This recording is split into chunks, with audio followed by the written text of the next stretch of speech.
Looks gorgeous. Mount Seymour, Vancouver. Vancouver, Canada. Mount Seymour. It's a ski hill with backcountry behind it.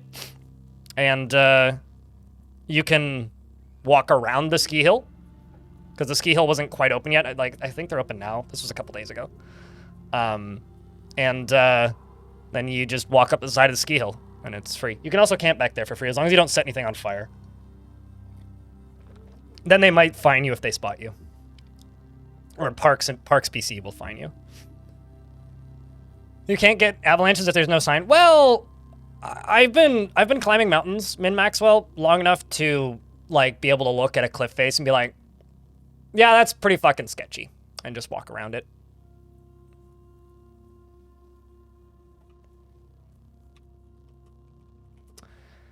Anyways, 40F is your refrigerator? Maybe your refrigerator? Mine speaks Celsius.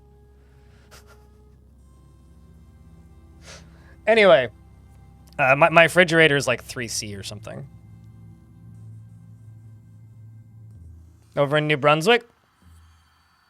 You know, they say it's new. Are you sure it's new? Like, I don't think Brunswick was founded that long ago. I feel like it's like not as old as Old Brunswick, but like it's getting there at this point. It's like probably needs a new coat of paint, Brunswick. It's newer than Old Brunswick. I mean, I know, but like, come on. New Brunswick is old as... Yeah, but they haven't recently found a Newfoundland either.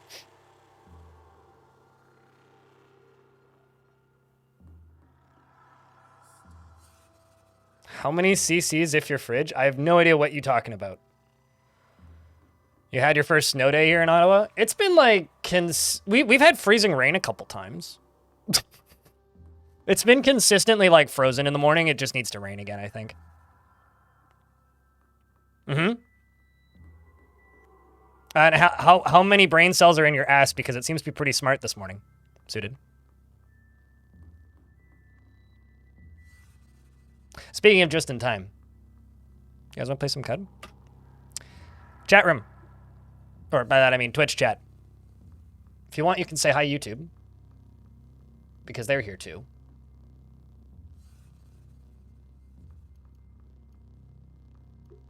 Time to bark in the caves of CUD.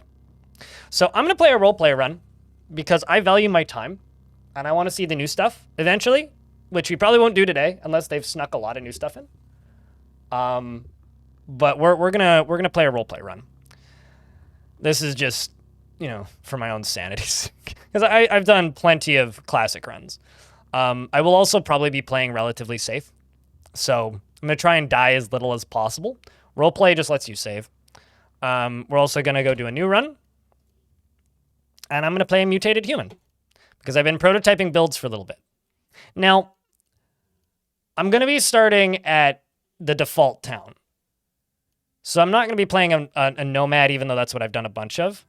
So I'm kind of between a marauder and a tinkerer or a warden. I think all of those are like viable options. Could even just be a water vine farmer, but... I mean, fuck a graybeard. No, I don't want to do a graybeard.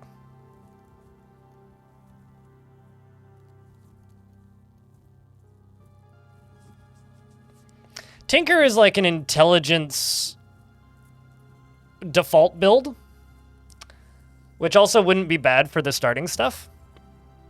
And also would force me to build a little bit different than I have been, considering I've been like putting a lot of things into like melee and strength, which is probably what I would do even if I played a Tinker. Because I've been trying to learn different builds, because I've been playing CUD for a while, right? But the problem that I've had with CUD for a long time is that I tend to get stuck. I'm going to move my camera a little bit so I'm not covering things. I tend to get stuck in like the squishy, kitey Esper builds, and just going into the mental mind powers and bazappity zapping. But where are my manners? Who here has absolutely no idea what the hell this game is? Press 1. Trying to figure out how like newbie friendly I should be. I think Tinker, because maybe there's new int lock stuff. Oh, true. Act point, yeah. Point made, yeah.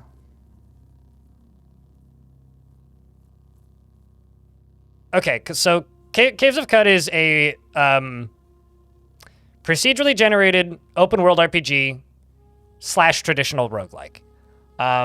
I've just disabled permadeath because I'm a big baby, and I want to eventually see the new stuff. There's been 2 major questline patches since I last saw new stuff. Me too. Watching from work. I mean, I'm like 300 plus hours in, and I feel like a noob.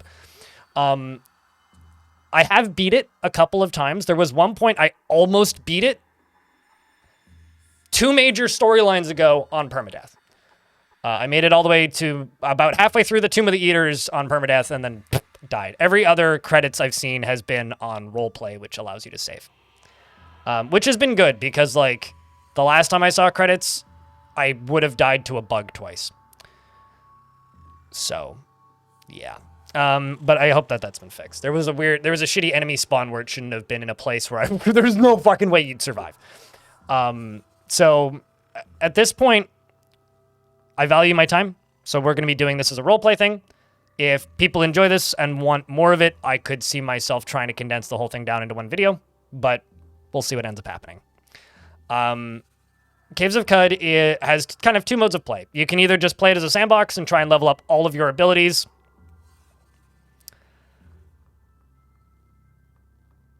After discovering stat sapping monsters, yeah, I don't blame you, Lexiville. Like limb removal monsters was like a rage quit moment for me the first time I ran into them. Because that was back before I knew how to consistently get Uber Nostrum. But there's 2 main ways you can play the game. You can play it like a sandbox and play it like kind of like a Kenshi, where it's just an open world stat grinding game. Where you just kind of try and level up, and there's tons of procedurally generated dungeons you can do. The world just gets progressively more dangerous the deeper you go. Or you can play it more like a open world RPG, where there is a very well-written quest line of quests that you can do. Apparently now it has multiple endings, so that's cool. And it's a game about going around and discovering history in the world, and then rewriting history and writing yourself into it. The game itself is a kind of a post-apocalypse, but it's more like a post-apocalypse. So it's so far post-apocalypse that it's like sci-fi mutated post-nuclear feudalism to a degree. So kind of think Dune, Alice in Wonderland, Adventure Time kind of nonsense. It was originally based on a tabletop game called Gamma World, and by all accounts shouldn't exist and makes no sense as a successful commercial product, but somehow exists, and I'm happy for it. Is it easy to learn? It looks complicated. It's easier than it looks. It has a tutorial, which I played through off stream. I've never done it on stream, and the tutorial is totally fine. Kit Fox also commissioned a pretty, I know the guy. I haven't watched the video, but I presume it's good. Commissioned a YouTuber to make a getting started guide for it. So if you prefer a video tutorial, there's one in the patch notes right now. So I would go watch that. If you type in ! video in my chat, the last video I uploaded is the start of a sandbox run condensed down, which has which acts kind of as a mechanical primer. And that's largely like what you would need to get into CUD. The hardest part about learning CUD is mostly just understanding its verbiage, because this game is written by a poet who likes writing things really funny. And I say that with the most affection. His writing is gorgeous, but also obtuse to a point of making things more difficult than they actually are. But if you have any experience with tabletop games or RPGs in general, it's pretty easy to pick up once you kind of get over the initial verbiage hump. And also the UI is actually very approachable these days. It used to be a lot harder. I'll put it that way. It used to be a lot harder. But between the in-game tutorial, the player-written guides, and the YouTube tutorials that'll inevitably pop up, and the ones that are already there, there's tons. It's not difficult to get into. I mean, you don't even need to look at the key mappings anymore, because the entire thing is mousey friendly. It's easier than Dwarf Fortress, you'd say. Probably easier than Cataclysm CDDA. I'm not a good person to ask to compare it to Cataclysm, because I have under 10 hours in Cataclysm, so and it's been a while, so I'm not the best person to ask about comparisons to Cataclysm here. So anyway, we're gonna play a Tinkerer, I guess. I'm playing a mutant. There's 2 main character archetypes that have different character progression. So mutants get physical mutations on their body. This can mean everything from like, well, as I can scroll down here, go faster, have horns, claws that let you dig, turtle shells, extra hearts, extra heads, thick fur, which makes monkeys like you, and all kinds of other things. This looks kind of intimidating on its surface, but like if you back up, if you're brand new, play a preset, because there's presets for the Truekin, which are the cyborgs, and there's presets for the mutants. Just play one of these. They'll be a decently built character. Like, completely ignore the character generation stuff that I'm looking at right now, if you are brand new to the game. So don't worry too much about what I'm going through right now, because while some of this stuff might look intimidating, it's not that bad. Another thing that I should also clarify for anybody who's brand new to Caves of Qud, these are the different modes of play, right? So you've got your tutorial mode where it'll walk you through the basics. But you've got permadeath, which is the original default mode and used to be the only mode, where you die, it deletes your save, and no, you can't back it up. Roleplay, which allows you to save at settlements, which is what I'm doing for this, because I want to see the story, because there's new stuff. And then Wander, which essentially most creatures start off neutral to you, and you level up by progressing the story primarily, instead of leveling up by murdering stuff. And then there's the dailies, which is like score chasing for nerds. That's it. But like I said, we're going to play roleplay. The reason I'm playing a mutant and not a Truekin is I really very much prefer the progression of the mutants. I find their progression to be more fun. Is there a summoner class type?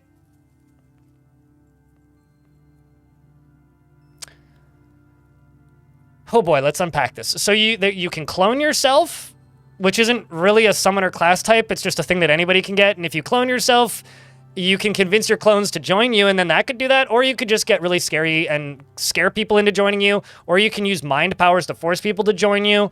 You could also like teleport your brain into somebody else and then become friends with you, and then be somebody else, but also still have you around.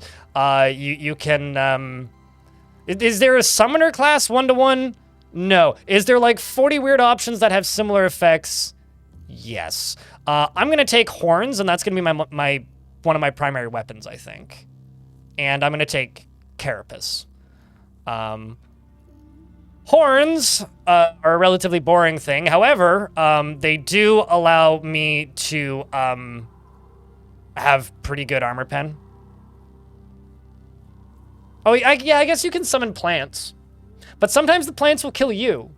If it summons the ones that I can never remember the name of, that's summon the exploding seed pods. Everybody likes to talk about doors becoming sentient because that's a meme, but that's like...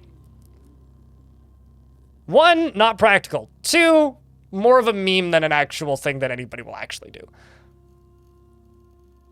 But under mental mutations, there's at least one. Yeah, this one. There's Temporal Fugue, which is you quickly pass back and forth through time, creating multiple copies of yourself. That's sort of summoning things. Yeah, it's a good time.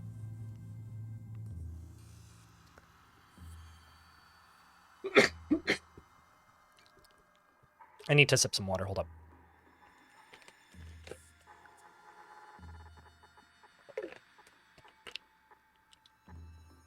I'm trying to decide what other ability I want to take. Because, like, I'm not doing a Chimera.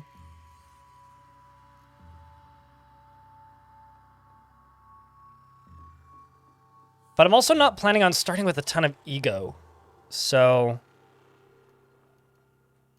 I'm thinking more intelligence, agility, and strength.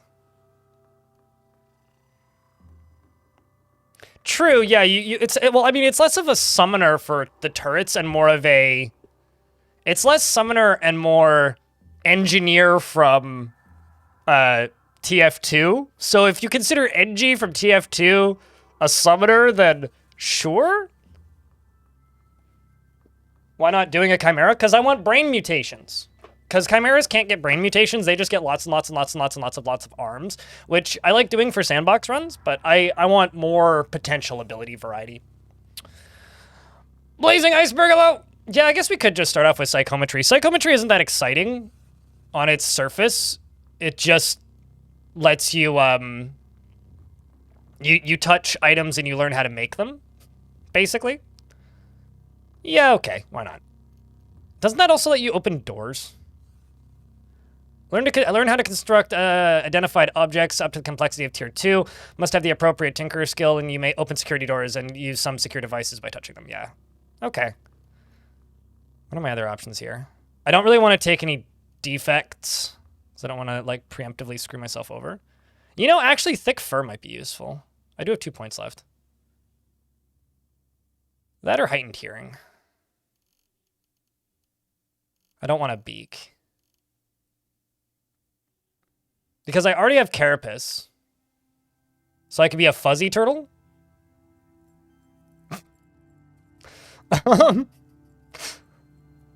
Just because, you know, it does give you the extra, like, animal reputation as well as the heat and cold resist.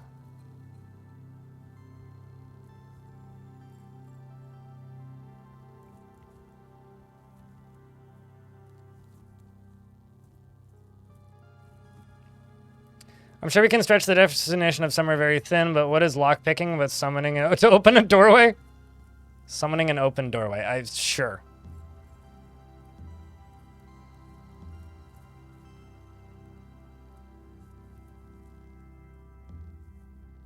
Unless they have digging claws, in which case they just cut it open immediately, William. Also, when it comes to backseating for this game, for people who've played this game a bunch, feel free to offer, like, mechanical tips whenever. Don't really care. Just please, no story spoils, especially for people who haven't seen stuff. You know, actually, why don't we just go clairvoyance?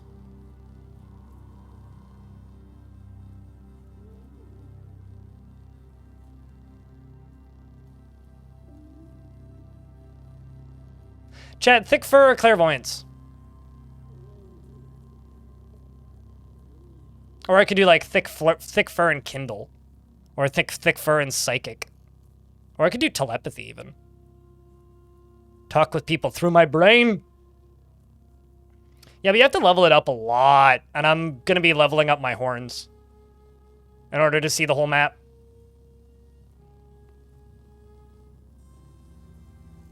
I think I'm going to do sense, psychic, and thick fur. That's what I'm going to do. All right, now I'm going to need a few points of intelligence so I can actually use my tinkering skill. I'm going to need a few points in ego so I actually have like the ability to use my abilities. Strength needs to be high because that's going to be all my damage. Agility needs to be high because I need, or higher, so that I can actually hit things. And that's like all of my survivability.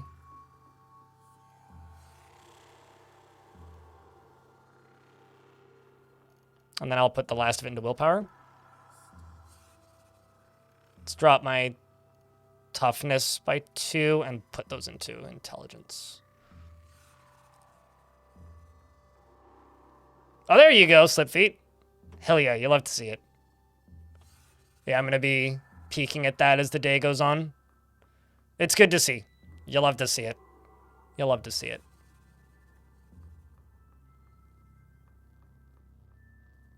Also, I have to say thanks to the 100 of you tuning in on YouTube. Don't forget to leave a like on the YouTube stream, YouTube folks. And courtesy of the raid from Kiri, the 270 here on Twitch. It's also, I think, the all-time peak viewership I've had on Caves of Cud. Will focus build, those are unexpectedly good. Like, around what abilities, Derek Blake? Because I've wait, also, will focus.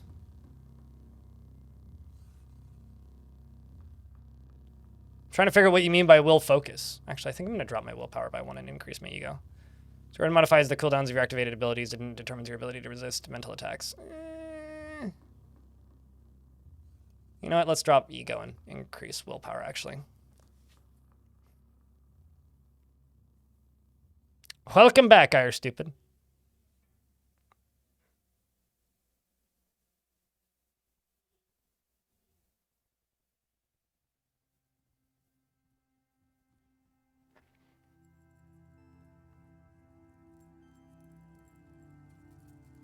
Willpower stacked builds can get cooldowns of like 5 to 10 on most things. Okay, no, I got you. I was just confused as to what they meant by focus. Regeneration and mental defenses scale with the will attribute.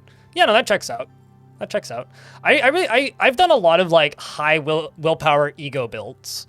To give you an idea, like I had, it was like a 20-second cooldown on disintegration, or a 20-turn cooldown on disintegration once. So I was just walking around, force wall, disintegrate, walk around, force wall, disintegrate. So I was like permanently stunned because willpower or disintegrate absolutely stuns you as well.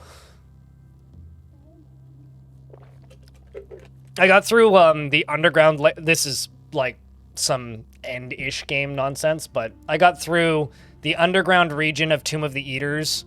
I might also make the game windowed mode because my camera keeps stuttering, and I think that's part of the reason. Yeah. I got through the underground area of Tomb of the Eaters, basically just disintegrating through walls. It was a good time. Yeah, also, people will talk about things in Caves of Qud being broken in a good way. Caves of Qud is one of those, it's designed for you to break it games. So, that is us. You know, this is the only name I could think of for this Tinker. So I'm just going to type it in, and I need you guys to tell me if this is acceptable.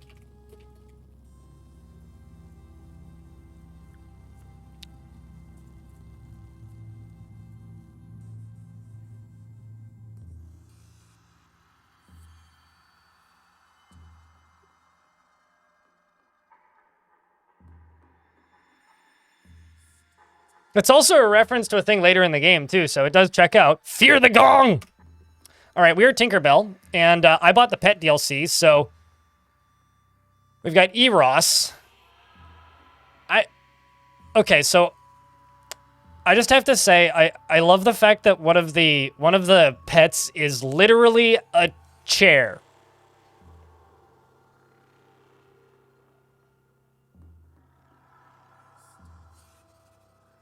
Tinkerbell is Tinkerbell. How do you know if Tinkerbell is a guy or a girl? You literally have to use, like, dev console commands for the game to tell you if you're a guy or a girl. YouTube chat's presuming it's a guy, but... Or I could call it, like, Tinkered Bell. Like, Deckard Cain. Well, I mean, the thing is, like, these two are robots. This is a farmer robot, and this is another robot. But I like the like Tinkered Bells, maybe?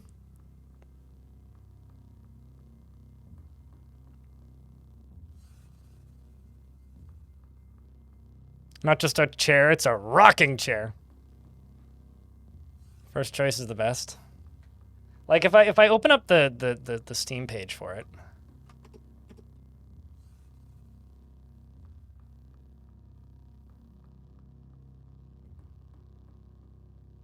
For the Pets of Harvest Dawn DLC.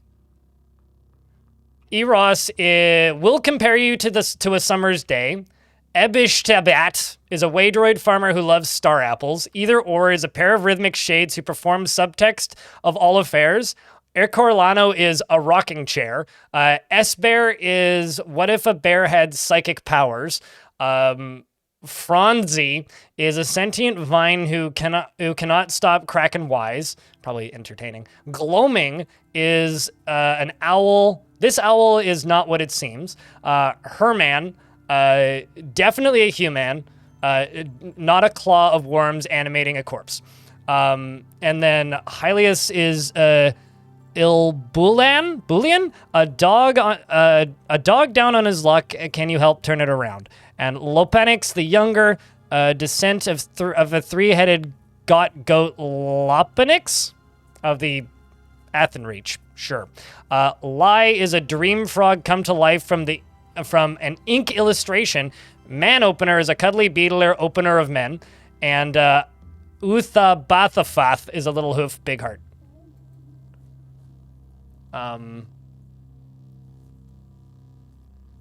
It as in fully released, yes. HD Paul. Today, like an hour ago.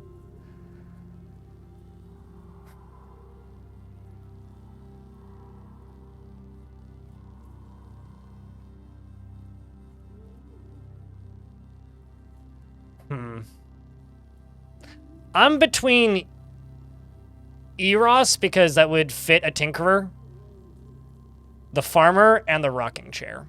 Franzi also sounds kind of great. But I'm trying to think what would fit a Tinkerer.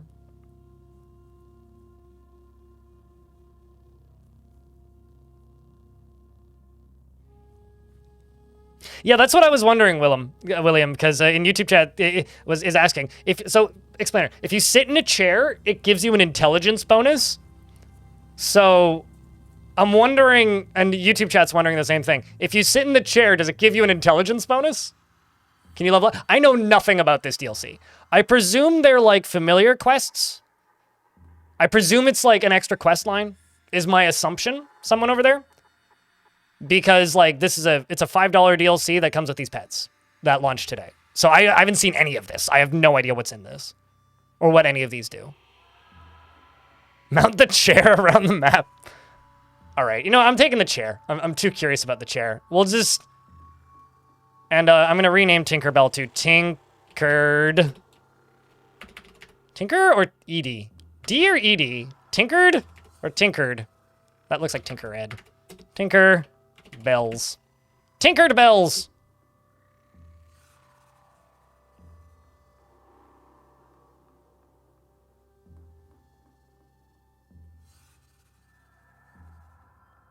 I guess Deckard is, yeah, true. What's funny is I paid for that tier and never, ever, ever, redeemed it. Zedeka.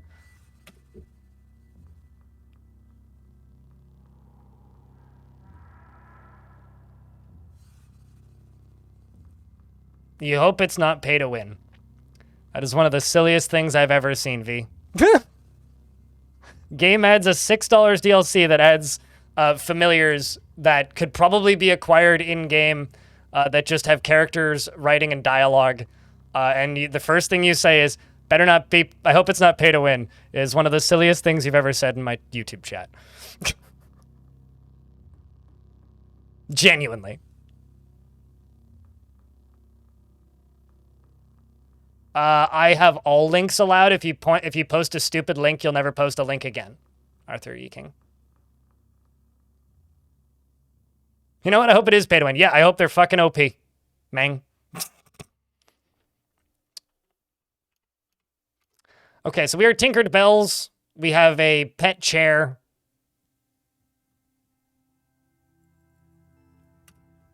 And we're going to start in Joppa.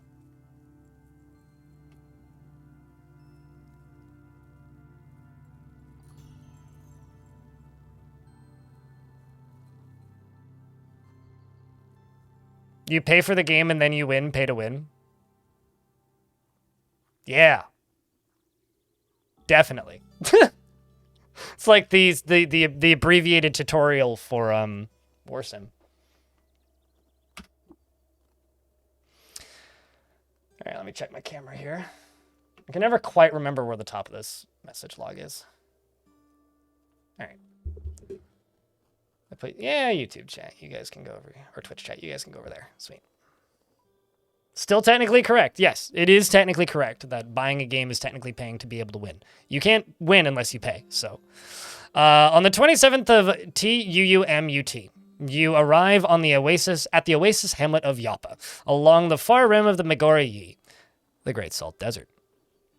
All around you, moisture farmers tend to groves of Viridian water vine. And there are huts of wrought from rock salt and brine stock. On the horizon, Gud's jungles strangle chrome steeples and rusted archways to the earth. Further and beyond, the fabled spindle rises above the fray and pierces the cloud-ribbon sky.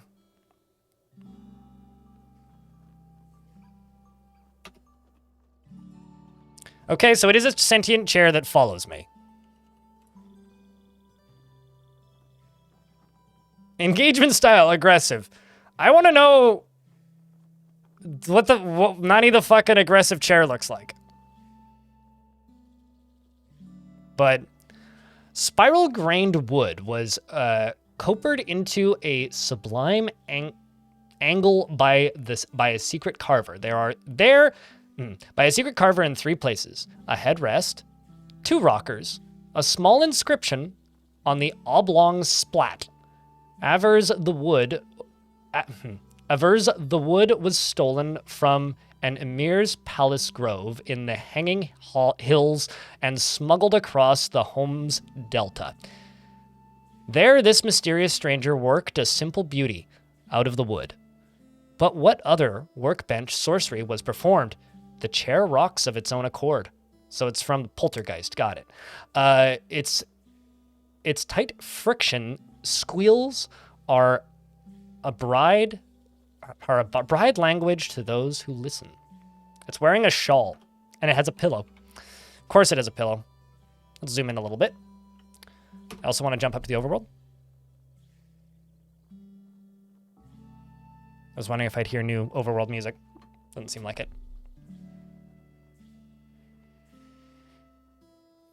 You can tell it's an engagement style by the angle of its eyebrows, naturally. So we're auto-exploring right now. Just gonna run around the... Also, can I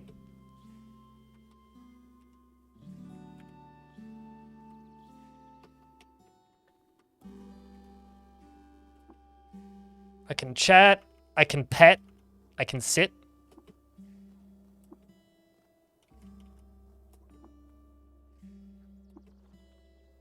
It rocks gently when I pet it. Well, there's that.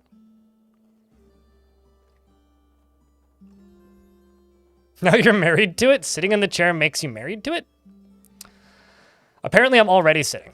The shrine to Resef, the last sultan. In the year 3 AR, Resef cleansed the marshlands of the plagues of Gear and taught Abram to sow watervine along its fertile tracks. So, just a little mechanical statement here for people who are brand new to CUD.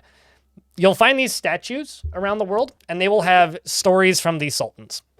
Some of them are pre-written and the same every time. Some of them are generated for each world and vary wildly. This is one of the pre-written ones. It's always here. It's the beginning of the story, basically. You keep getting pelted by monkeys and running out of health and resources before you can get enough loot to replenish it.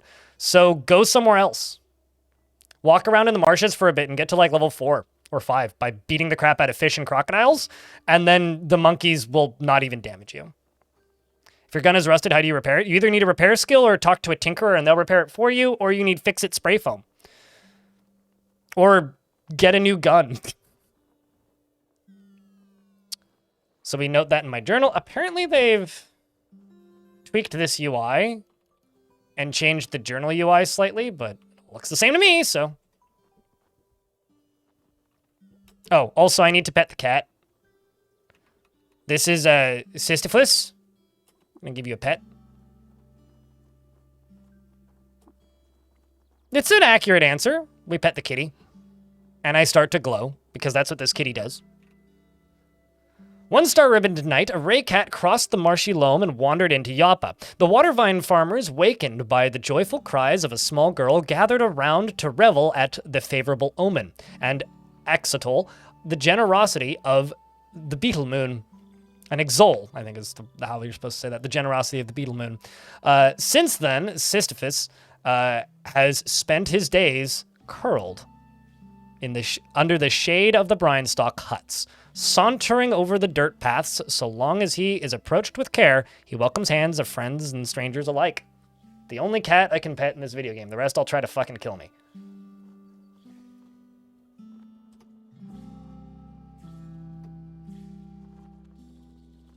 Is there a gun that always throws you backwards a few tiles unshot? And if so, can you build a character around that? Is there? Yes. Well, can you build around it? I think you don't want to be doing that, but there are guns that will knock you backwards, yes. There's rocket launcher. Yeah, like if you're talking about like just using heavy weapons, yes, you can be heavy weapons guy. All right. Let's go see what Tam has, because that'll also help me find out what I have. Why not? It's funny. Do that and find out.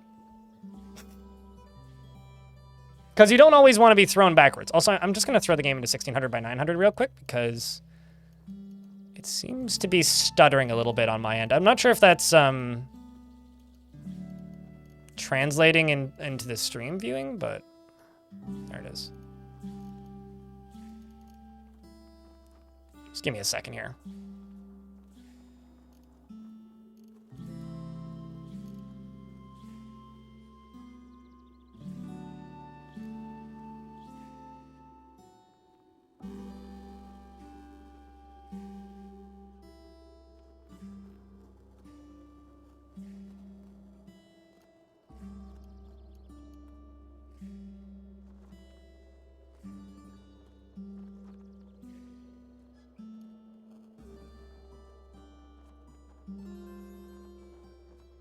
Just gonna do this because if it's full screen, I'm getting a little bit of stutter when I go to move. I think it's making my camera stutter. Pardon me for a sec. Whoop.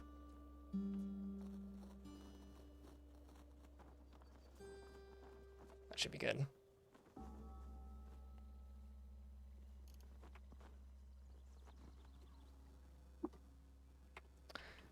All right. Not plundering the houses today? Why would I need to plunder the houses? I mean, I'm not trying to speedrun the game. I could, but I'm not currently doing that. If I was speedrunning the game, sure, but I'm not currently doing that. All right, let's go. All right, yeah, I was going to speak with Tam, wasn't I? Human! We are greeted. What desire you? What do you desire? I am Tinkerbells, I say, and they say, it's a pleasure to know this, human friend. Tinkerbells, I am Tam.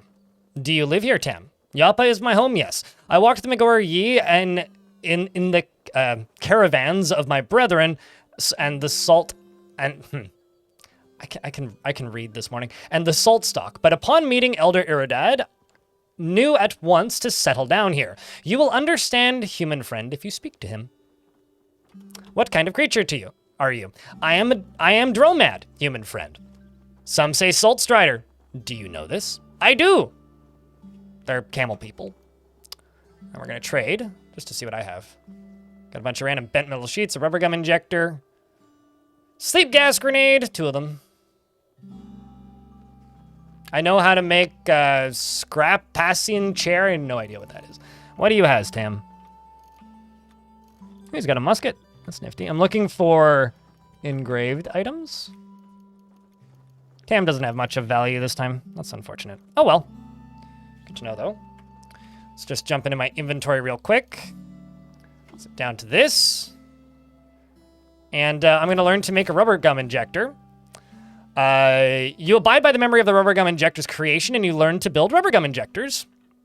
I'm also going to look at it, which explains that it gives me electric resistance, some cold resistance, lasts for 41 to 50 rounds, and gives me -1 armor value, and plus saves to being restrained, and minus saves to bleeding, so you bleed easier. You only suffer half damage from bludgeoning attacks, and you only suffer half damage from falling, so if you're going to jump into a big hole, maybe take that first.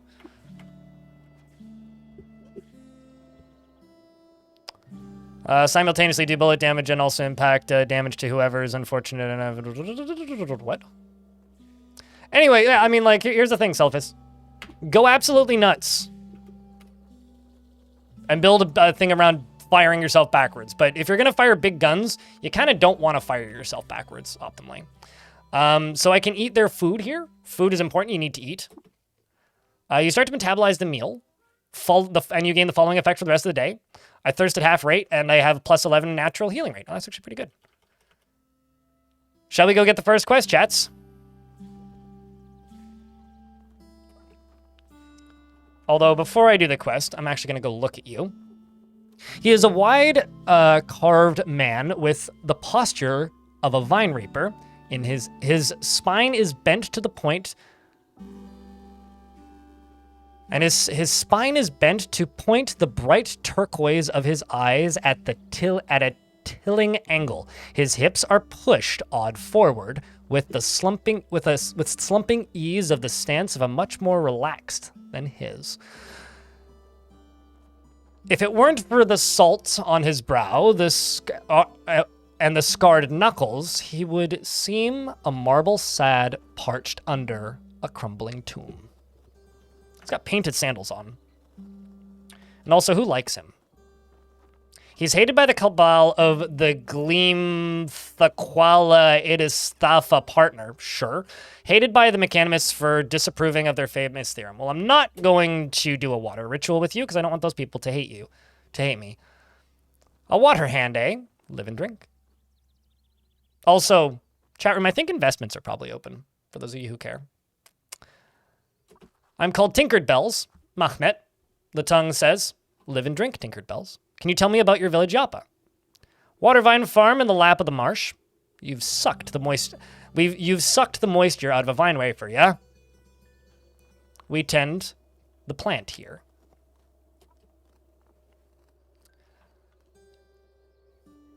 And then and then they say, wind off the great desert cools a touch and gives up moisture. Just enough. The tongue can taste 100 kinds of wind, you know? Anyhow, that's where my wandering mind goes. More about Joppa.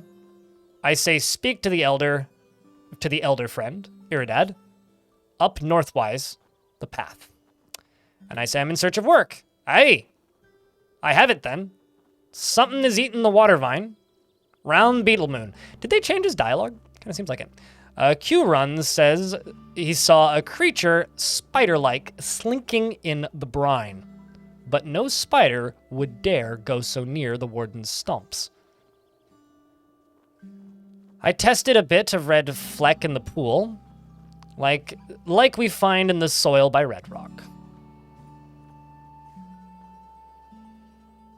You know, I think they've tried to fix that. My favorite is when Mahmet kills the cat. Like, it just starts and then he just murks the cat. It's like, what? I've had that happen a couple of times. Honestly, I don't think I've done the mainline quest since they rebuilt Joppa. Or maybe I did once, but didn't read it super closely. Am I gonna take the tunnel to the Rust Wells? I was gonna just wander around on the surface and get level 4 beating the crap out of crocodiles and then just fast travel to Red Rock, do Red Rock, and then play from there. We'll do Rust Wells second. Hike there, will you? To Red Rock, just about 2 parasangs north of Joppa. Kill the vermin and bring one's corpse back. For seeing what it is. Elder will take care to pay you after. Waterhand. Usually what I do, this is for people who know what I'm talking about. Usually what I do is I fast travel, is I walk around on the surface for a bit, level up a bit, go to Red Rock, clear Red Rock, then go back to Joppa, then do the Rust Wells, clear the Rust Wells, and then go into the underground area and then find the shopkeepers. That's usually the order I do. Watch out for the crocs. Well, I mean, they're not fashionable. Anyway, we have to go kill a vermin and bring its corpse back. What's eating the water vine?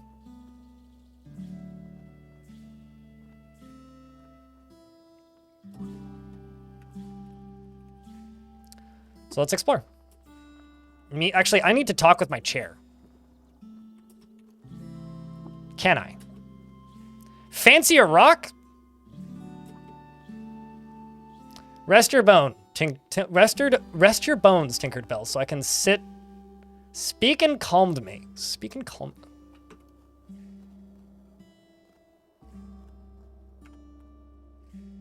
Okay.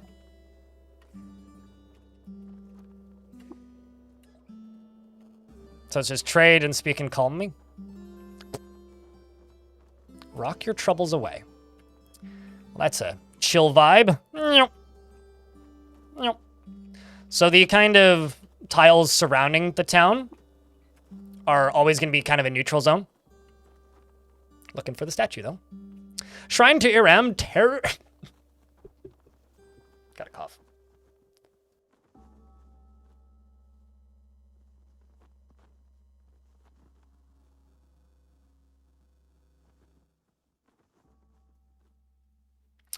Shrine to Iram, Terra of Tuva. The shrine depicts a significant event in the life of the ancient Sultan Iram. Throughout the entirety of 270 BR, I think it's before Rapture, Iram ravaged all of Tuva, sowing with salt fields of trees and worms. She became known as the Terror of Tuva.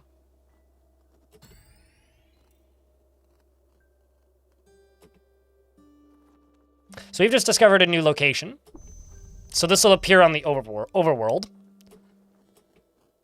And that'll have a item or something that we can go hunt. And it's very close. Ain't that nifty? It's literally right there. Not going to go do that for a little bit, but that's nifty. Although it is some free XP just to go there and then run away. There's also a little graveyard over here. I'd speak with the farmers, but they don't really have much to say. Let's see what we got. Here lies Quashurer, succumbed to despair after losing a weird artifact. Here lies Keshururum, knocked over an acid gas grenade MK3. Well, that'll do it. Uru Rukas, made too many mocking sounds at a hulking baboon. Sounds like most of chat, to be honest. Here lies the body of Titep. Died of malnutrition after eating only tart beard gland. Okay. Here rests the body of Niwir. Fell off a cliff trying to recover a lost crystal greatsword. You know, that sounds like something I would do. In loving memory of Moyumut, died of natural causes. Wow, that's wild. Here rests Tashwamuga. Made too many. Okay, it's an ogre ape. Oh, that's even scarier. What about you down here? Here lies the body of Nishmor. Okay, after losing his fowl. Well, that's sad. What else do we have? In loving memory of Kishrok, swallowed a love injection.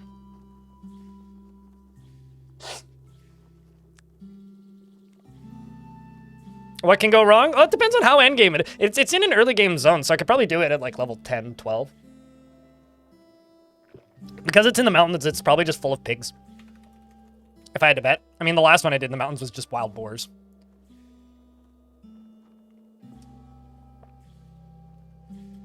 Right.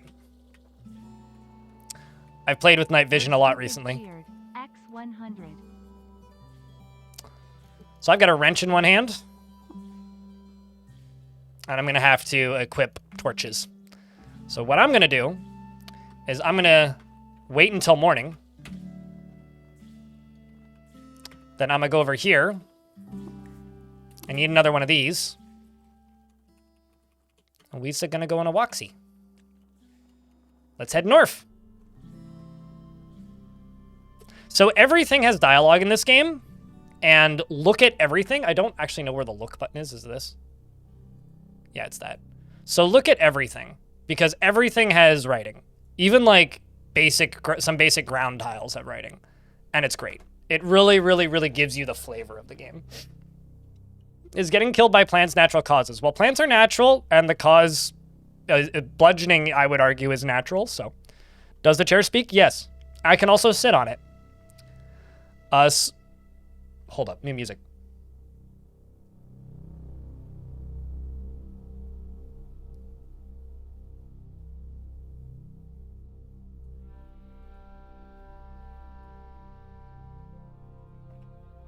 Girthy filings of fibrous salt rots strike out of the pools of brine. They belong to no one.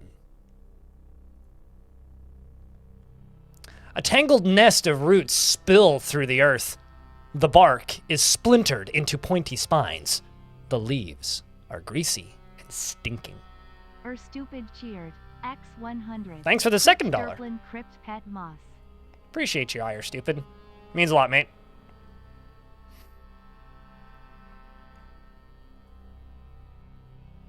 I'm kind of with you there, Coracult, with our Argvi's Apprentice.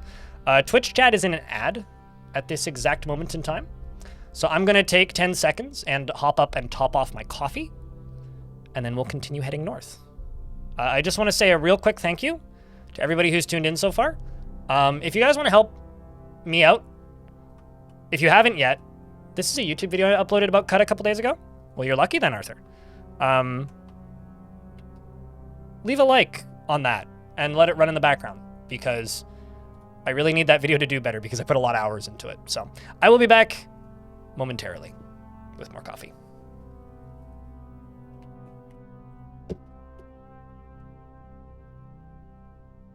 Stupid cheered. X100. Coffee.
Stupid cheered. X200.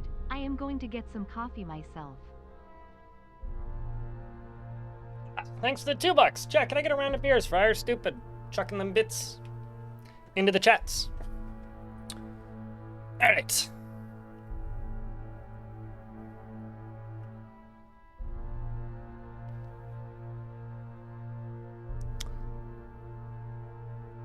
All right. All right. All right.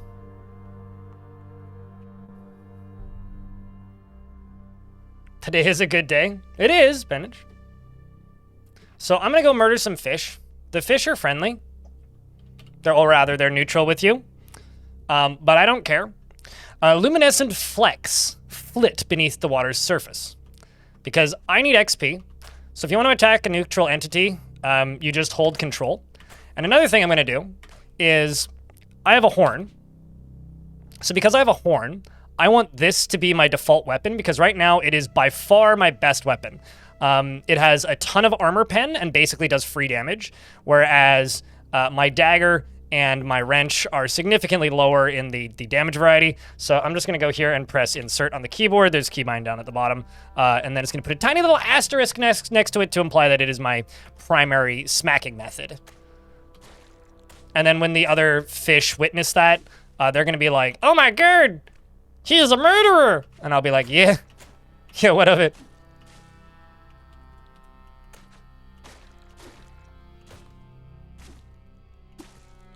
Although they hurt. But fortunately, they can't chase me, and I can just walk away and heal. Because this is a very easy way to gain a handful of levels right off the bat. Of course, there's some other ways, but this is maybe the most mechanically logical one.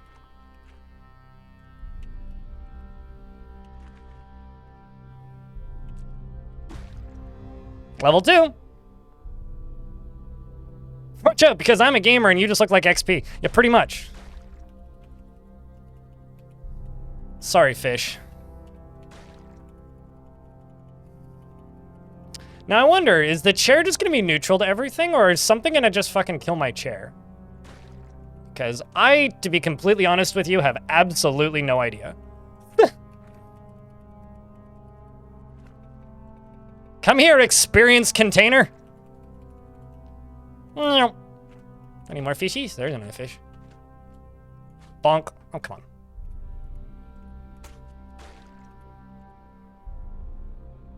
You spot an asphalt weep. A concrete mushroom? Well, that's exciting. So if you're brand new and you see mushrooms, fucking run. Just saying. Just walk away from them if they're this early. But there's a asphalt weep right there. I'm gonna walk around that, I think.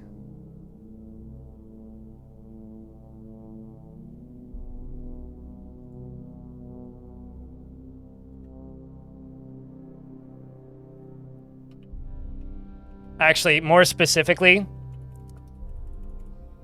walk around these ones.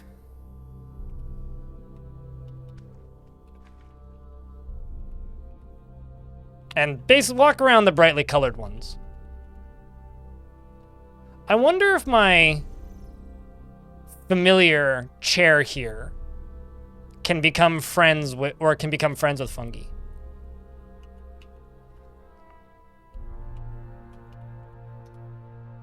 Got witchwood tree, golden fronds unfurl.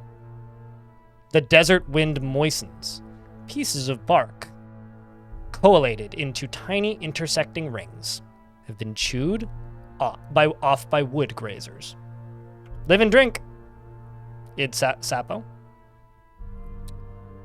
We'll have more interesting quests on the future. Well, they just added a bunch of stuff, so... another thing, I'm friends with monkeys. So, to those of you in chat who are talking about having trouble with monkeys, if you bring thick fur, it makes you neutral with them. So I have thick fur. Actually, hold on. Let me adjust one more scene. This one. I have thick fur, so I'm friendly with monkeys by default now.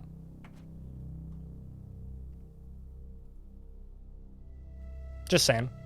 Hello, fellow chimps. It's okay. They still look like free XP and I'm still a gamer, so. You know. It is what it is. Oh no, now they're throwing rocks at me. Anyways. Come here, monkey. Ow. Stop it. It's okay, here's one.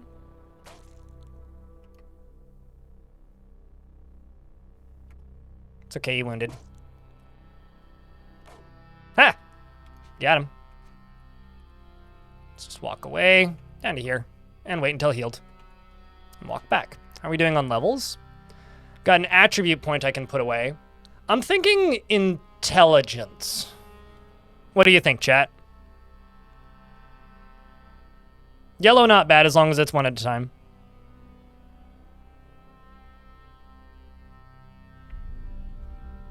I'm going to avoid the mushrooms for right now. I want to know what this build's going to turn into first.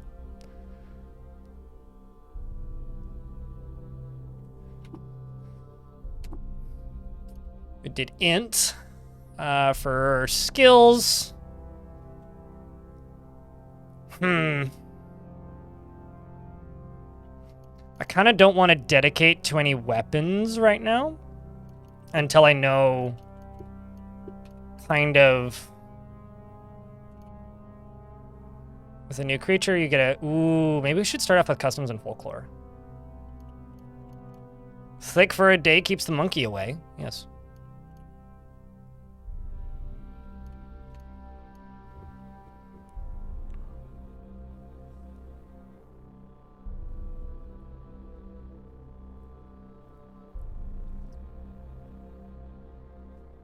Yep, all of that checks out, V. Int is a smart choice because we're a tinkerer. Because like, if I go into the tinkering tree, oopsies. I need 23 and 29 intelligence to actually get all the way down the tinkering tree. So because I'm a tinkerer, int is not a bad starting slot. Otherwise, yeah, no, I would agree. Ooh, actually maybe endurance.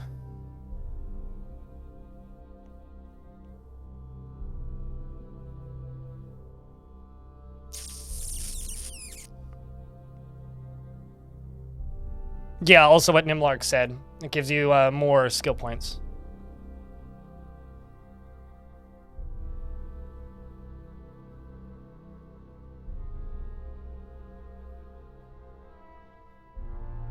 Also good news, I can stream tomorrow.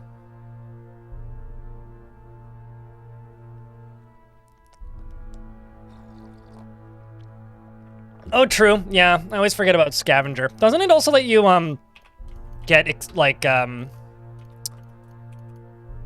doesn't it also let you get random items too? Discover scrap. Additionally, you harvest extra scrap from roots. Robots you destroy. Yeah, okay. We'll do Scavenger.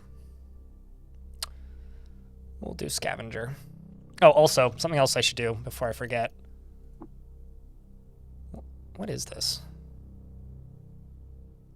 It's a bowl-shaped basket of scrounged textiles and padding yawns with a promise of a humble, comfortable embrace followed by a laborious escape. I'm going to learn that. I don't actually know what that is, but I'm going to learn it.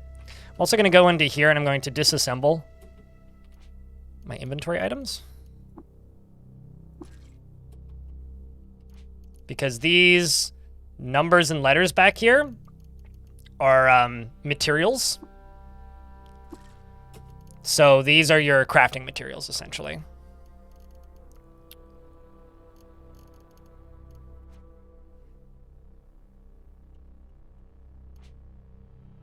Full chair run, yeah, kind of. All right, follow me, monkey. There you are. Follow me, monkey. Come here, monkey.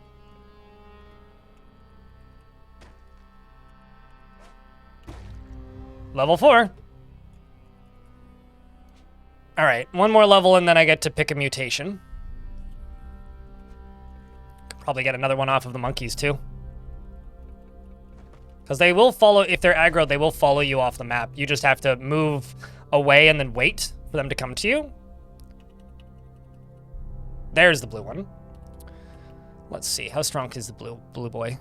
Okay, wet nostrils flare at the set of his dropped snout, and furry arms wave in unpredicted motions, and his eyes are full of stormy mischief. I'm gonna wait until morning, because I think all of the monkeys that are aggroed with me are dead now. Oh, no, maybe not. Huh. I was gonna say, I think all the monkeys that are aggroed with me are dead. Nope, no, they are definitely not. That's not what I wanted to do. I wanted to make a campfire. The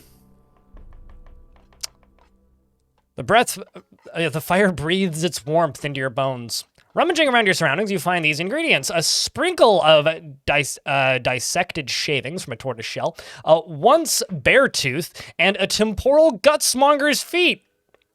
And a smidgen of honorable rust.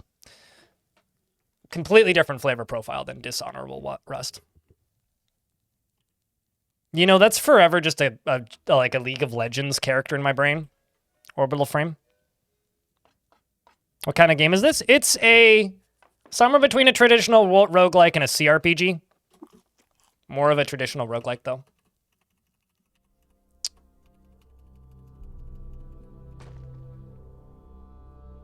Okay, blue monkey went and vanished. But I don't want blue monkey to see me do that, because I could probably kill him, but he's gonna hit harder than the rest of them.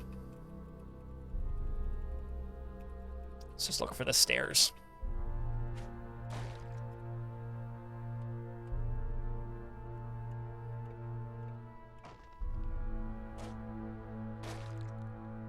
Okay, he's injured.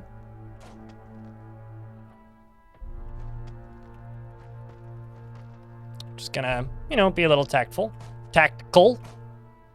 Ow. Okay, that hoit. Actually, you know what? Let's just sprint.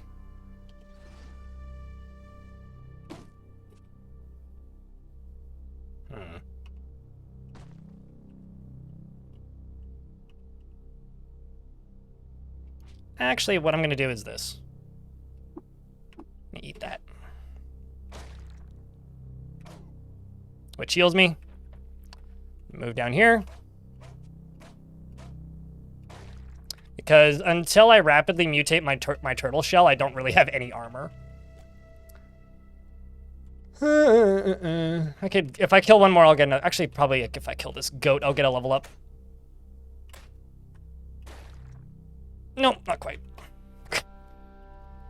Oh, there's a monkey. Hey, monkey. Monkeys. They also don't like this goat. Well, today I don't like this goat.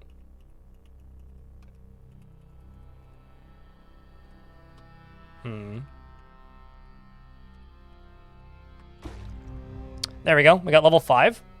Which gives me 1 more hit point and 86 skill points. Your genome enters an excited state. Would you like to spend 4 mutation points to buy a mutation before rapidly mutating? This is how you rapidly mutate a turtle shell. Is you hit level 5. Yes. Ooh. All of those are tempting. Dominate lets you berate an adjacent creature's mind and control its actions, while your own body lies dormant. Useful, but risky. I'm kind of leaning sleep gas. Space-time vortex is just hilarious, but because I don't have a lot of ego, I'm kind of leaning sleep gas. Dominate the chair. You make a very good point. You do, in fact, make a really good point.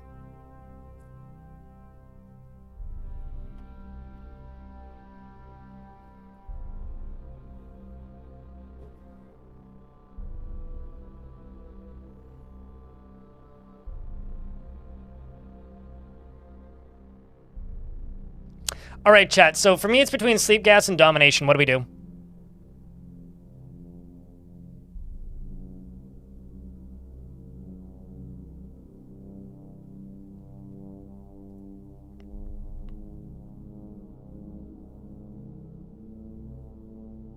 I'm not going to use console commands, Quentin. I mean, yes, I could cheat, but we're already playing on roleplay, so cheating is not an option here. I'm going to bring domination. I don't really need sleep gas. Dominate creature. Okay, so I'm going to... Okay, so I have two options. I can rapidly generate my carapace, which is my turtle shell, or I can rapidly generate my horn. Do I want damage or armor?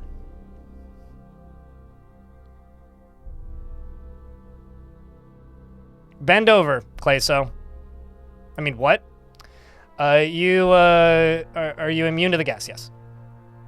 You are immune to your own abilities. I also have sleep grenades already. And I know how to make them. No, that's cheating.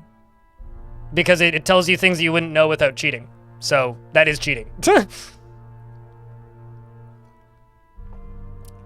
For reference, YouTube chat is talking about wishes.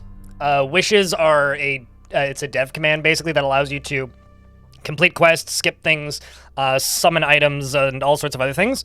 I have them hotkeyed to a key combination, but like they're saying I could just look at them, which is true, but that would be doing a thing that I could do in game. Here's the thing, so is horns, right? Blazing. So because I have been like losing health pretty quickly and we're going to be using dominate, let's rapidly mutate the carapace. And I'm going to back up because I want to dominate my chair. But first I'm going to just sit here and wait. Monkey! We've injured the baboon. Yikes.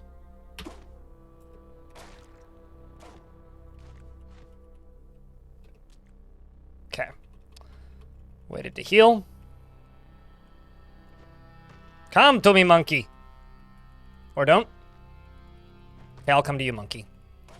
Get over here!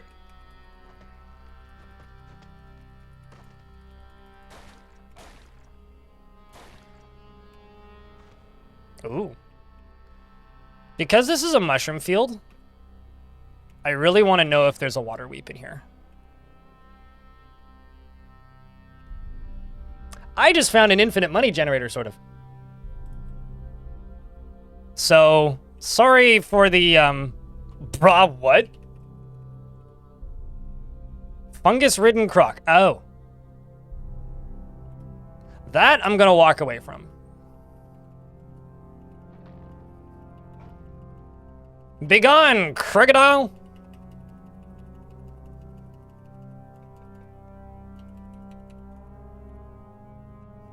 You weep what you sow, as they say.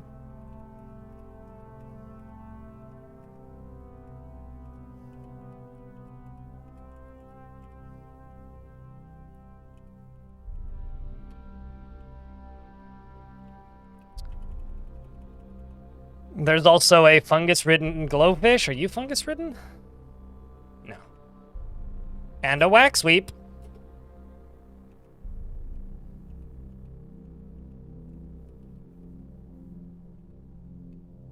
It's heavy money? Yeah, but I can trade it for lighter money.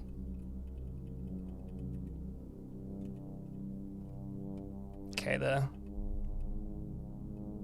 Oh, actually, shame it's mixed with asphalt.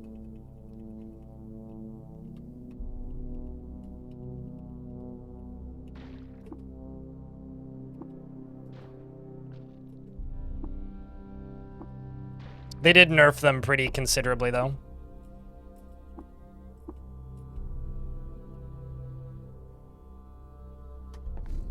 All right, let's just run home real quick. And go to my abilities screen. And dominate creature. I am chair! Feel my I have 314 HP. Chairs have ears?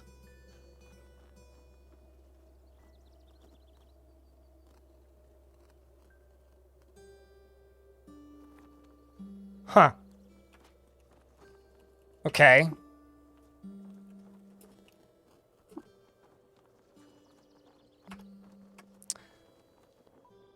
Huh. Well, I mean... Hold on. First I have to go back to being me.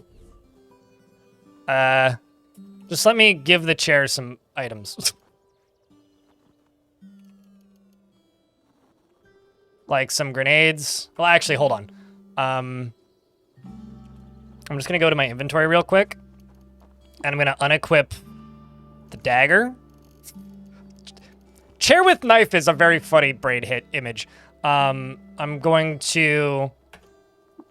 Okay, I've already got the rope. Let's do that. Yeah, that'll be fine. And then I'm going to...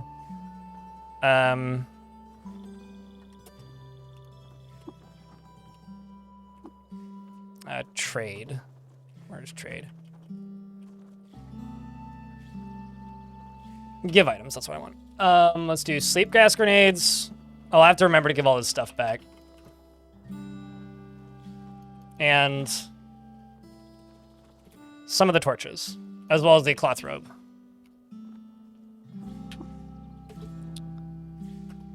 I'm just going to then run over to here. Trade with Tam. See if there's anything else. Nothing that I really need. Okay, so now I just need to wait for Dominate to be back up, which is 35 turns down on the bottom right.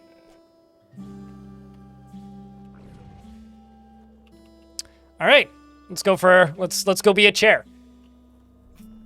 Oh, I need to wait until morning.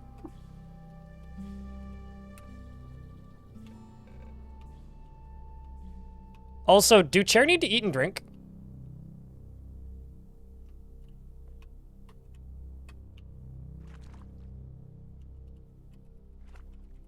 I'm gonna go see if more water's appeared. Nope. Ah, I went too far. God damn it.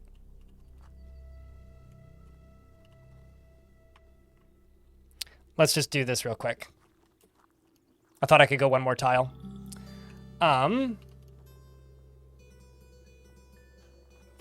Let's give items real quick. Just gonna grab these back. And I'm going to grab the sleep gas grenade back. I'm going to wait till domination's off. Then I'm going to swap back over, go to inventory, and be like, okay, have you equipped everything? Yes, you have. Can you equip? Oh. What's this pillow do? Oh, that's neat. Gives heat and cold resistance. Let's just equip manual. Can I put it somewhere else? Put it on his left arm instead.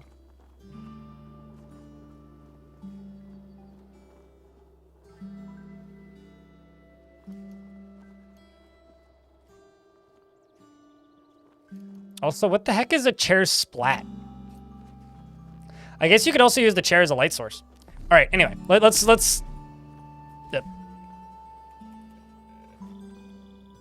I'm just gonna say I lost the chair again. I need to zip over to Red Rock. And now it's night. Let's wait until morning. And I'm going to go over here and I'm going to equip a torch. Because we're going to need that in a minute.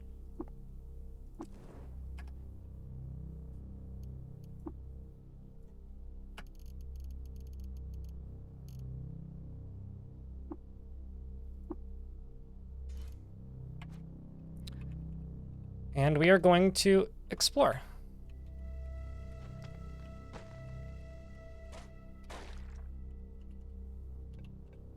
And we are going to be a chair.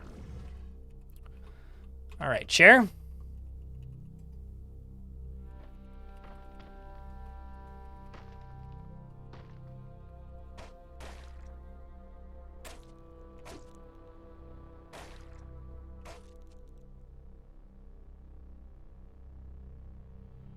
So I'm hitting it with a pillow and a dagger. For reference here.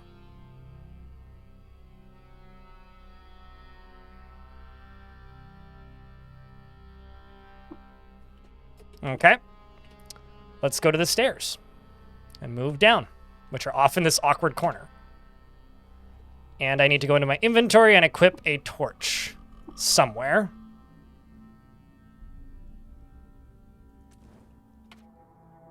All right. We are now chair. Let's go dungeon crawling as a chair. I've got copper nuggets. Where can the mutant character equip the cushion? It would be a hand weapon.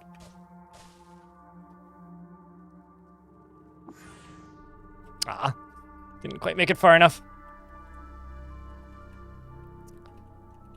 So this is going to be a pretty slow process for reference sake. It's going to be clear a little bit, redominate, and then go again.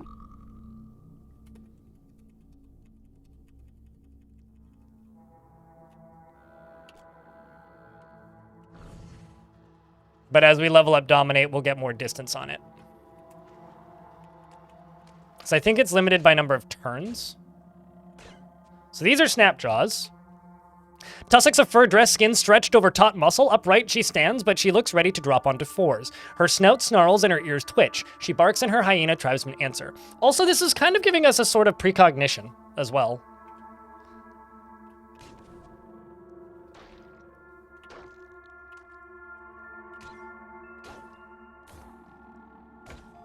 So, snapjaws are kind of a... Cloth overalls, I'll grab those. Snapjaws are kind of a... How do I explain this? Change some hotkeys. They're sort of like gnolls. They're like goblins, basically. There's an iron dagger. Okay, we already found a better weapon. Let's just re-equip that.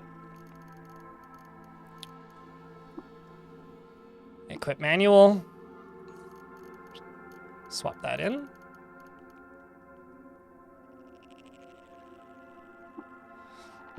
I can also equip that in exchange. Yeah, they're... Oh, sure, kobolds. I suppose. There's an ad break in 30 seconds. I won't take a turn while the ads are running. As I kill jilted lovers, angry plants.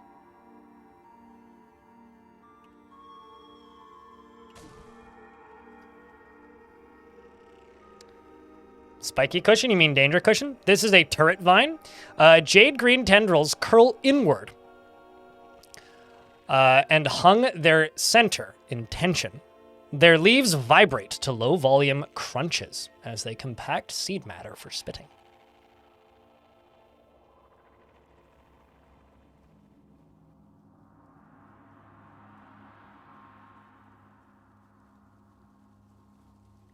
Can your flower mutate? What flower are you talking about, YouTube chat? Goatfolk Village is... Goatfolk in general, unless you know specifically that you are friendly with them, are exceptionally dangerous. So be very, very, very, very, very cautious with the Goatfolk. It does look like my Big Caves of Cud video is getting some views, which is nifty. You guys want to see a graph since we're in an ad break? Check this out. It's nothing crazy, but it's something. You can see where I linked it. That's where I linked it. But, yeah, it's nothing crazy. It's better than it was, but we'll see. Nothing crazy yet. Let's get some views, which is nice. They have a serpent pool? Am I missing something?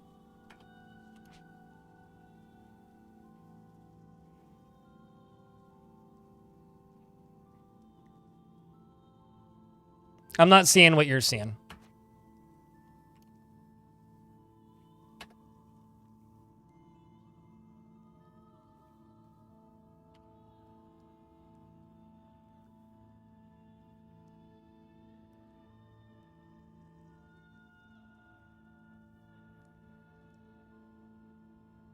Okay, no, I know what you mean. Never mind. Grab that water skin.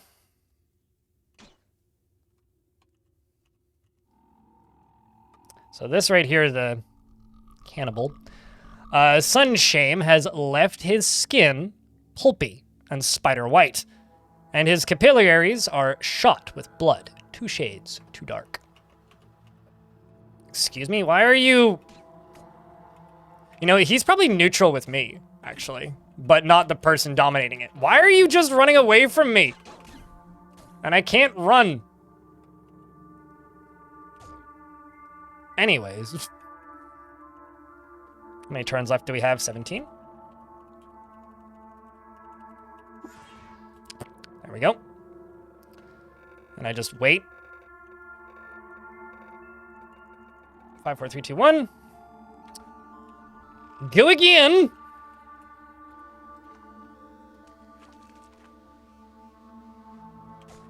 Come back here. I am rocking chair. I will rock and roll you to death by bumping into you angrily. I feel like ants would be my greatest enemy. Chittering legs in the high dozens. Figure S swerve its shining trunk like the spine of a gigantic hominid. Chair no like bug. Yeah, nothing's attacking me. What? Most things seem to just be neutral with me. That's kind of funky. I also found a copper nugget on the ground, which is light money, because water is heavy money. Sort of like Metro, where bullets are money, except water.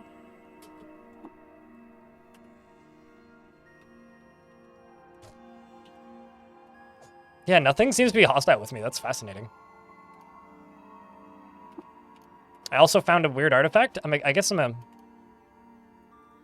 about to find out what the intelligence level is. Actually, I should go to my attributes. Oh, I see. It's just what the other character has. So I should just be able to learn to examine this. I think I broke it. Well, dumb chair broke it. Sag.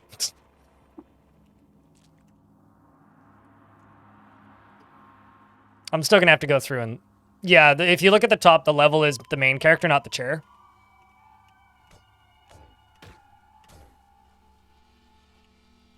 I also can't use my main character's abilities.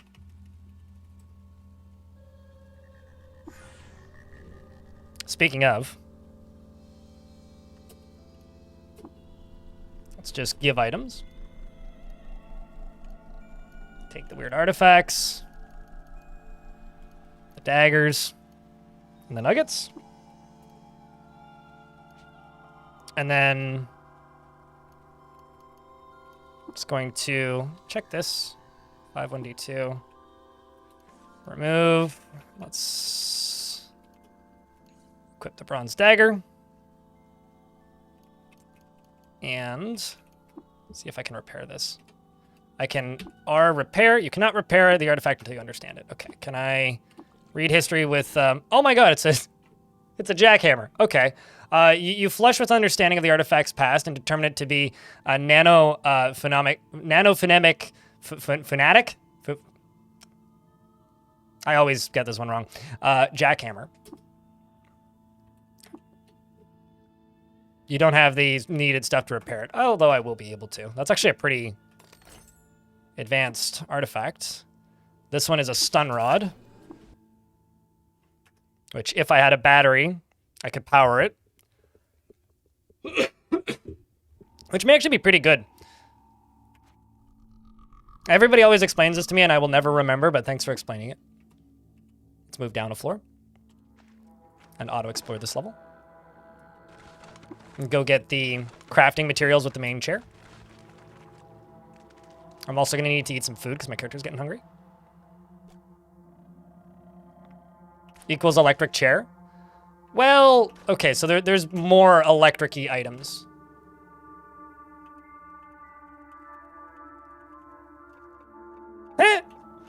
So, I feel like I'm cheating, but I can just sit here and heal because, like, the chair doesn't attack a lot of things. That's kind of funny. All right, hold on. I'm just gonna go down to here and dominate chair.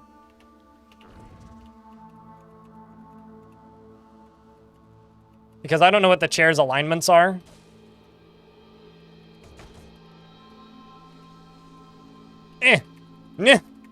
Come back here, you fucking bug. Why are you running away from me? Where did you go? Uh-oh.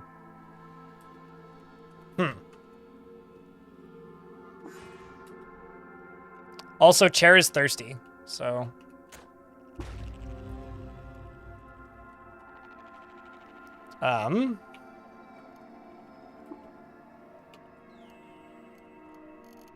It's going to pour... Well, actually, we could just do this. Give me my water back. I will pour some of it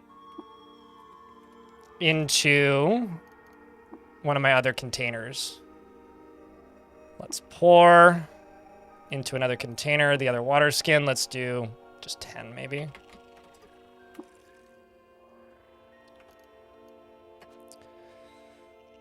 And let's trade.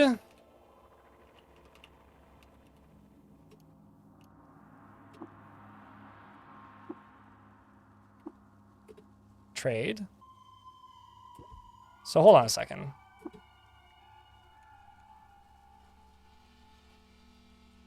Oh, also I can learn the chair's history. We'll do that after this quest. I'm also just gonna make food and eat.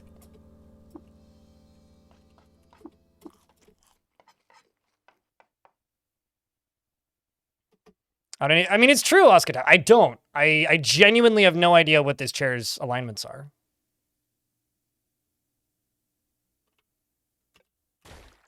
Well, I think I need the chair to level up first before we'll find out anything of what the chair can do.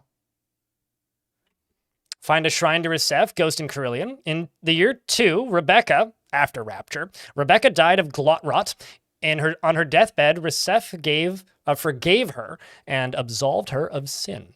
And he allowed her to be buried in the village of Ezra, outside of the gate of the Tomb of the Eaters beneath the shadow of the spindle. Also, what's this? Oh. Nah, I won't take that wine.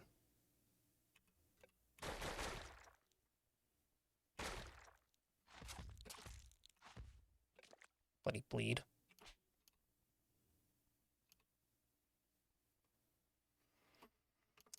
Should probably spend some of my skill points. I've been too busy, like, being a chair. I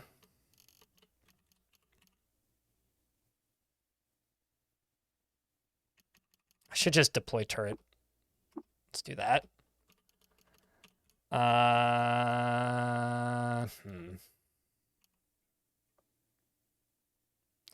Really tempted to get acrobatics because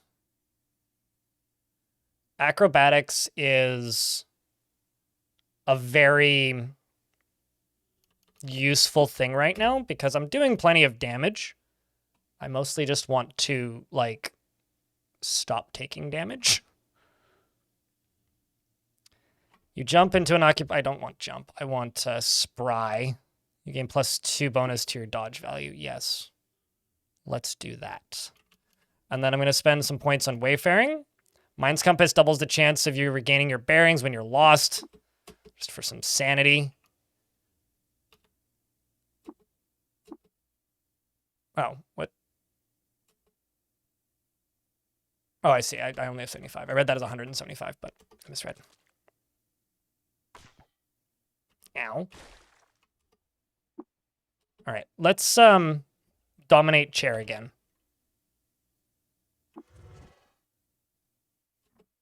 What? Really? My chair's like, I've been dominated enough. Well, okay then. Fine, buddy. I gave you water. Can I become a skull throne? You're going to have to elaborate a little bit more on what that means. Can I become the chair? Yes, I just did.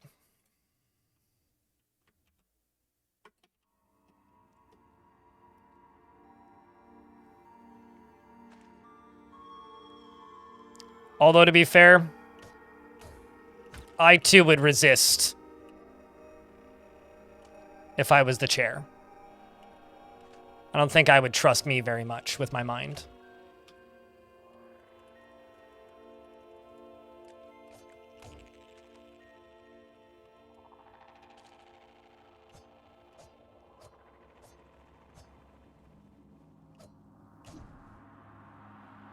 You miss with your dagger, hey?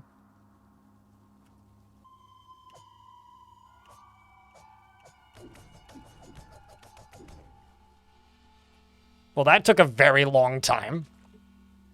Also, a bronze battle axe? Sorry, but a chair with a battle axe is too funny. Must take.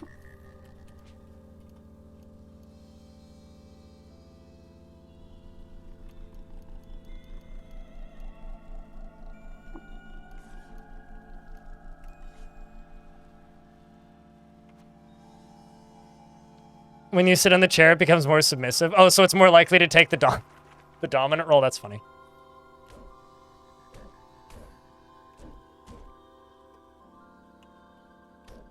I am a chair with a battle axe. Fear me! This was totally worth the $6.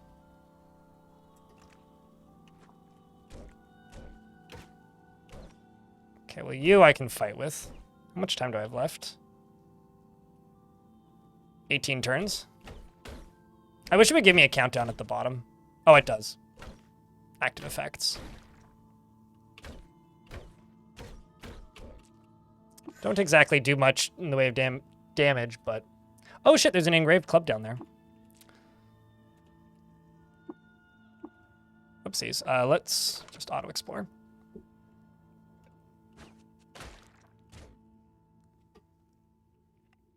Here's another engraved battle axe. So when you auto-explore, you automatically examine items that have engravings or paintings on them. If you find an item with an engraving or a painting on it and you look at it, it gives you information about the world's history.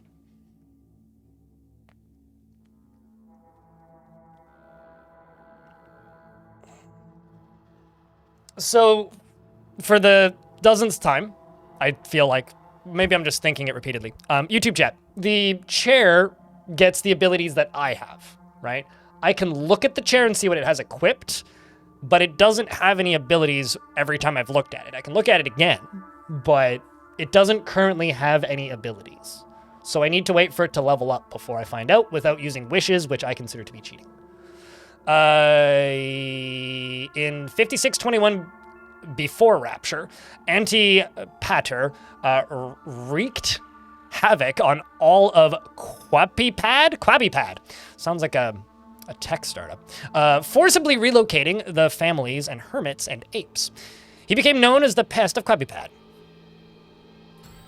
I might actually equip that. Another location to visit. Sorry, I have a thing to grab.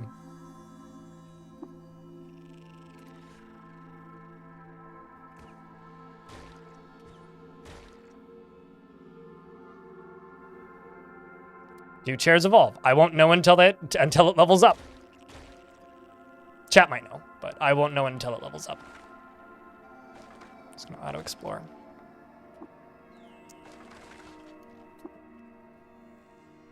Sure, I'll take the leather cap, even though it does nothing for me. So if I look at the chair, all I can see is what it has equipped. Although, it doesn't seem to be super interested in throwing them grenades, though. Apparently, auto-exploring just... Oh, I see. I bumped one. Okay. That's my bad.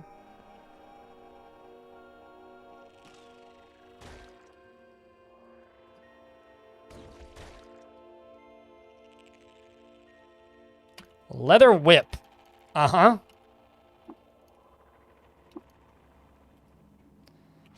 Also going to equip a missile weapon because I just got a bow. It's not the best missile weapon, but I have it now.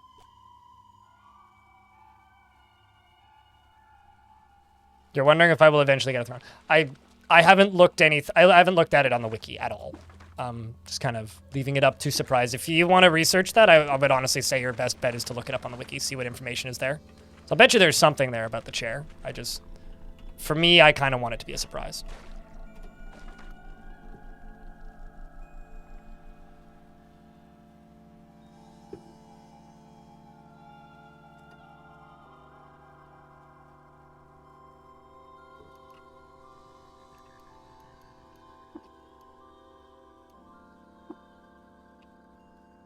Snail encrusted? I don't think I've ever seen that before. Plus 10 euro. Oh, wow. Can I wear that? Yeah, I can.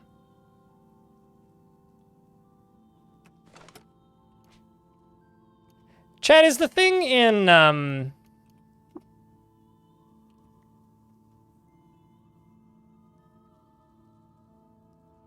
Golgotha a mollusk? Or is it an unshelled reptile? No, it's not.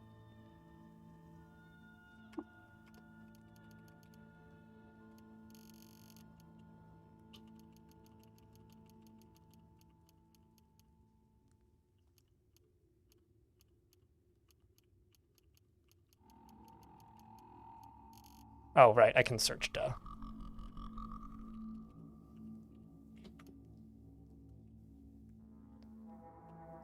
Huh!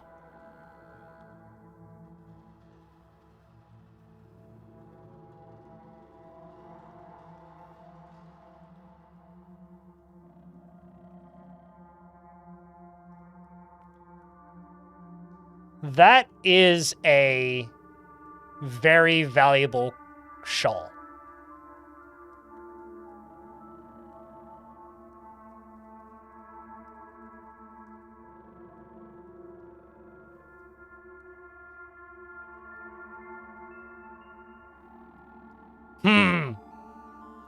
I also need to check Cud's player count. Where are we at?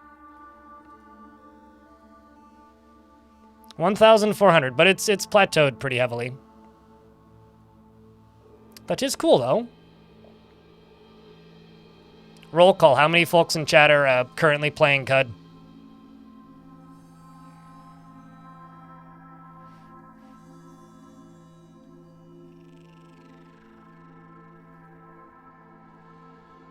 Can you dominate a mollusk?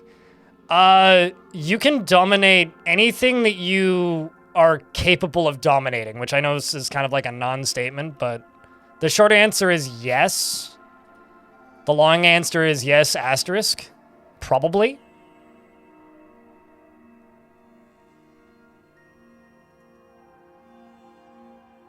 Cool. I mean, that counts, Derek Blake. There's like 5 ways to skip Golgotha. But no, I want to do the water ritual with the mollusk because the thing in Golgotha has fun surprises if you do the water ritual with them. What floor am I on? Floor 3?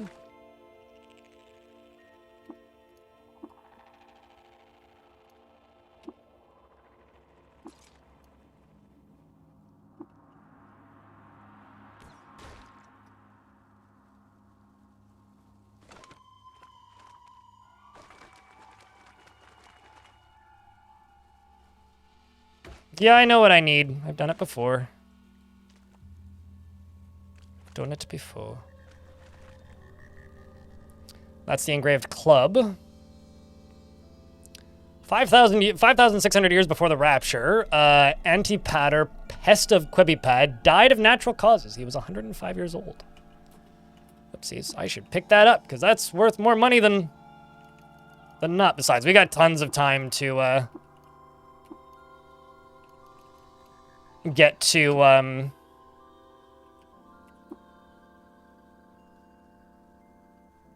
We have tons of time. That's a cap. No, I wanted the sandals. We got tons of time to find slime. You're playing a monk with carbide fists? Paunchy paunchy.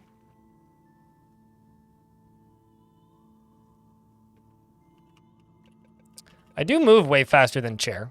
All right, Chair, go explore. You finished a step in Find the Vermin!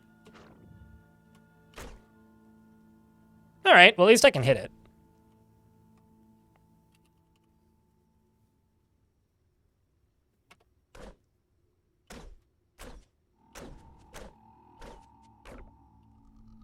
Thank you. Might as well clear a little bit of this.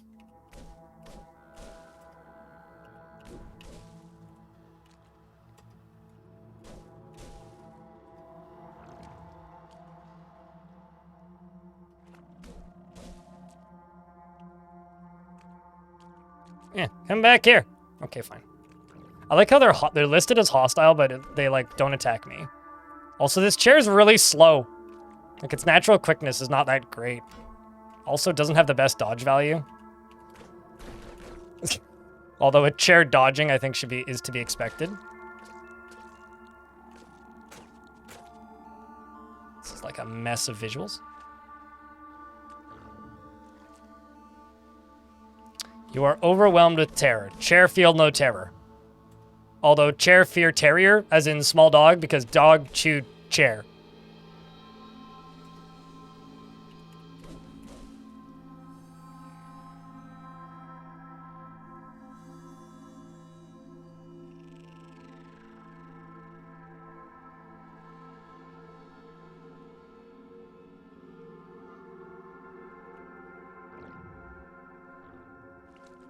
Now, you need the 1 unit of slime to make the thing, not to do the water ritual.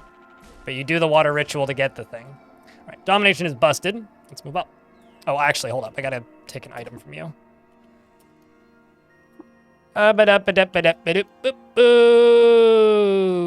There he is.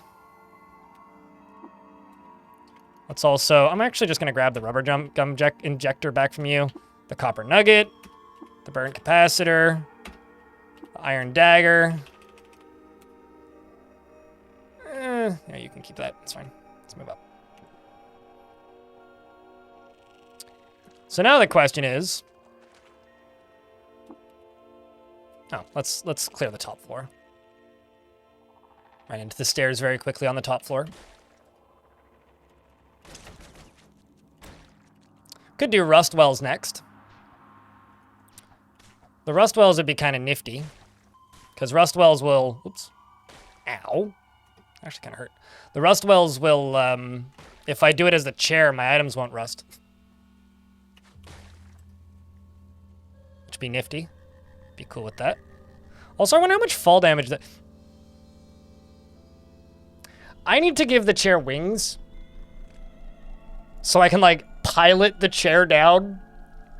Like, if I could find Argvi's apprentice and get the mechanical wings. How are the pets? I have a pet chair and I keep dominating it. So that's how they are so far. Found a normality gas grenade. My pet is a chair, yes. And I determine a artifacts pass to be a freezing staff.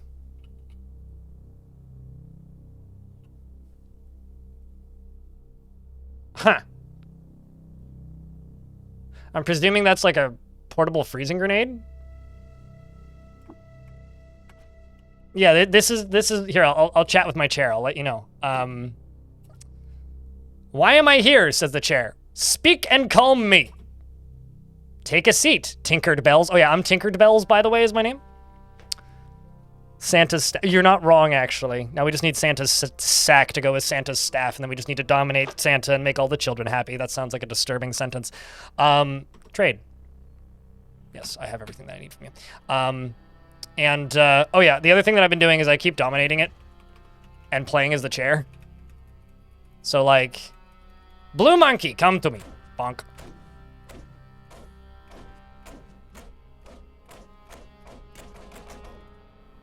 You know. It's the hard knock life for chair.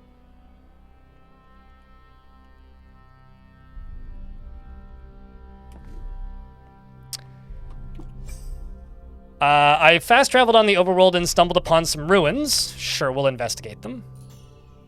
Discover Ukesh.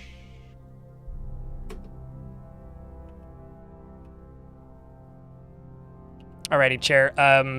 Streamer needs to grab some lunch. And also to take a line from YouTube chat. I completely agree that a streamer playing Caves of Cud having a chair companion is very fitting. It's very fitting. Like, hysterically fitting.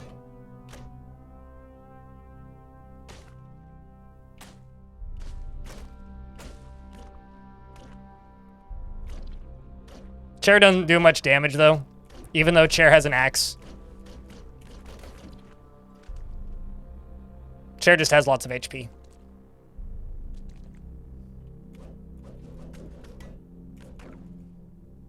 Chair is hungry, though. Slightly concerned about Chair being hungry. Can I make food for Chair? Yes, I can. What in the world does a chair eat?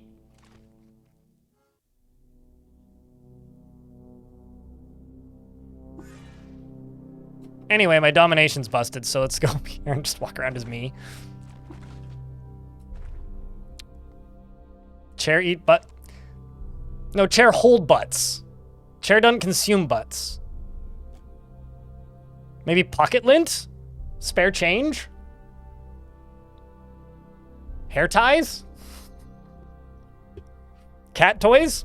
Sweat? Yeah, accurate. How does it eat? I'm not gonna worry about it. I mean, my parents' sofas growing up certainly ate a lot of things. Shrine to Antipar, god of Quepipad. At daybreak, on the summer solstice, a babe was found swaddled on a floating platform of polished chrome with its mouth full of rope. That babe came to be known as Antipater. Antipater. Okay.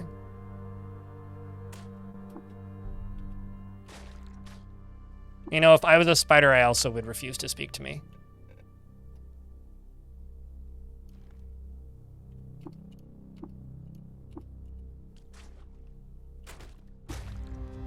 I level 7.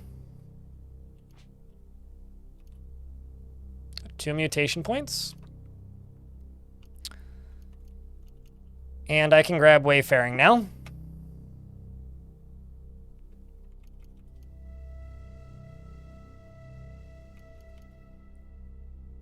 I think I'm just going to go with that for right now. I'm also going to grab Cooking and Gathering once I have the points, I think.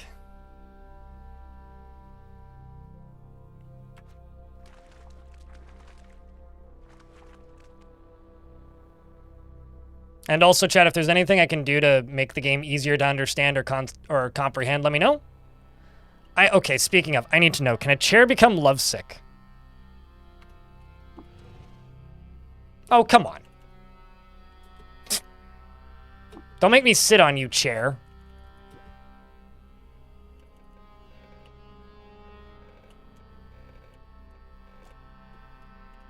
Now I sat on the chair and then dominated the chair. So chair is going to look at the apple farmer's daughter. Oh, she doth pale red apples by her cheek, thy cheek which doth proclaim the right of spring. And here henceforth hath nature's grand technique.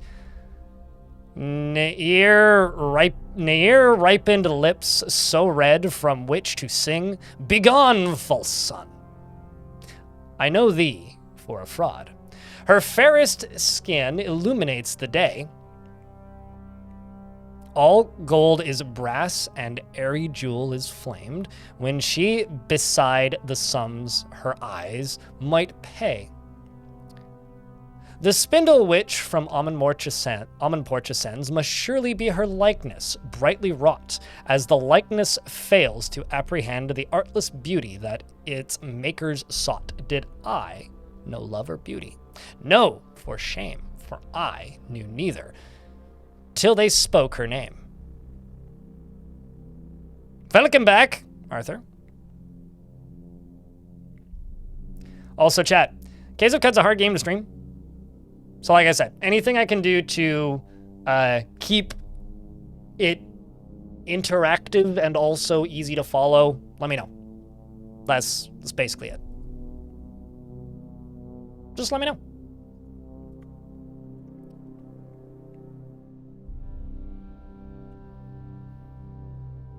Hello, Stone. How are you? I have a pet chair. Pet sentient chair. And I keep convincing it to be me. And right now I'm looking at the Apple Farmer's Daughter because looking at the Apple Farmer's Daughter gives you a pretty hefty debuff. Excuse me. So I'm curious if a chair can become lovesick.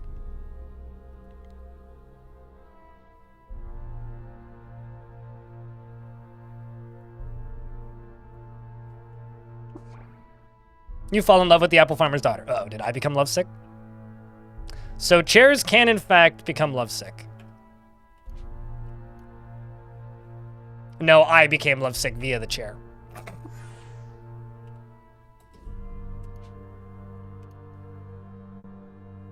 Okay. Oh, no, actually, So yeah, no, the chair specifically is lovesick. I'm not. Oh, you poor chair.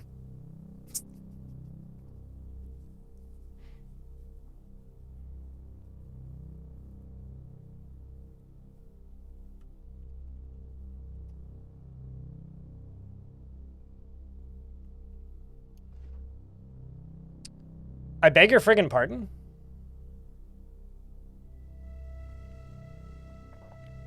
I'm pretty sure those are my mutation points, but I can look again.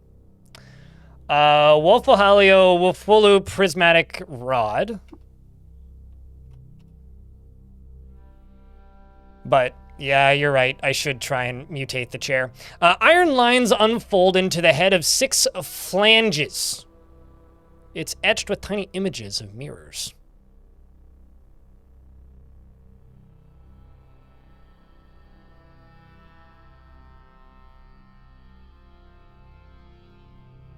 I believe you, V. Yeah, I saw it. But I'm currently not dominated, so I will check in a sec. You know, that's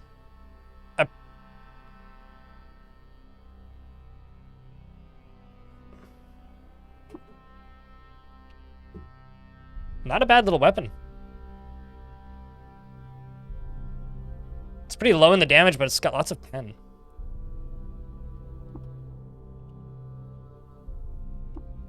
I mean, considering, like,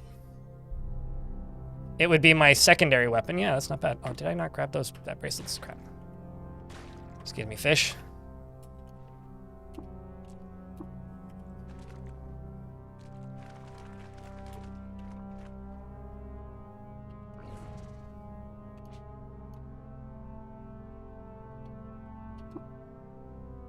Do you want to spend 4 mutation points to buy a new mutation? Yes. So do I trust the chair to not immediately kill me? No. I do not. Because I haven't seen it attacking things. But if it decides to for some reason, I'm scared it's going to freeze me or set me on fire.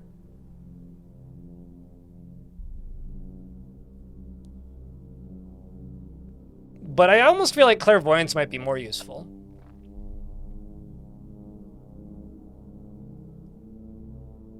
Yeah, but I will always forget, Quentin. This is the thing, is I know enough about me and how I play games like this that I will 1000% forget.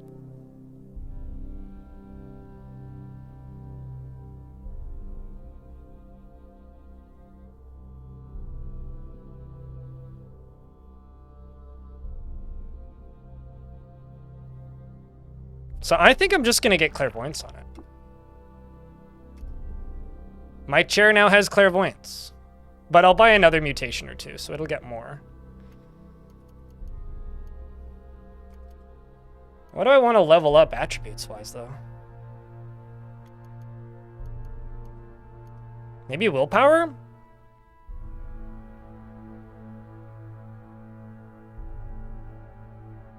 Cheers! Okay, Rich Russ. Thanks for catching the stream. Welcome to the Twitch side of things. This is the main gig. The YouTube's always been a weird, quirky side hustle, but, you know, glad you enjoy it.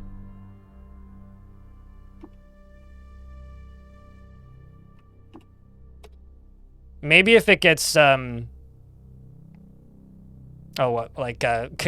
blast or something, or the concuss or whatever for the chair. Then it could rock the world, literally. Oh my god, okay, so that's really funny.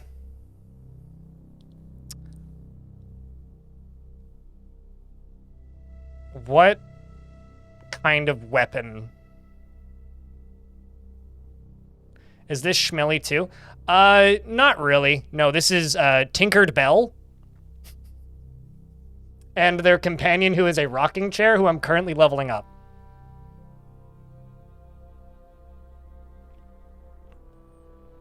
Well, the one benefit about being able to work from home, Lanix, is that you can be like, work?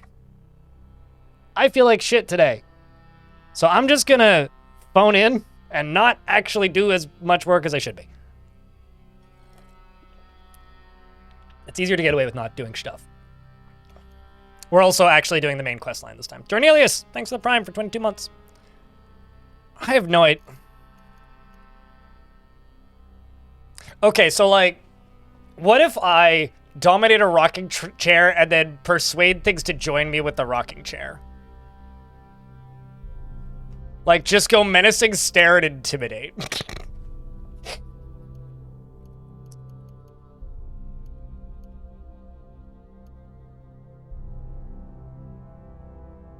Maybe weapons. Give the chair a rocket launcher, maybe? I'd need to level up strength quite a bit, though.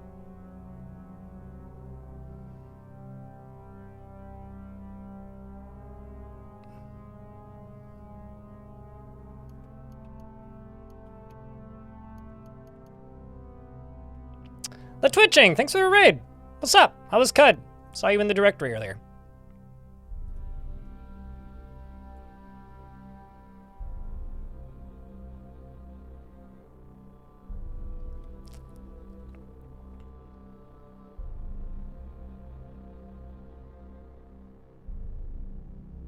Well, I mean, so to answer a question in YouTube chat, I can put whatever I want into the chair's inventory, and currently the chair has an axe, so why can't it have a rocket launcher?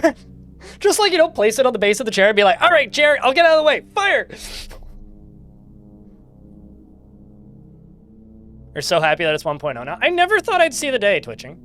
I never thought I would see the day. So, pardon me for my lack of manners. Hi, I'm Greg. The internet calls me blind. I play way too much Dwarf Fortress, and sometimes the internet lets me play other games. I know your name. I don't believe I know you, though, Twitching. So, hello. Nice to meet you. Thanks again for the raid. Chat, can I get a big round of beers for the raiders as well as that Prime sub? Please don't drown them. Apparently, it's actually 17 years. It just didn't become a video game for 2. It was a tabletop game for the first 2. So they're saying it's 15, but it's actually 17.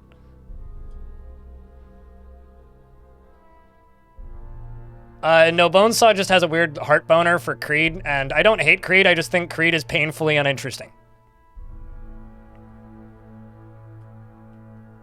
I once found a swarm wreck, like, 10 steps away from Joppa. True story.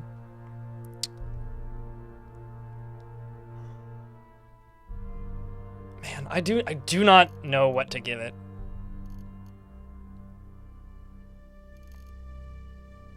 I might also just, you know what I might do? I might just not spend any skill points on the chair for a bit until I find a good weapon, and then spec into it once I find a good weapon for it.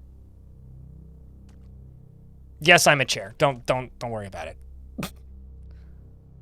I did find some engraved sandals of the River Wives. A canyon pearl fastens sandal straps embroidered in the syncentric imagery. Also, for full disclosure, this is a roleplay run. And I'm doing that because I want to see the new stuff. Because the last time I played, the game ended after infecting a bunch of... Or the last time I finished the game, it ended after infesting a bunch of things with mushrooms and building the contraption. And getting inside of the thing and doing the thing and all that stuff. And then talking with the Bratham. So, yeah.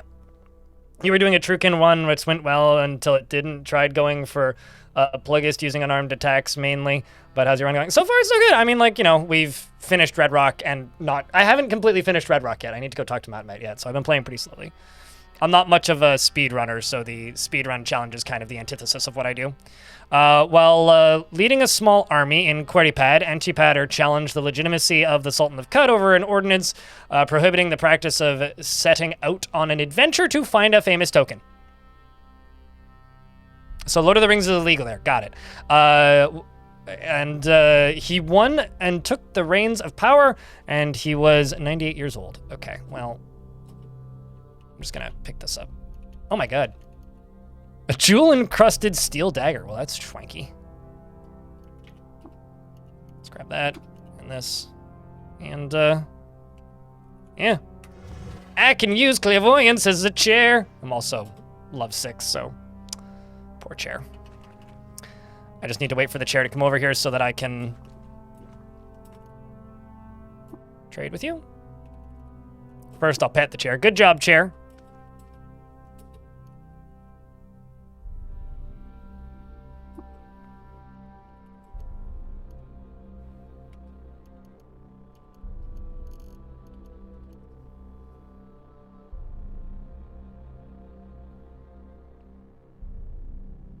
No quest spoilers, please. Well, I have the DLC. That's the only major changes I've seen so far. Everything else has been the same. Some music, mostly.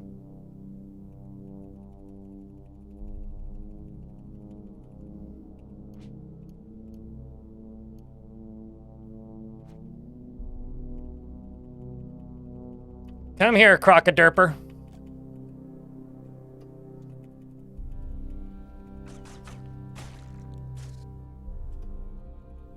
Nope. Nope. Nope. Yes, I have a rocking chair, and I have dominate, so I can dominate the rocking chair. Hold on, I'm gonna go finish a quest as the rocking chair. Actually, no, I can't finish a quest as a rocking chair, because I have to trade back for the item for the quest from the rocking chair. Can I not trade? Okay, I guess I can't trade in that direction. I'm a lovesick rocking chair. I'm presuming that's Alexandra on the account? But hi, Kid Fox. How's launch going so far? Live and drink, Tinkered Bells. Any news from Red Rock? None yet, because, yeah, I don't have the item. Whoops. Anyway. I'm Tinkered Bells, because I'm a tinkerer, and I have a pet rocking chair, so I can sit in it and thunk. Any news from Red Rock? I found the vermin and bits of gnawed water vine. I carry one corpse with me. I mean, my chair did, but, you know. Oh. Also, it's mutated, the chair, so it's a good time so far. Yeah, it's currently, I made the chair look at the apple farmer's daughter so that I wouldn't get lovesick. So, lunch is going great. We have to wait and drop our new trailer because PC Gaming Show, but that's coming in 30 minutes. Oh, is that really? Oh, all right. All right, cool. I mean, I've just been watching the player counts. It's nice to see it hit an all-time high again. I mean, it's at 1,500. It's almost 1,600, actually. Just because I'm weird and I like to stare at numbers on launch days for things.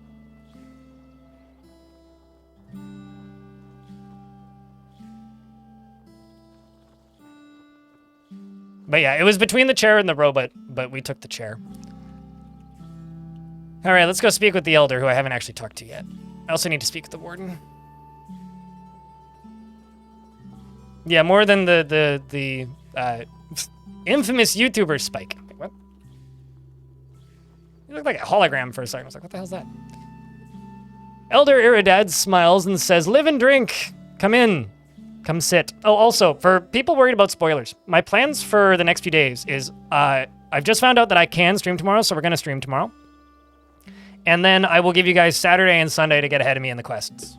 So you guys will have 2 days, and then I'm probably just going to pick this back up on Tuesday, unless everybody's bored of it by tomorrow. At which case, then it'll just be an evening game, but we'll do at least 3 days in a row of this, probably. How's the Cud? The Cud's pretty good. How's Bud, Bud? How's Bert, Bud? There we go. That's what I was trying to do. I feel like any rocking chair would be lovesick if you got up and out of it. Live and drink friend, come sit. I have my own chair, thanks. Neth the cool shade, cross a pillow there, and welcome to Joppa. You may drink our fresh water too, and quench your thirst.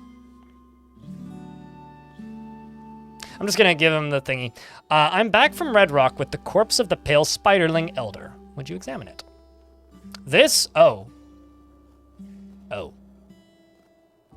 A warted leg? A foul smell of sour gum?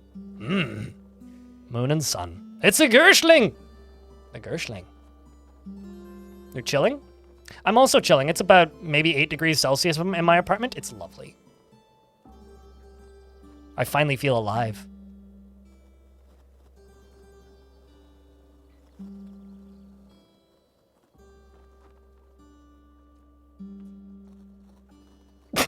That's a take, Dream of Life.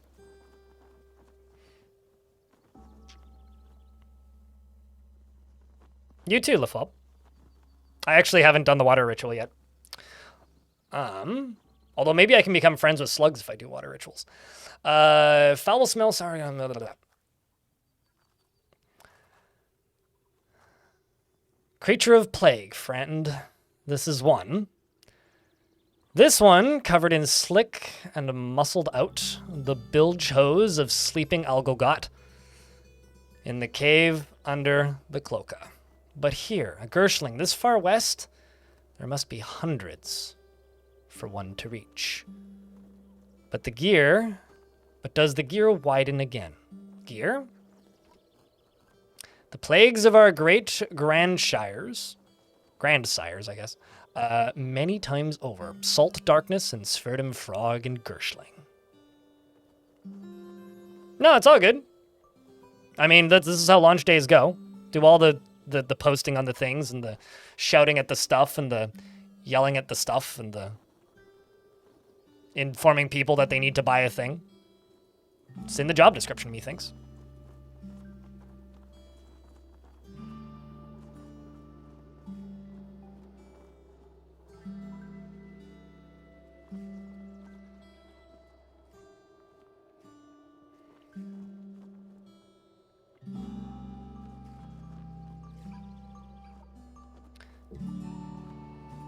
Friend, do not like to sour the air with a harsh word, but this tiding bites my liver like acid. Must ask Nima for an elixir of yuckweed. I noticed the creature had its fangs removed. Oh, a Gearite? Must be. They bind the teeth right up to their own gums to make a show for the Gersh Nephalem. Nephalem, the seventh plague, Gersh titans born of the moon's stare, quickened to life to eat our young. Sultan Recef drove them back. Chiliad ago? I don't know how to say that word. Chiliad ago? Chilide? Long time ago, I guess. Away to slumber. Do they rouse? I'm sorry to cause pain, Elder. No, friend, your finding is a rich value to us. We are poor farmers, and sharpen our vine reapers is all we can do, but others perhaps more. Take these prickly boons as thanks, and I will not soon forget this. Tinkered bells, leave me now to muse, kindly. Get Numerodostrum injector and 2 salve injectors and a salve injector. 3 salve injectors. Don't they usually give you a rubber gum injector? Anyway, complete that quest. Joppa like me. I'm going to go learn how to make salve injectors. And also normality gas grenades.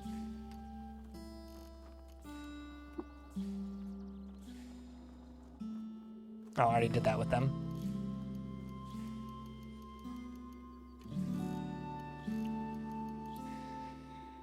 When did they change the color of salve injectors? Anyway, I'm going to read the early history. I now know how to make them. Those are healing injectors. I now know how to make Ubernostrum injectors. I already know how to make those. And, does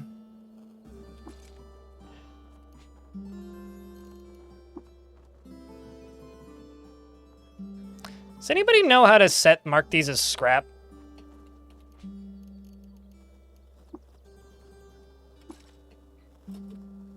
Is that like a specific ability that you need to do that?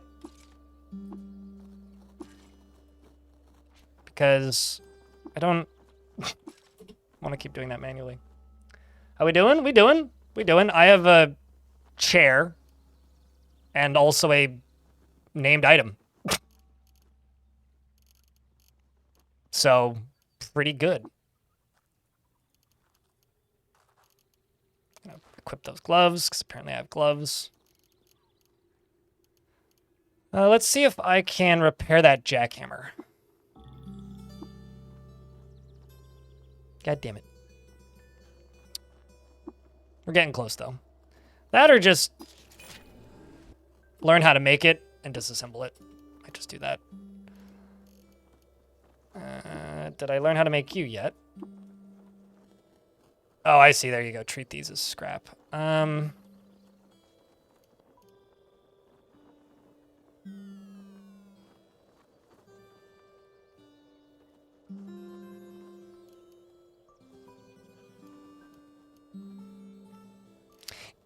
Yeah, I think chat's right. I think it's just something that you have to, and now I also have Fix-It spray foam, so I could have repaired it, but oh well.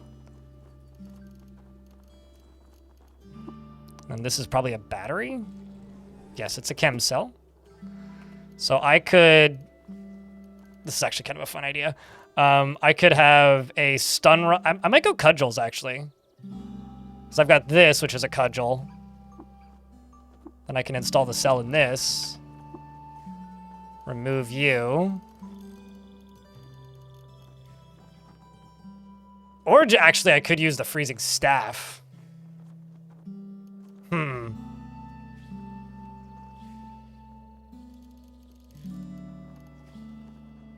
61D2. Yeah, you know, I think I'm going to use the freezing staff instead.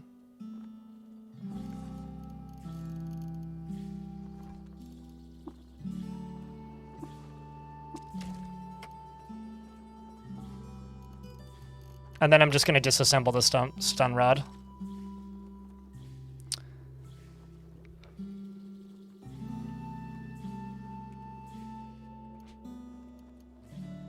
No, I know that there's a tinkering tab menu. Trust me, I'm not a new player to this.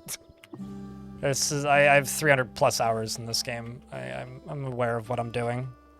Even if I don't always seem to do the right thing first. Let's go speak with the apothecary. Time to rest. Or surest way to dress a wound. But my wares help if you're in a hurry.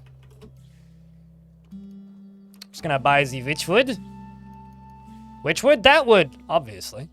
And I'm gonna sell you some stuff. Here, buy this corpse, thank you. I never thought about just selling the Urshling corpse to a trader, but I guess now I have.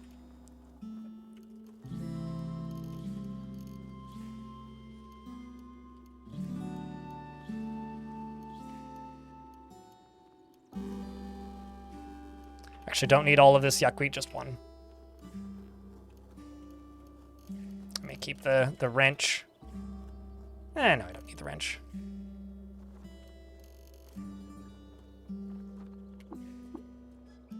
There we go. Trade complete. And let's go speak with our guy.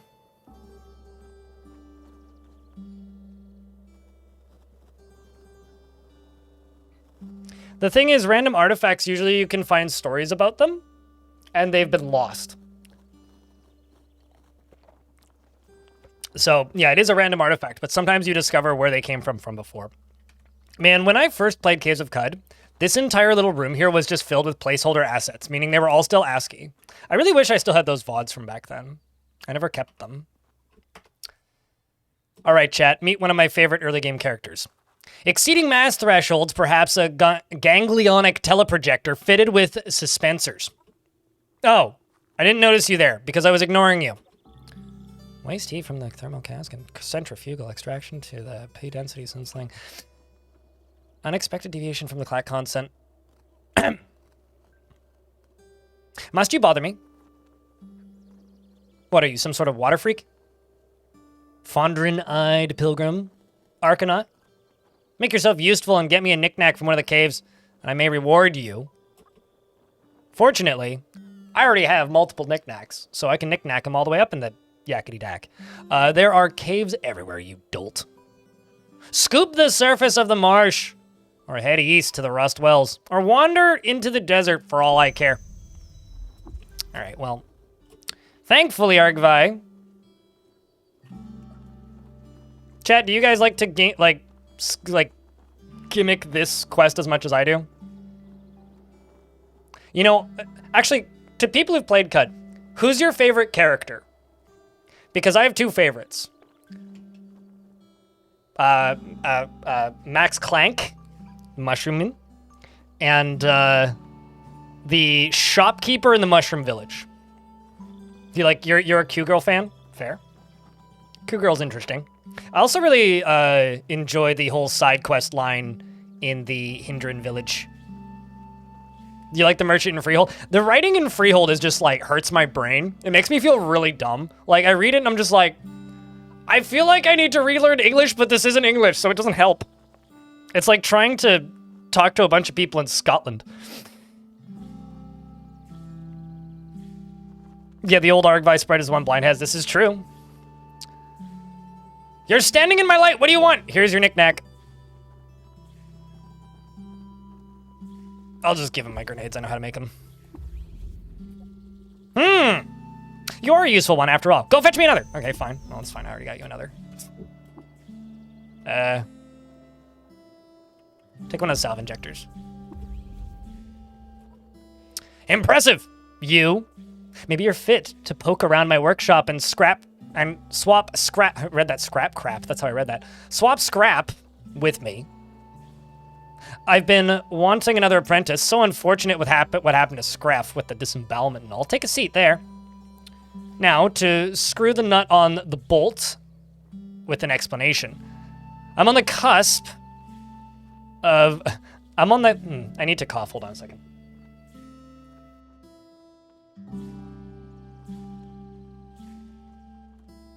You like Tam?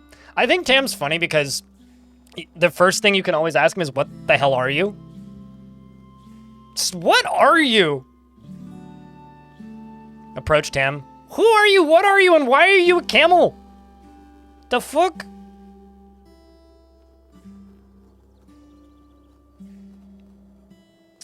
The plant blue dude believes he's important. The one who sells... but not the one who sells this pot. I enjoy the plant dude because the first time I encountered him, I was mortal enemies with the consortium, and he tried to kill me. So, cucumbers? Friend! What about fungi? It's just very funny to me.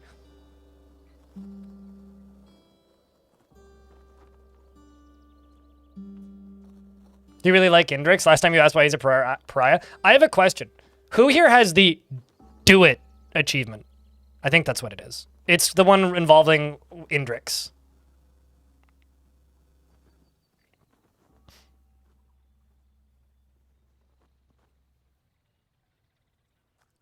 The bookkeeper is randomized. Yeah, it's different every time. That is correct. You don't? I will say this. It's worth doing once. It's worth doing a run to get the evil ending to that quest. It is worth it. The writing is really... I mean, you can say that about anything in CUT, but the writing is really cool. I'm in an ad break right now, so I'll just keep babbling until it's done. Qued's listed in NPR's best games of 2024. You know, so when... I know NPR is like a network, right? I think whenever I hear NPR, I think of the late night aliens show and conspiracy theories. That's all I think two things: Tiny Desk and like aliens. So you know what checks out? Cool music and aliens. Right? Yeah, totally checks out.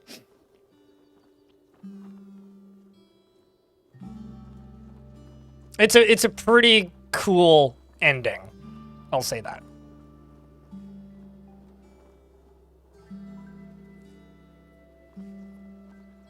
Because, like, this is going to be a really interesting launch for a game, because I don't think that, like, Caves of Cud is going to be a game that's just going to, like, skyrocket and take off. I think it's going to be a slow climb over the next week.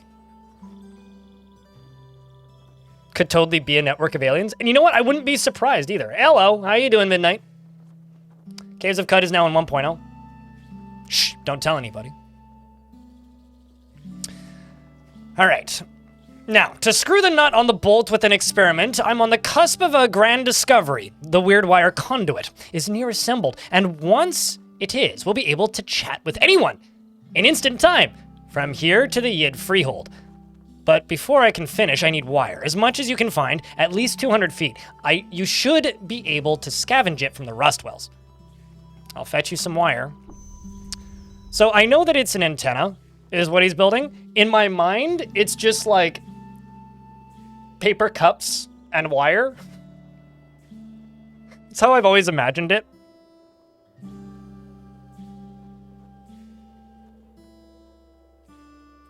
I mean, it's already beat its all-time player count, so that's pretty cool.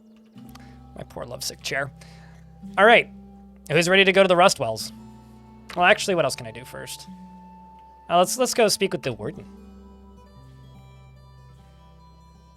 What an odd route to take. Considering, yeah, okay. Big Yurm shifts her weight between hind and forelegs. She shakes a storm of rust dander from the tines of her great horns, and she blows a halo of freezing air from her rime-vined hands. Do you dream of a sci-fi transhumanist roguelike set in a salt basin dry that trade is conducted in drams of fresh water, and you crave extra set of arms, tank treads for legs, or projectile quilts for precognition? Well, good, because you'll need any advantage to defeat or befriend goat swarms, sentient trees, and laser turrets and evil clones of yourself. Yeah, that checks out. Caves of Cud draws me in death after death to build a mutant that reaches the ends of an enigmatic story in a long-dead sultanate's shadow. NPR. Yeah, you know, honestly, shout out to NPR for talking about cool video games. Although, you want to see the best selling point I've ever seen for Cud, Montecore? Check this out. I just have to open up the social network Blue Sky for a second. And then scroll down Brian's fucking Blue Sky feed because he posts way too goddamn much. Dude tweets more often than, or posts more often on social media, I guess, than I think. All right, scrolling down.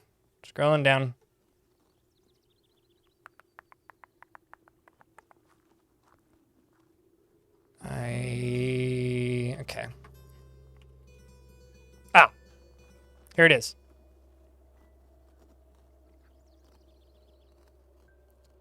I'm going to zoom in a lot so you don't have to see the replies. 17-year-old long-form joke to get people to say cock is perfect. There you go. This is the programmer of this game. So, follow me on Blue Sky if you want to see reposts like that. Norm Macdonald approves. Dude, they may have actually out-McDonalded Norm Macdonald.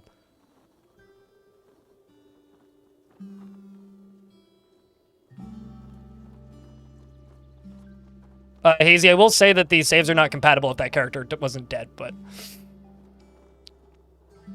Anyway, if you want to follow me on Blue Sky, I'm just... here. I don't know. It's right there. I had 420 followers, but somebody ruined it, so I can promote it again. Yeah. I don't post too much, but you'll see thumbnail previews and stuff. 'Tis what it is.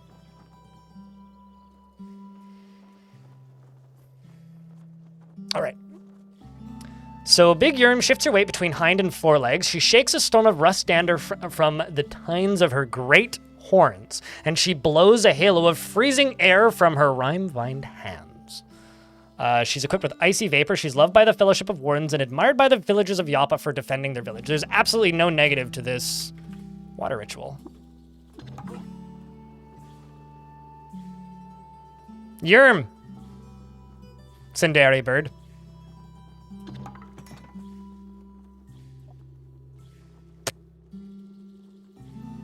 I like the wardens. I always try and have a warden companion, but your reputation with the Fellowship of Wardens is decent, but they can't share a secret with me. Well, they ain't ended you yet.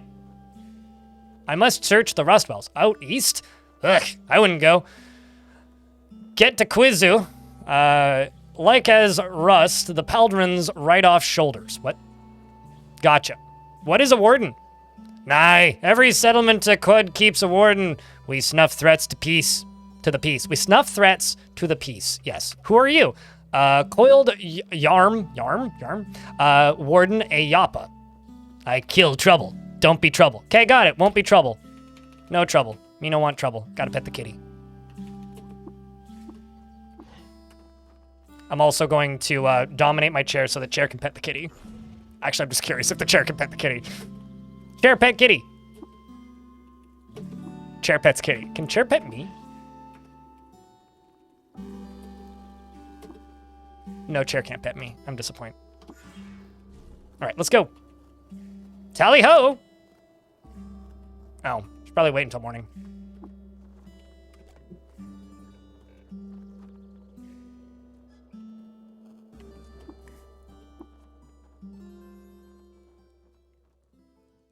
What is this, Battletech? Yeah, OP clanners, man. You gather some fixings, an orbital Defamious wing, a temporal cracked lens, and some modest croc meat, and a sacred dram of water.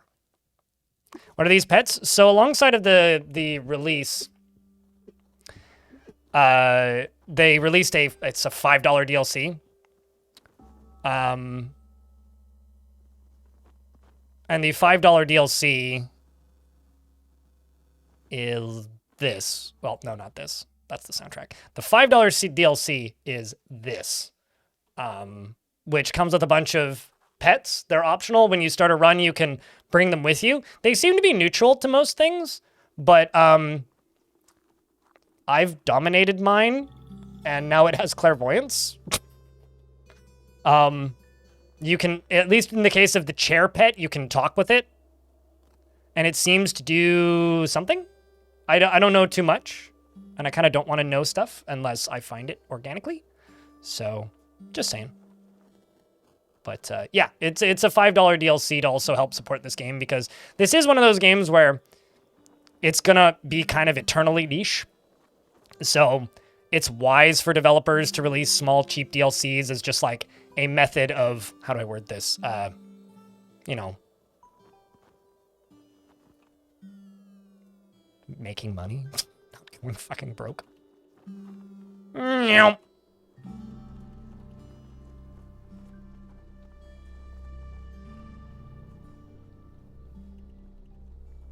There's a spider down here.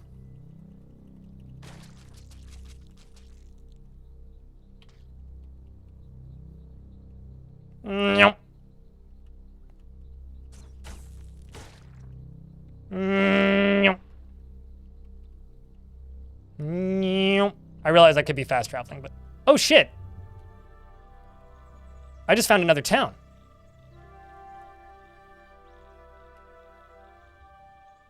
You note the location of Umrimur in my journal. All right, well, I'll explore it. There's also some sort of psychic snake or I didn't see what the sprite was, but there was a psychic critter of it. Is that a...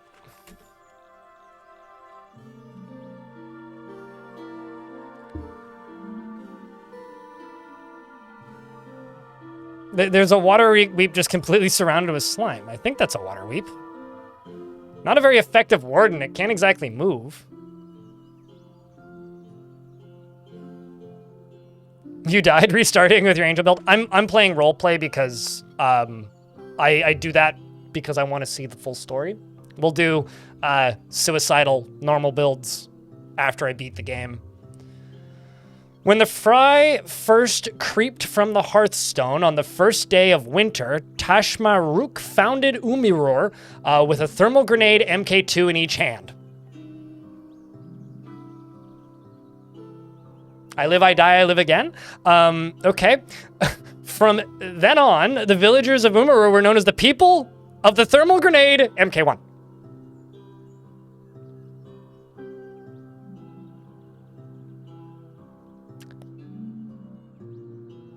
Thanks to whoever gifts you subs. It might be so that is a complete waste of channel points. I will actually disable the save the game streamer because I can't. It just auto saves when I get to villages. So hold on, let me just disable that and also refund that. Because I'm playing roleplay, so the game just auto saves whenever I hit a village. Or like a neutral zone, basically.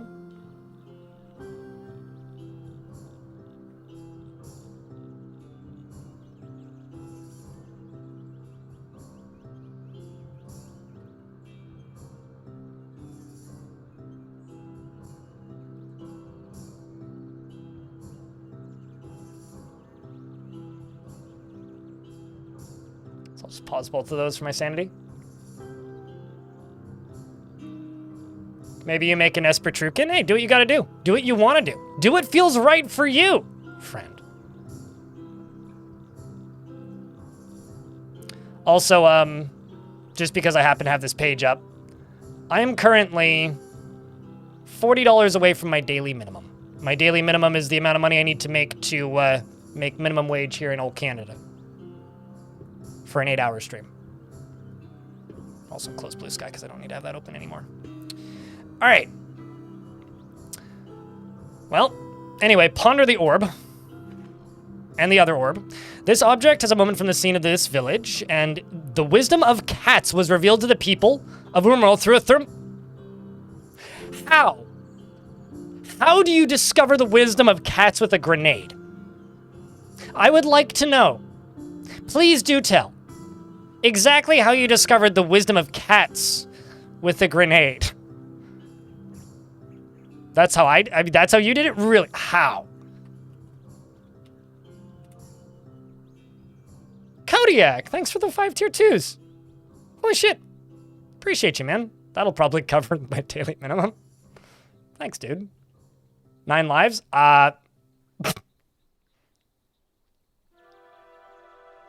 I mean, it's not a thermal nuclear. It's just a thermal grenade.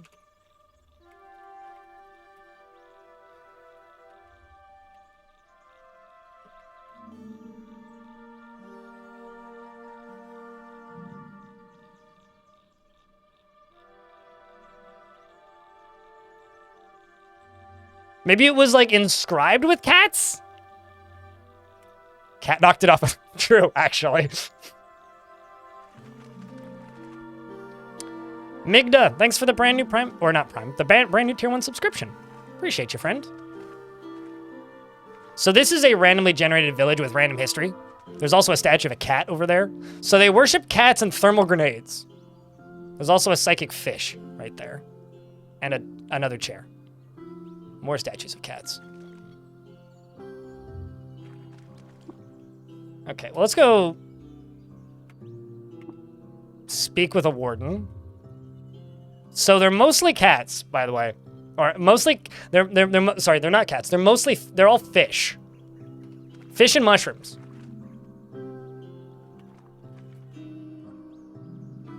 Okay, well, you're not loved nor hated by anybody. Well, that's disappointing. Elderfish Umbas the erudite. Hold on. Who likes and dislikes you? Admired by goat folk for uncovering a plot against them. Disliked by the villagers of Har for worshipping a highly entropic being. Disliked by the villagers of Kid for selling a map of their vaults to adventurers. So that won't be too bad. And having the goat and anything to like become neutral with goat folk is a good thing. So Welcome to the village of Umar Nomad. We are a clan who love cats and the darkest profanity toward... who love cats and detest profanity towards cats. Do they know what cats are? These are fish.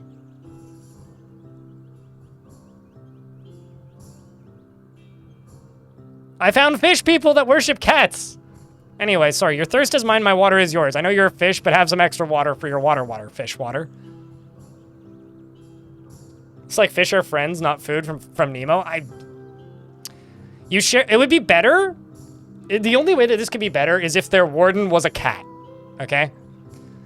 You share your water with elder fish Umibes, the erudite, and begin the water ritual. They like me more.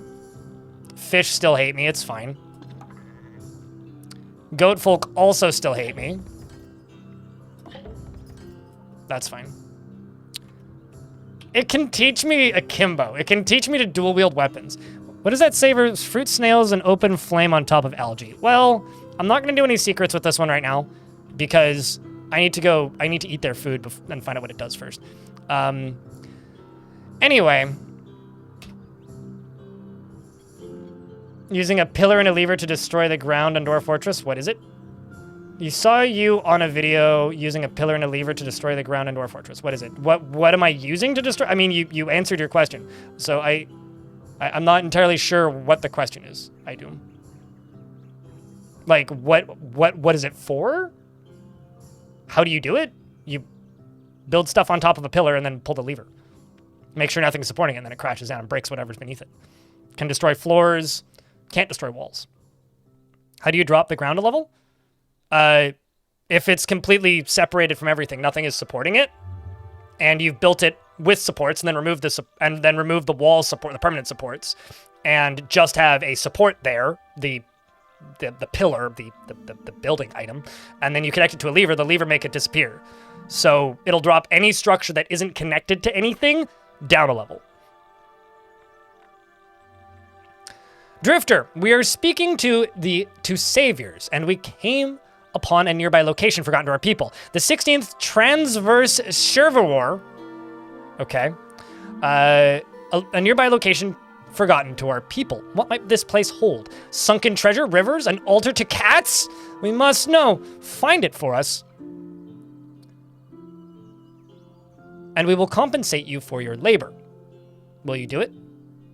We hear that it's located next to a snapjaw fort. Give thanks for a thermal grenade MK1. Okay, well, I will have to do that. Also, let's just go speak with this. Eat fruit, snails, and open flame on top of algae. You gain the activated ability Breathe Fire. Yeah, okay. All right, I'm gonna learn how to cook that. Excuse me, thank you. For fruit, snails, and open flame on top of algae.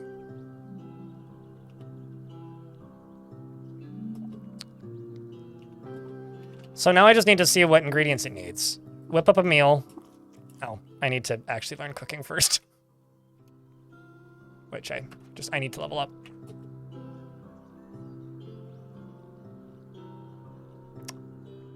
Also, hey, Flare the Bird, is this video game any good? So I have hundreds of hours of it, and I feel like a noob. So I would say yes. Anyway, I just smoked a hookah. You can smoke hookahs in this game. Is that good? I also have a pet chair, who's currently lovesick, who I can dominate, and that allows me to play as a chair. I'm just going to rest until morning.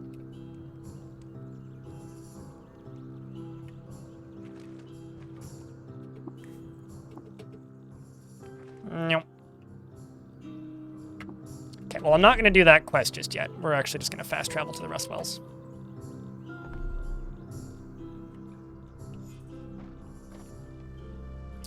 Now, I'm going to play as my chair and break all these plants. 189 turns until lovesick runs out. My chair is lovesick because it fell in love with the apple farmer's daughter. It's terrifying. Also, can I look down?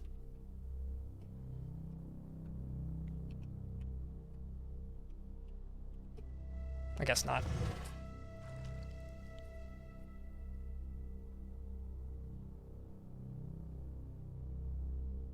Nope, I have a pet chair. And currently I'm playing as a chair. So alongside of the 1.0 release, I passed by a small stone. Gonna have to look at that. Alongside of the 1.0 release, they released a DLC, which includes a bunch of starting pets that you can get at the start of each run. And personally, I think it's hilarious. So I have a pet chair who I can dominate. And also I can't see because it's too dark. So I'm just gonna wait until morning. My chair is holding a torch though.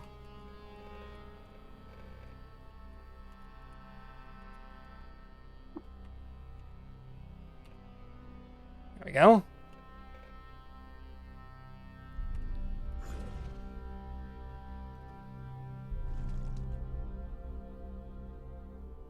Yeah, it gives me a intelligence buff when I sit on it. I can talk to it. It's sentient. Armand, hello. Nope. Like I can kill monkeys with it, which is, you know, a good time. It also has a stupidly large amount of HP, which is very funny to me. Okay, it's only 44 turns remaining until Lovesick is done. So chair is no longer, or is still Lovesick, but how much longer are you Lovesick for? Eh, whatever.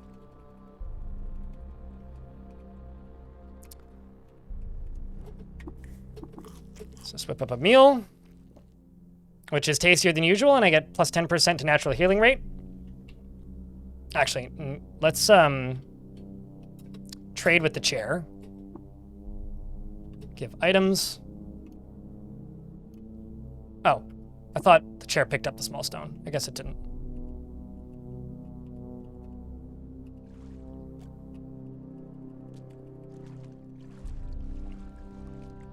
But I thought, oh, maybe, oh, I see, it's those small stones. I presumed it was an artifact small stone.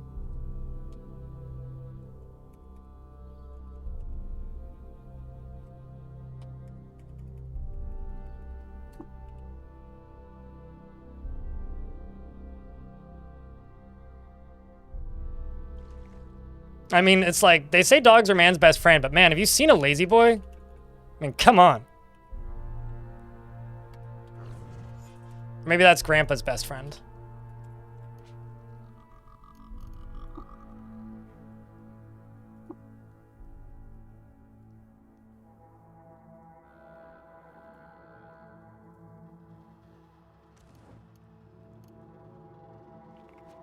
All right, so I'm now a chair with an axe and a torch. Don't worry about it.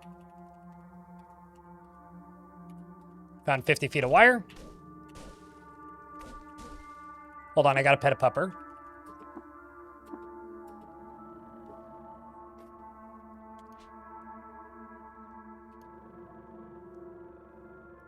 I've also got 2 mutation points.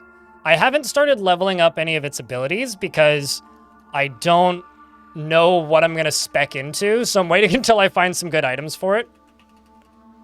How much fall damage am I gonna take if I jump down a level?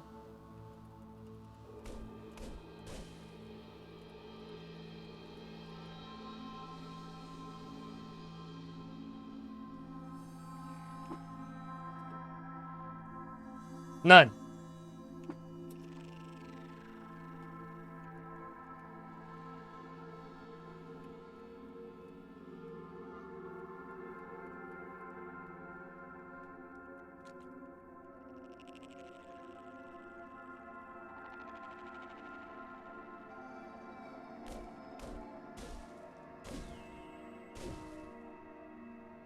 Is covering where the wire would be? Yeah, I was thinking about that. I'm like, that's Is it really sitting on top of it?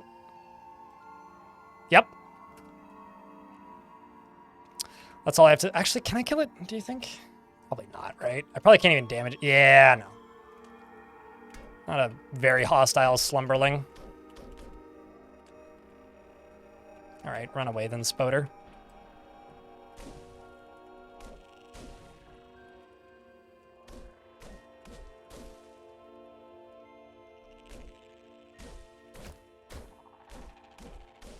Every well has 100 at the center. Yeah, I might just go jump into the next one.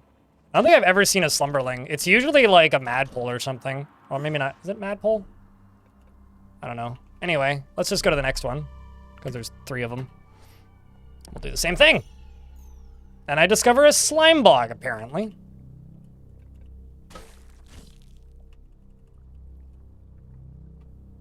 Let's wait until morning.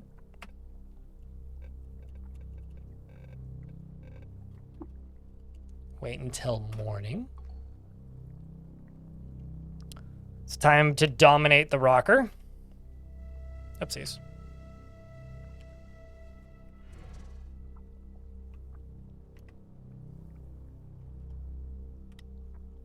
Toggled off rifle through trash. Dominate cherry.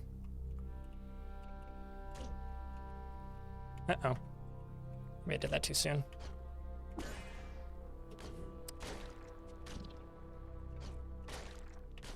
I certainly did that too soon.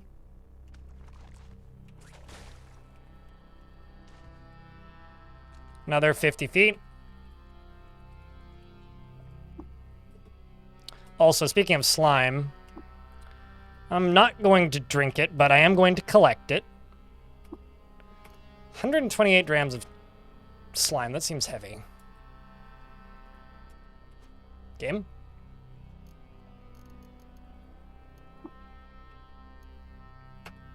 Okay.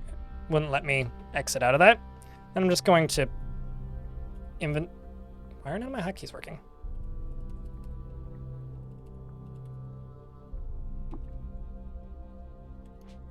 Weird. Okay. Let's pour it nearby.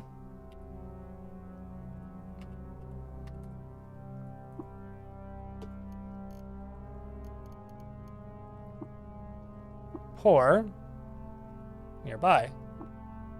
So all of that. There we go. It's not letting me use the hotkeys to do that for some reason or another. Pour nearby. Let's just do 60 grams of that. How am I today on the team? Pretty good. Yourself? Mostly playing as a chair.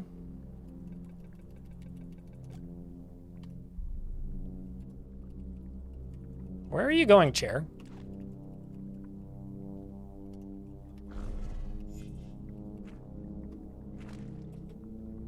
Three more feet of copper wire, plus 50. All right, let's actually just go yeet myself over the edge here.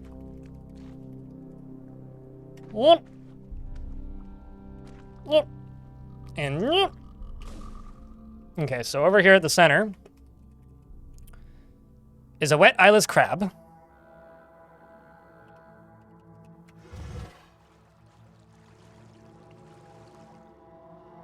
Get a copper nugget. And 100 feet of copper wire. 153 feet of copper wire. So is that in my inventory? Wait, is the copywriter teleporting to my... Oh, no, I see. It's in the middle. I'm an idiot. Okay, so we should have enough copper wire now. So it's just a matter of waiting for...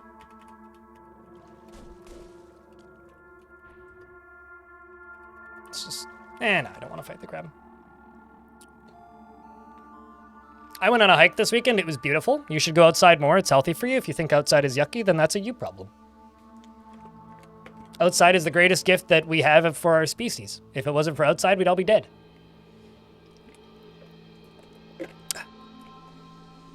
Indeed, Clander for pizza, by the way. Also, I've been doing a terrible job reading chat today for some reason. I don't know why. I'm very tired, sleep deprived. I didn't sleep well last night at all, so...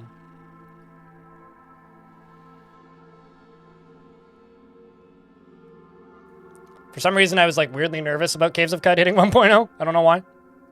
But I was very nervous. Maybe just excited, I don't know.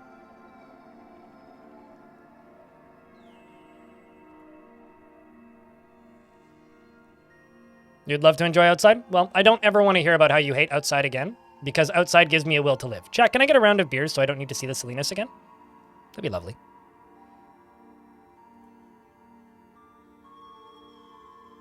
Plus, humans are pretty much animals. We're quite nomadic, and on top of that, it's living on top of each other is not healthy. Yeah.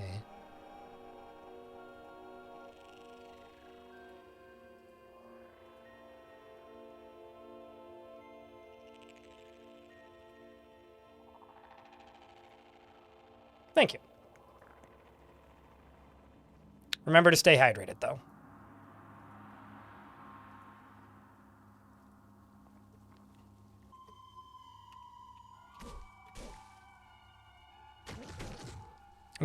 My chair's getting shot at by a pig. Pigs don't like chairs. Slug snout. Stretch hair mats on an elongated snout, and her nostrils drip scood, the liquefied sign of scavenged corpses, before it can dry and compact into slug snout shot.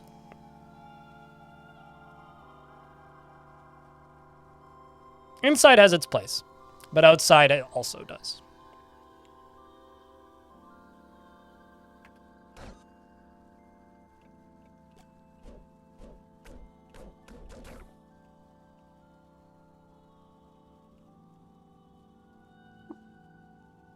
Gotta pet the kitty, but it shies away from me, Sag.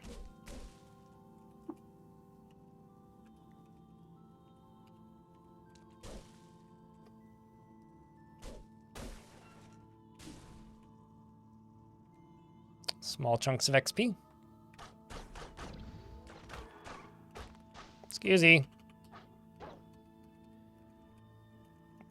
This quest would be a little bit more annoying if I didn't have the ability to just, you know, let's just wait. Can I wait? Wait 100 turns? See a giant amoeba. Oh. Let's go kill the giant amoeba then. Amoeba, more like amoeba.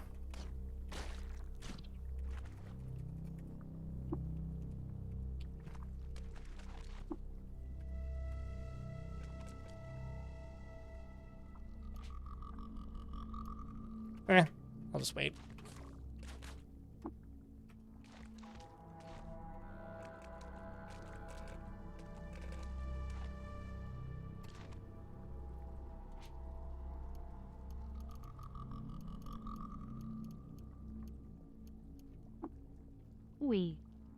What's up, Dark Ragnar? Mass Morass. Thanks for the 11th month. Appreciate you, friend. I need a torch so I can see.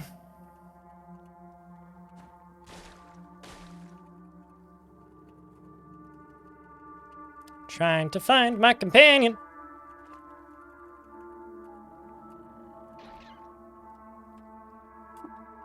Just gotta pet this pupper. You have bad takes, LMT. But yes, I know I have a cool stick. That's why I kept it.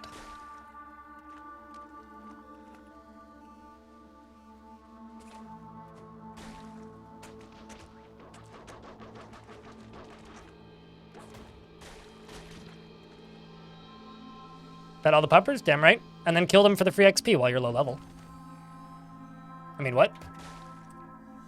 Or the jerky.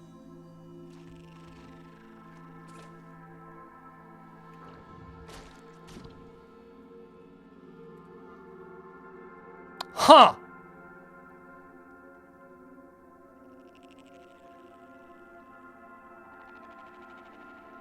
Oh, I got the joke.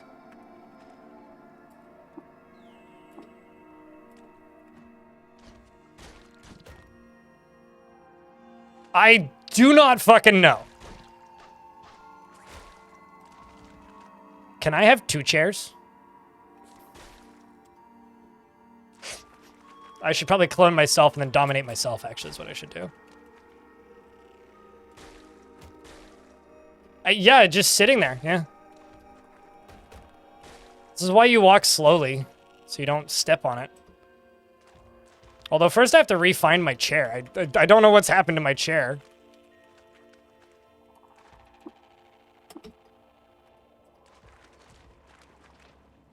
What, dominating myself? I mean, sure. It's like all those Portal memes. What is the purpose of dominating myself? Because then I have a spare self. So if myself dies, I have an extra self. Why have one of you when you can have 2 of you?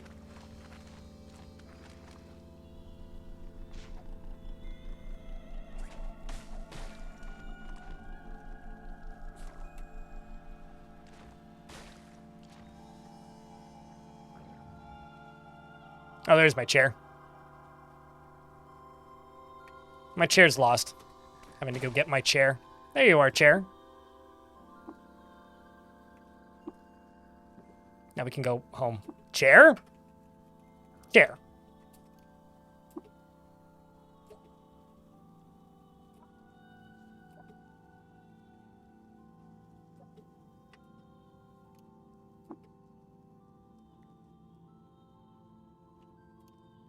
Please.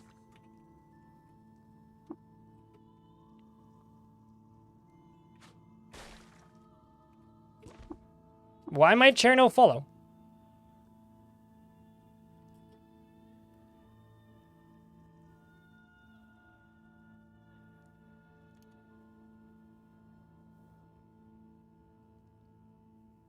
Wait, slime bogs have 1 dram?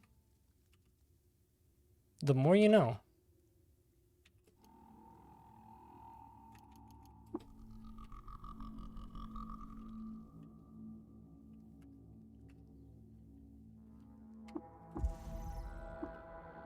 No, apparently they're according to YouTube chat, they're just in cloning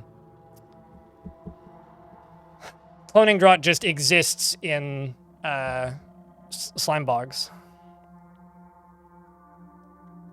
It says that you're already enough. Well, how about 2 of your wife then? Maybe you can convince the other one not to feel that way.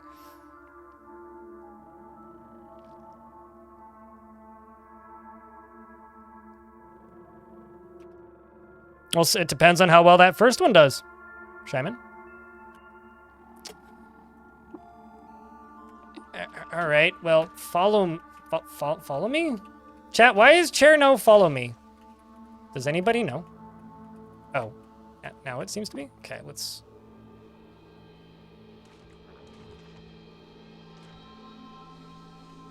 Can you use your pet chair as a weapon? Not exactly, no. Like, it's just leaving me. Maybe I've dominated it too many times. It resists my domination, you motherfucker. How many times do I need to pet you? Accept my domination, you.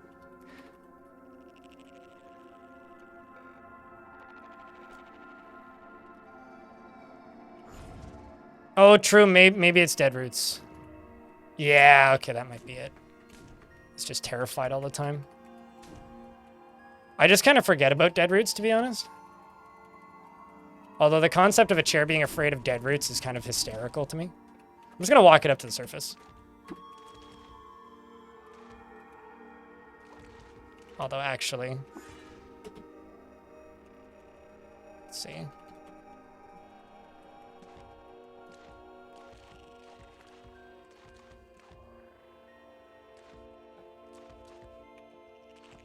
Yeah, I don't know.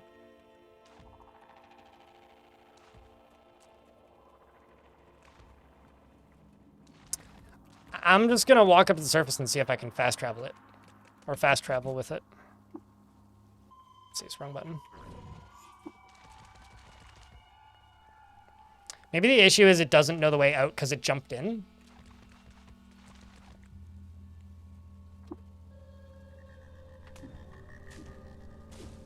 Which is very funny. What's up, Quap? Any and all, except they are trap avoid. So be aware of this. Gremlins. So you need webbed traps.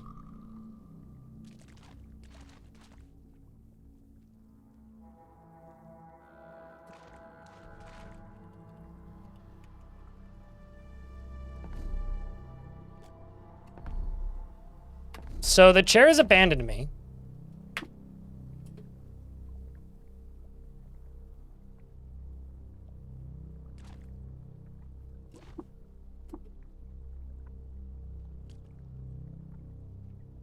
Do I have an ability that I'm missing?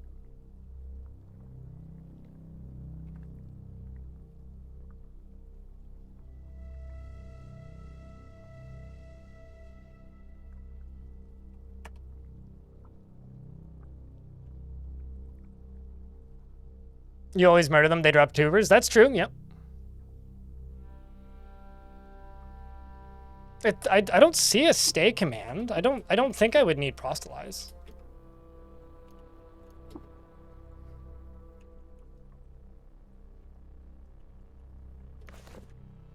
Because I don't, unless I'm very much missing something. Let's recall its story. Doors, named for the sound they make when they open. Door. Wildly insistent on weirdly insistent on bidirectionality. Ajar, puns, knock-knock jokes, unfairly saddled with metaphorical baggage of change and transition, when really they just stand there. Walls, clear sense of boundaries, like lockpicks. Utility and often depends on size. Fun and productive to imagine what might live inside them. Fuck you, game. Tables, nature's workhorses, emblems of our collection, delusion, meant to be used for getting things done, much better at having things piled on top, and allow for octological underspace. And legs. Chairs. Invention of stillness in a shifting world. They make you shorter. Form follows function, also legs.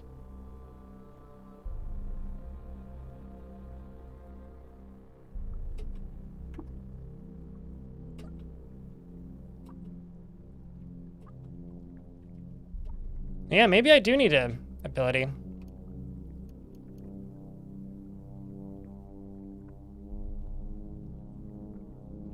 Is it worth watching?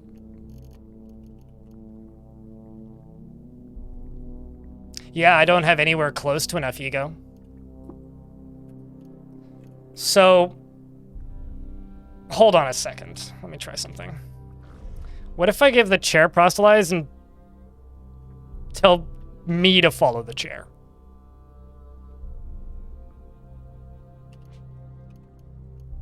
But actually, I don't think... Oh my fucking Christ, I can intimidate people with a chair.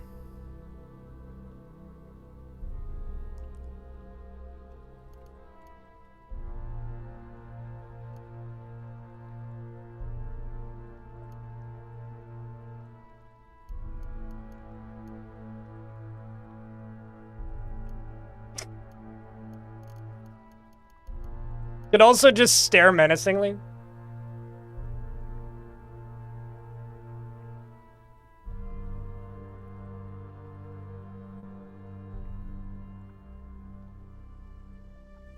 Yeah, I'm gonna have to... I'm starting to wonder if this is just like a bug, but... Because it's weird that it just stopped following me. That's the weird bit. Let's see if I can walk it back to town. It'll take a while. I'll just have to follow it. Sorry, just taking my chair on a walk here.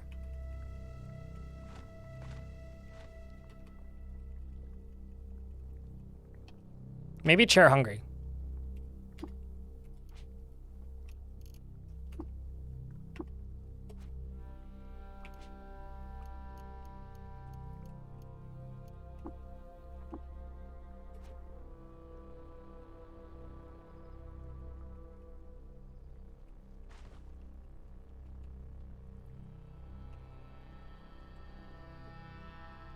What does chair eat? Same thing human eat?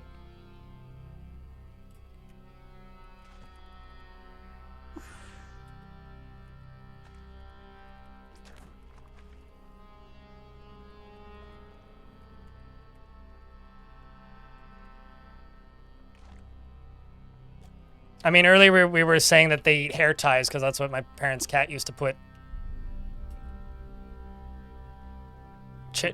Chair? Why must you do this to me, chair? You're stressing me out.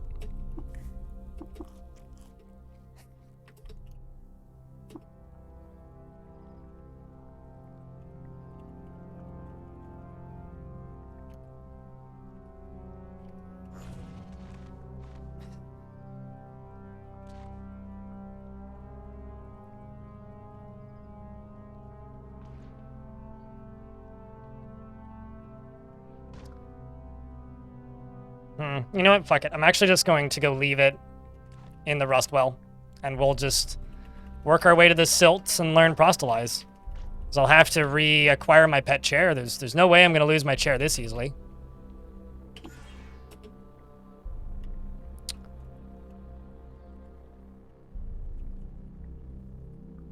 What does the chair yeet? Well, the chair could theoretically equip a cluster bomb launcher.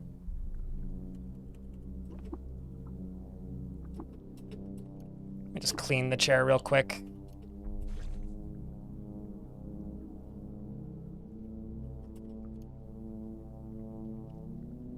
You know, V, I did say earlier in the stream, I'm okay with people, backseating mechanically. But if you keep just telling me the most obvious basic mechanics about the video game, I might have to ask you to stop, or alternatively, I'll just not read the YouTube chat as much. I know, mate, it's all good. Way ahead of you, don't worry. I know what I need. Fortunately, I'm a tinkerer, so that's not too super difficult. It's all good. I have enough time in this game to know the basics of what I need to do here. Because at a point, what's going to happen is you're going to hit stuff that I don't know. And then you might spoil things accidentally that I don't want spoiled. That's all. Okay.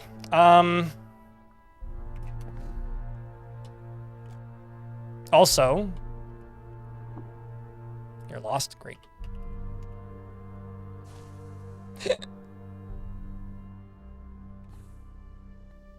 Great.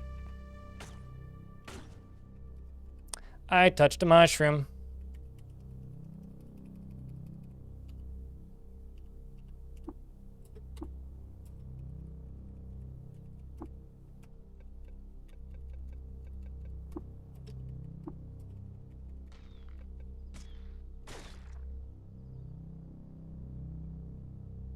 Killed the chameleon.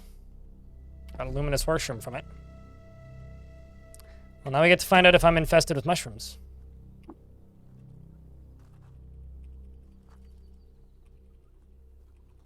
Let's go speak with... Why? How did you follow me? It's just a spider there? Okay.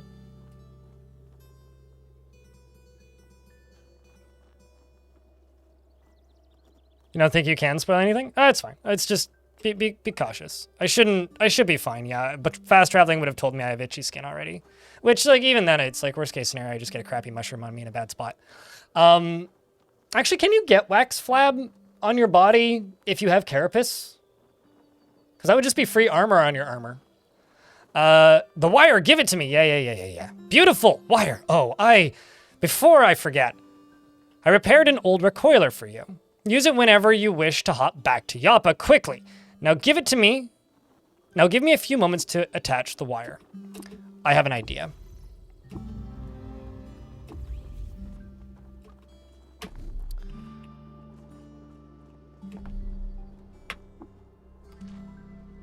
Hey, chair, I've got a gift for you.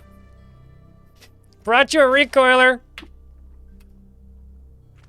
I'm going to recoil the chair back to Joppa so it's less of a pain in the ass to find it again. Not that this is exactly a difficult spot to look, but...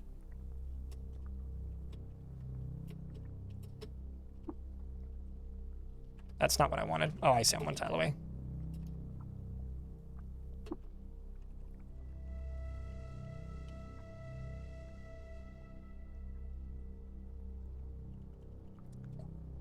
Oh, I see what's happened here. It's no longer my companion. Ah.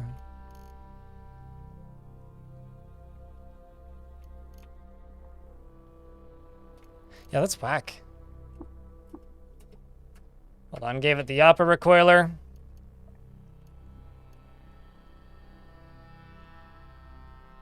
I am sitting in it whenever I'm next to it, I think. Although I need to actually look at the thingy again. I was gonna take this out, remove that.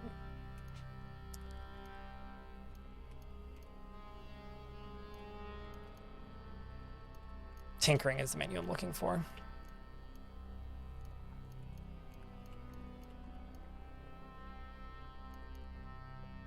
Did I not? Okay, I guess I didn't. Inventory, breathing staff, replace cell, remove. Chem cell, use with psychometry.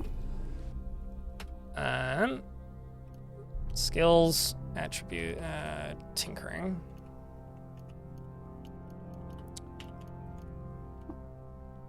Can't tinker with hostiles nearby. My butt.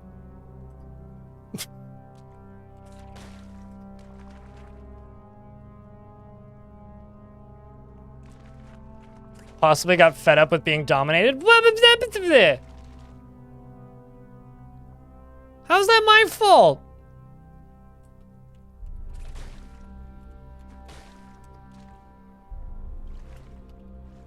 That's Chair's problem, not mine. But I guess Chair's now caused me problem. Have I ever tried to bring a statue to life? No. Is it possible? I don't know. I mean, you can bring inanimate objects to life, so maybe. You'd probably have to put brain brine on it. But I think I can count on one hand the number of times I've seen brain brine, so. And like used it for something instead of just seeing, going, man, I should use this for something, and then never using it for anything.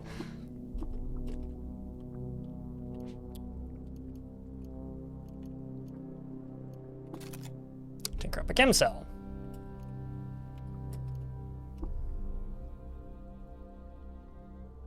Yeah, that's weird.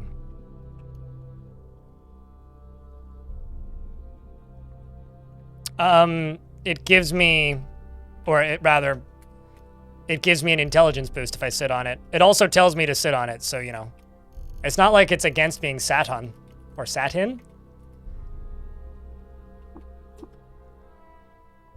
Bruh. Wait. Hold the fucking phone. What? Why do I actually need to trade with it now? Son of a bitch, man. Chair, why are you making this so difficult for me? Hold on. I will dominate the chair and then take it the other way around.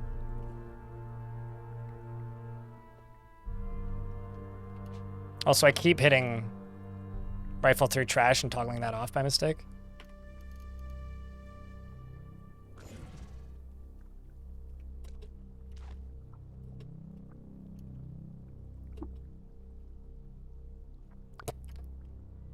Okay, so fine then. We'll break the domination. I will go into my inventory and I will drop the chem cell on the ground because I don't feel like meaninglessly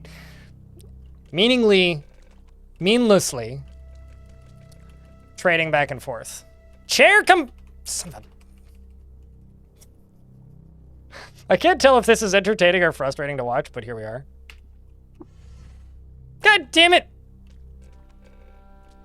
Don't make me sit on you. I'll do it.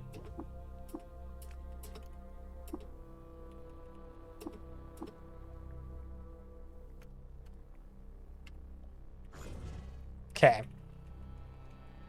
Now that I'm a chair again, I'm gonna go over here and pick up... Oh, I already picked it up. Now that I have the battery in my inventory, I'm going to put it into the Joppa recoiler and activate it. There we go. Chair is now back at Joppa. So, chair easy to find. I know, Ilmiran, but doesn't change the fact that I don't want it to run away, okay? God damn it. Anyway, I can now fast travel. Well, aside from that, I'm lost. And I don't have a torch. Balls. Oh, anyway, I recognize the area and stopped being lost, so that's cool. Getting fire shot at me by a snapjaw, I beg your pardon. It's rude. I don't know how I recognize the area, but, you know, here we are. I'm gonna pick up all this stuff, because I'm gonna have to...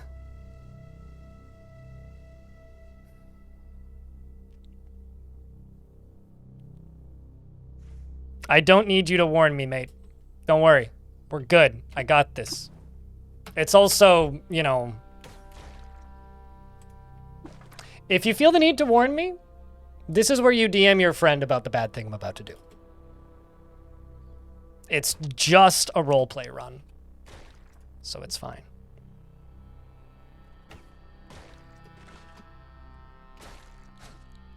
$90. Yeah, that's how I felt when Eggman did that yesterday.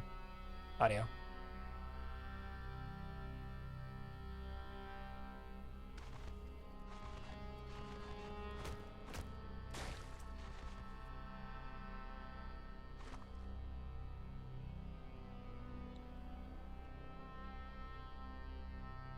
I thought you were going to warn me about fire and tarmac, is what I thought you were going to warn me about, YouTube chat.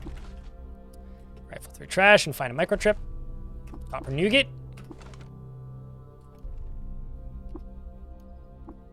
Let's learn the history of whatever this is. It's a freezing club.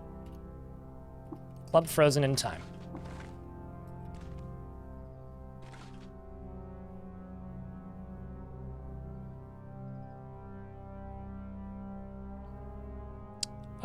What's my role? Have you played? Do you know anything about CUD? I don't know who's played this game and who hasn't. I am a mutant. If you're curious about my build, I have Carapace, Horn, Thick Fur, Psychometry, and Sense Psychic and Domination are my abilities. I need to actually spend some of these too. But we're doing the main quest line and it's a roleplay run. It's pretty simple. But we're very early game. I'm kind of intentionally playing the early game a little bit slowly so people can get ahead of me. All right, let's... I'm lost again. God damn it. I did immediately get unlost, so that's nice. Oh. It's a salt hopper. A bullseye head, stretched thorax of sun salt, white, poised to leap through the air by the trust of its susset bounding legs.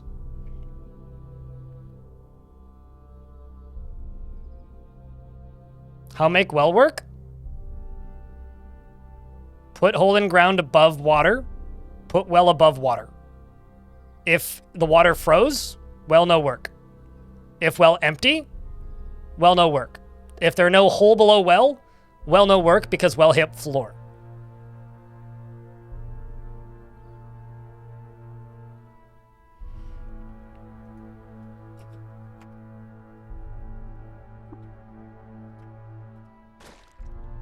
Plunk. Plunk. Plunk. Ow. Cracked my horn. Gonna have to wait for that to heal.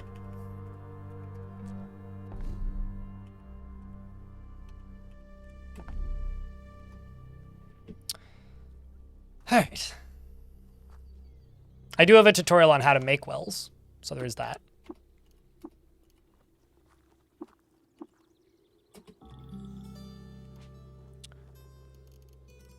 Let's remove this. Let's learn what this is. Sun and moon mask with filters. Hmm.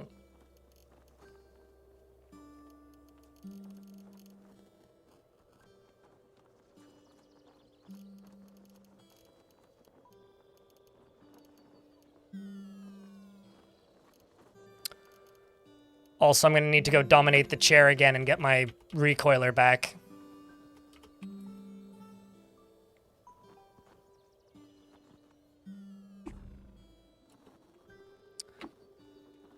We're in an ad break. I'm just going to go take a piss. I'll be right back.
Yes, things can climb through the well. This is true.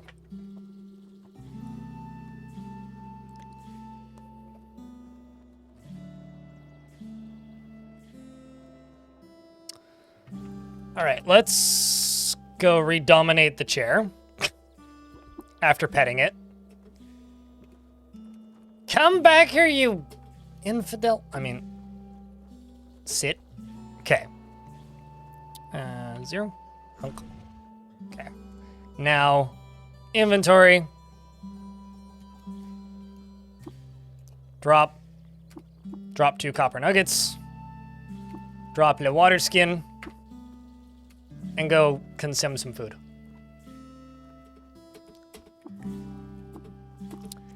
All right. Now I can just break it. I'm just going to grab you. I don't know why my brain short-circuited for a moment there, but it did. I'm going to equip that freezing staff. And set. Leaves is disassembled.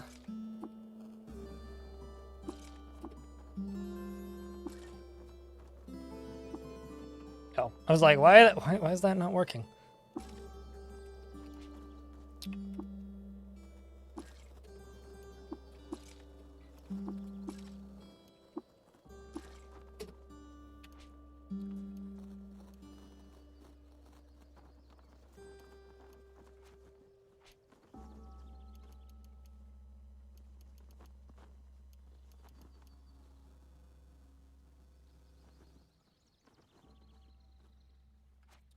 Let's just go speak with Argvi again.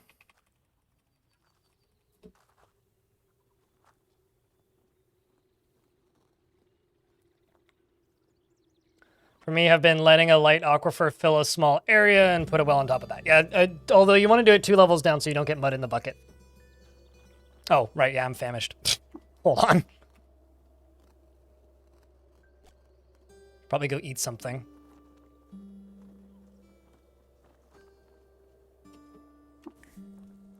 Hope they get lots of day 1 sales. I should check the player count again, actually. I haven't looked in a minute.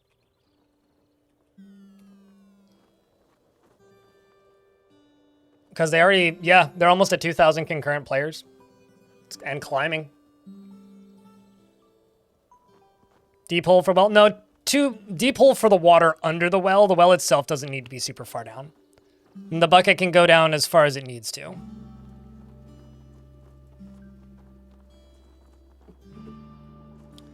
After having dinner, what happened to the chair? So for some reason, the chair just decided to stop being my companion, and I have absolutely no clue why. So I'm now finishing up this quest. Probably just gonna try and venture to the silt and see if I can scrounge together enough artifacts to be able to get proselytized from the priest in the silt so that I can convince the chair to be my companion again. Do I play any daily CUD? I have absolutely no interest in scoreboard running, and that's kind of all that is for, so no. No, I don't. Kind of have president of HOA strata vibes off you. Your point being?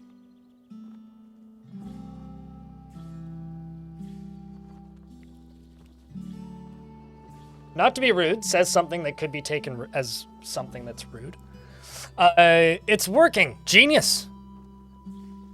Noise in the static. I hear it. I hear. What's this?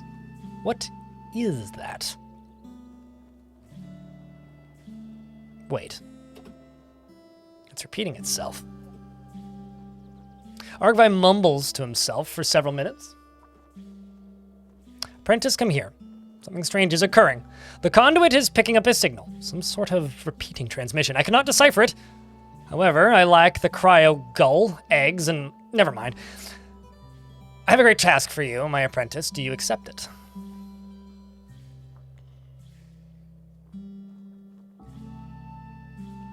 Find it a fun time limited way to play a random character without getting too sucked in, but yeah, I see your point. Yeah, I try to not Try to not. I don't know. I kind of have no interest in daily CUD, I guess. It's not a feature that sells me on games like this at all. Especially in a, like, if it was an hour and a half long short game, like Path of Acra or something, sure. But because it's like a 30-hour RPG, to me, like, if I'm gonna play CUD that way, it's because I have an idea and I want to go into it with a theme, and playing a random character is kind of the antithesis of that.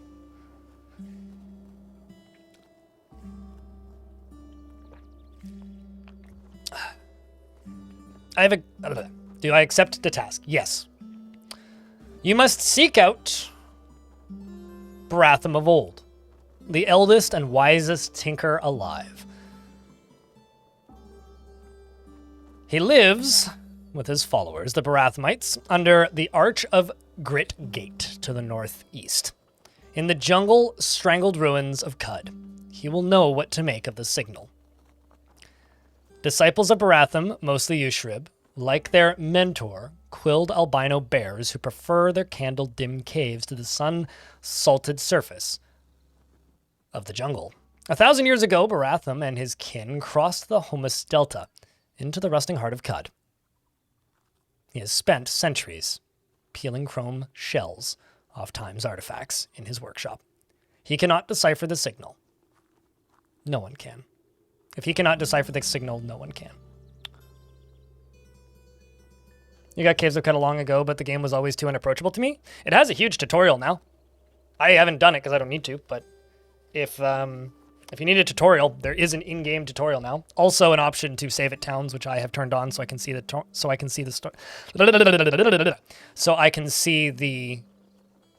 story. He just wasn't in town when I got here. V. Splendid. Let me record this signal to this disc, in which you'll need to guard with your life, I'm afraid. I'll rig up a droid scrambler for you too. You see, Barathamites have programmed a troop of way droids to guard the approach to Grit Gate. With the scrambler, you'll needn't worry about them.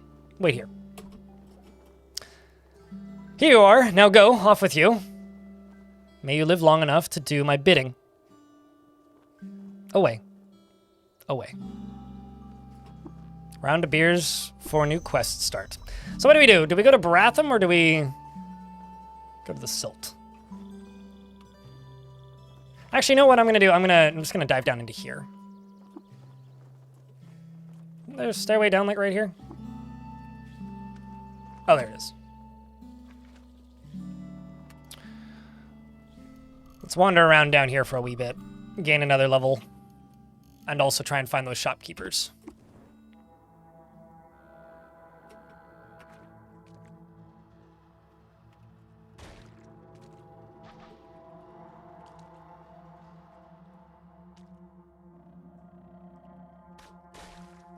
I've got so much, like, both of my weapons are just pure armor pen. It's actually kind of dope. Oh, hello, you. It's a good thing I didn't go down here straight away, because this guy could have killed me at the very beginning. Tussocks of fur, dressed skin stretched over taut muscle. The nimble snapjaw skull splitter named Skarbulgalgalkoof. Yes, naturally. How's your day been, by the way, Bobtron?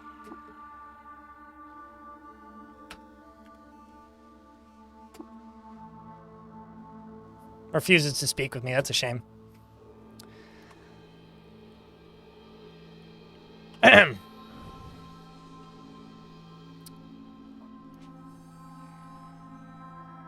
So I dominated him.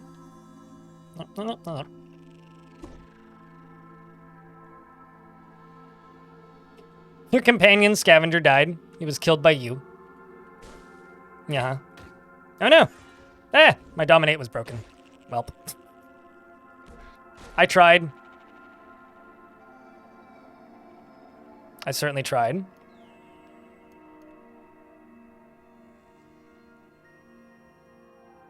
Just looking at what I have, because I haven't actually looked at my abilities in a minute. You know, I may actually need to run from this guy. Oh no, he's just injured.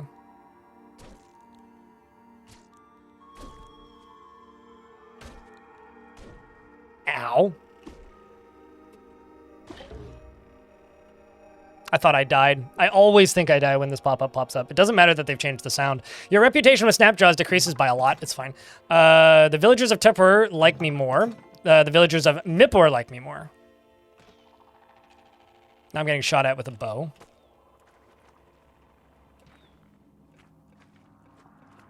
Just gonna wait. It's fine. There we go.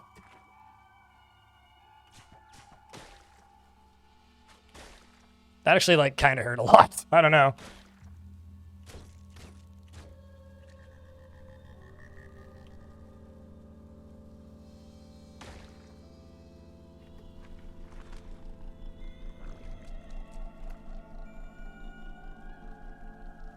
He likes to send you to your death in a cesspit, in a cesspool, in a pit of disease. Well, I mean, the old bear doesn't send you to your death. It's the what are you?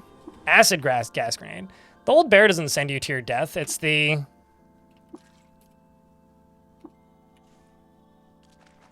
person at the door who does. It's the guard who does. Whoever that is. They make you go die to a giant slug. Although I do have a scarf that makes mollusks like me, so the mollusks don't hate me as much as they normally would, so I'm going to see if I can convince mollusks to hate me less before I go there. Because it would be fun to just be friends with mollusks and go into Golgotha. Because I pulled that off before, but not before reaching Golgotha. Also, it's been a while, so...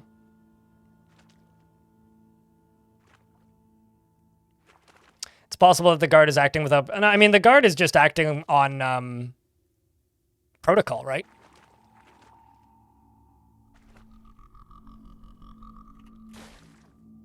Well, no, I mean, not coming inside for a nap. You're asking to be let in to be an apprentice, right?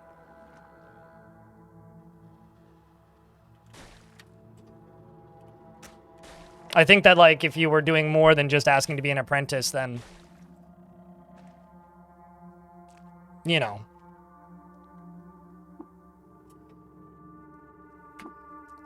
So there's some stairs down. Let's go down a level. Why not? Like I said, I'm down here to get some level ups.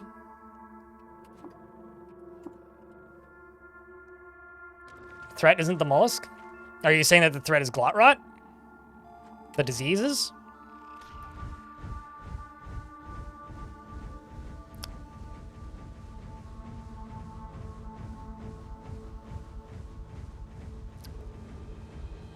I'm on fire.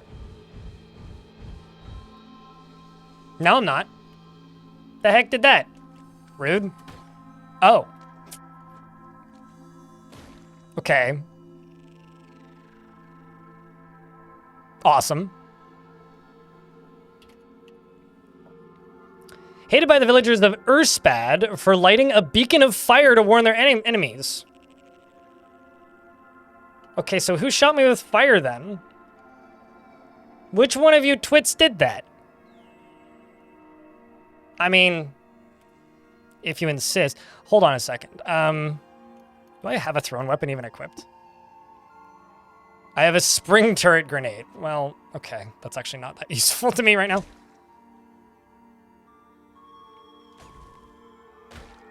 It's okay. I have plenty of salves. Just got to keep an eye on my abilities. That was very easy. Snapjaws still hate me, so that's fine. Whoever these people are like me now. Got a bunch of copper nuggets. Anything else? Bloody boarskin gloves. A masterwork iron mace. That's identical to my, like, little artifact weapon thingy that I have. Kind of looked like a thermal grenade. I kind of presumed it was the fire hands. But yeah, it could have been a thermal grenade.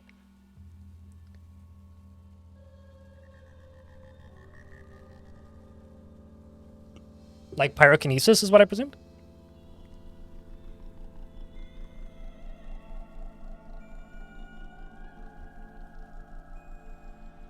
I played through the tutorial briefly and it seems fine. By that I mean I didn't finish it because I didn't seem to need it.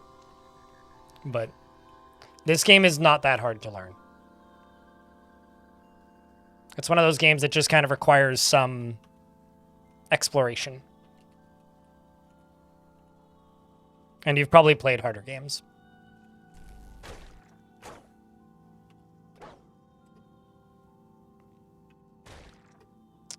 Honestly, more than anything, I'm just looking for artifacts down here.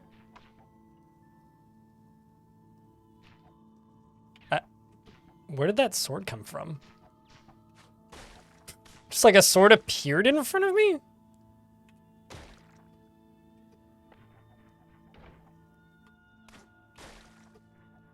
That's not confusing at all.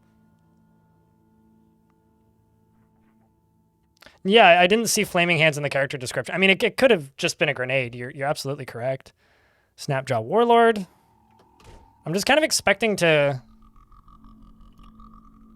randomly find a dude with flaming hands, but... Ow. Did they lower the accuracy of those? Oh, maybe it's my dodge value, actually.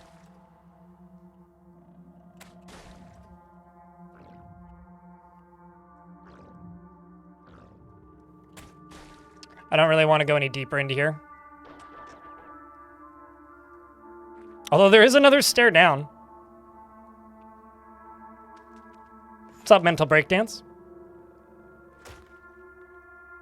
I mean, I don't understand why the controls would put people off for this game, Tessie Tiger, because it's full mouse support, and it also has full controller support. If you said that to me like a year ago, then sure, but like at this point, that's just preconceived notions of the genre. So if anything, that's like either fault of marketing or lack of knowledge of the game itself. But like, it's no harder than like Diablo or any other RPG. It's just you have to look at it and read it. That's it.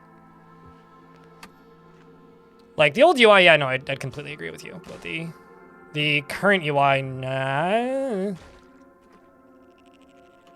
I have a hard time agreeing with that. I don't want to go north or south or east or west. I'm just going to go vertically, and I'll go down a couple levels. Oh, look, a bear.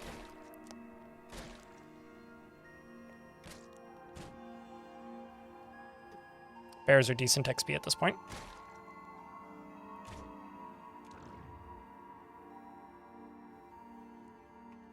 You know, if I was a bat, I would also be overwhelmed with terror, seeing this character walking towards me. This looks like a graphical mud to you. Yeah, I mean, if anything intimidates people, it's they look at the graphics, but as with muds or any kind of very tile-based, text-based adjacent game, it's pretty easy to see why people would find it intimidating, but once you play it, it's fine.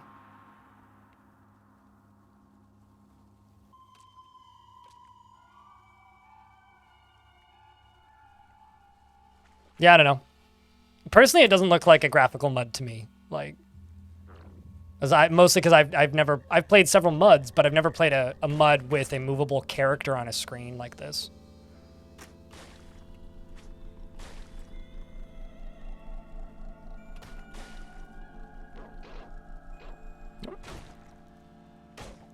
Just gonna kill this guy because it makes him weaker. Just gonna nuke this. There's no reason to let the plant have free hits on me.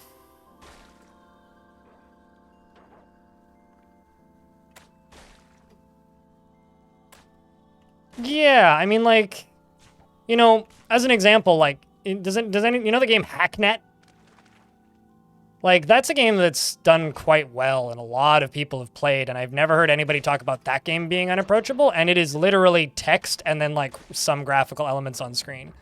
Like, I don't know, like, maybe I'm just having too much faith in people, which is definitely possible, but this game doesn't really strike me as unapproachable graphically in the current year.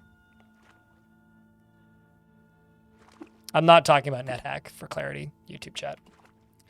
NetHack is intimidating to people because it is an ASCII roguelike, whereas Hacknet is a very approachable easy to get into hacking game that makes you allows you to pretend that you are a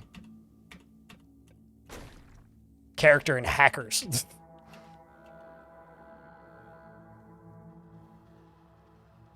The look function and just being able to examine anything is so handy. Oh yeah, no, I mean, like, this game is much more approachable than it was when it first released on Steam. I think, like, to me, this game became approachable when they added animations for combat. Because it removes the need to actually read this, more or less. Like, I still have the text line up there, but you don't actually need it. Cringer, hello! What up? Long time no see, dude. I've been slowly watching you, get achievements and put in hours into CUD, and I'm like, I've been sitting there going like, yes, yes, yes! If you guys don't know Cringer, go follow Cringer. Cringer, good people. Click that heart at the top of the screen. He talks almost as much as me. If that's possible. Sometimes his beard lets him play games. Thanks for the raid, mate. Means a lot. How you liking Caves of Cud? Very strange game. I have a pet chair, and the chair abandoned me, so I'm currently... and I kept mind controlling the chair, and it was great. And I was starting to mutate the chair and give it abilities. But then the chair abandoned me. And so now I'm roaming around in some caves, just random caves, beneath the starting town to find artifacts so that I can go bribe a priest to teach me how to convince people to become my followers so that I can make the chair no longer abandon me. Yeah. Yeah, my chair abandoned me, man. It's not coming with me on adventures anymore. I'm not joking. This is all true.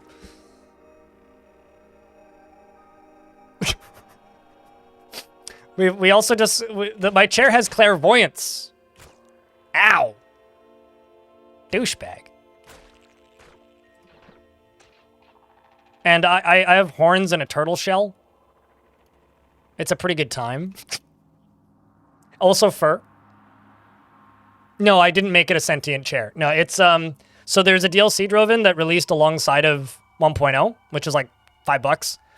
And it has starting familiars, and one of them is a chair, and we thought it was funny, and because I'm a tinkerer and also a streamer, it's very logical that a streamer would have a pet chair. Also, I almost died. And spark ticks.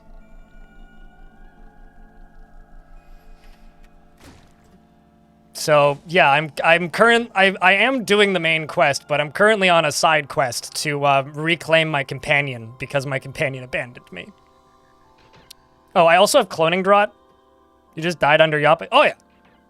Here's the thing: if I had gone directly under Joppa, I would have died on the first floor immediately because there was a legendary Snapjaw just sitting there, which I just killed, but. We're also playing roleplay because I don't know. I just want to see the new stuff. I've done enough, like, dying repeatedly. Actually, was there another stare down? Hold on. Died instantly in Red Rock. Glad knowing nothing on your end has changed hasn't changed since 2019. Yeah, there you go. Spoiler, if you take fur, the monkeys don't murk you. If you're playing as a mutant.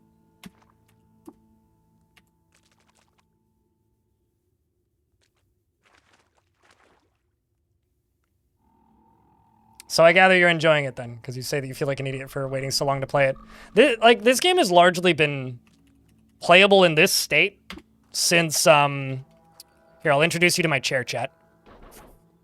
It's been largely playable in this state for maybe about 2 years now, with this kind of level of accessibility. This is my chair. I don't think it's a Herman Miller. I can pet it. I can talk to it. It doesn't have much to say. It just says, "Why are we here?" And honestly, I agree with it. I can tell it to calm me. And it simplifies my life, and I take a seat, and it tells me to be still.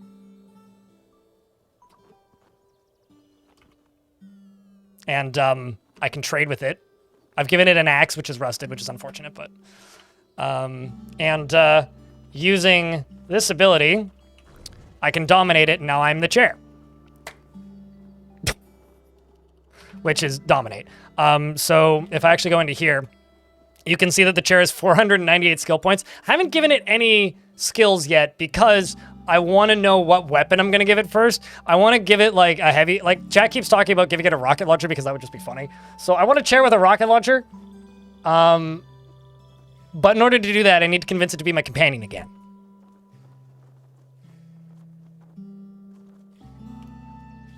Yeah. I also just... Apparently it's got a Vinewood Sap Mask. Anyway, yeah, that's my mutant chair. But I'm just leaving it in Joppa because it's refusing to follow me, so. I think I'm gonna go finish this side quest. Which is...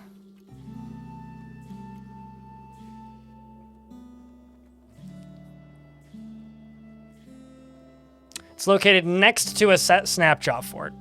And I'm pretty sure that the Snapjaw Fort is right there. So I just need to fast travel across the mountains and not get lost. Shit. Goddamn. Hey, Pony. Can you unlost me? No, I can't talk to you.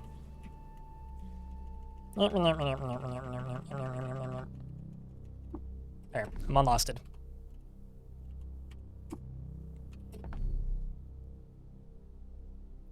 I finished the first 2 Joppa quests. But I'll go back to doing the Barathmite stuff once I've convinced my chair to be my friend. Because I hate losing friends. In real life and in video games.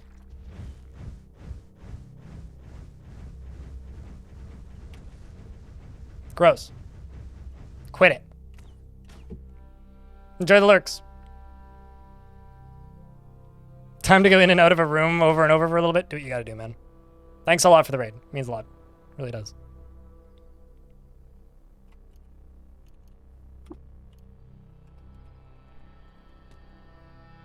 Is it you who did that? No, it's not you who did that. I mean, there's definitely, like, flamethrower snapjaws, but... Oh, actually, no, sorry. It is a fire snarler, so it is you who did that. Hated by hermits, disliked by frogs, and hated by the villagers of Nippur for eavesdropping on their secret ceremonies. Equipped it a lacquered, counterweighted steel longsword and spiked steel gauntlets. I want both of those things. We're in an ad break, so we gotta wait. But yeah, I will absolutely say that the DLC is 100% worth it. It gives you all of these really fun, silly side quests. And who doesn't want fun, silly side quests? It's still at its all-time player count, too. 1792. Here's hoping that number go up a bit more. Thanks for all the likes, YouTube chat, by the way. But yeah, we just gotta wait for these ads to go through. So, chat. Who's died already? I'm actually kind of amazed I haven't died yet. Because I feel like I've been playing rather recklessly. Maybe not that recklessly, but...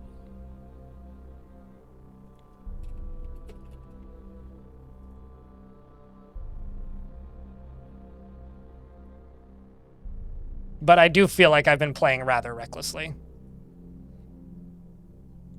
But it's been working out so far, I don't know. Could have been a lot worse, I guess.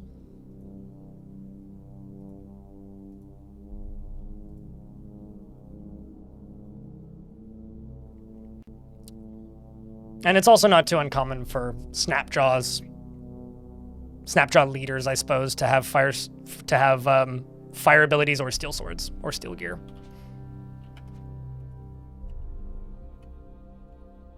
Let's just unlock this.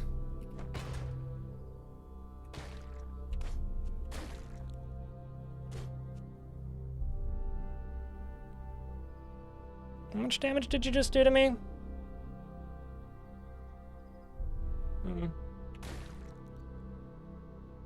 Actually, just gonna quickly take a salve. So I can just make more.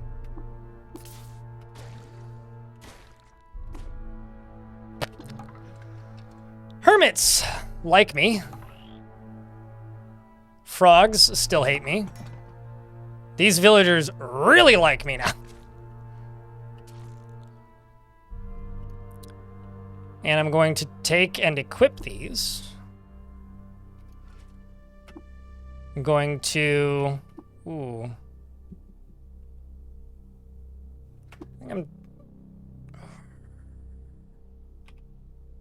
That is, I think, better than this. Also grab that. Oh, now my turret appears.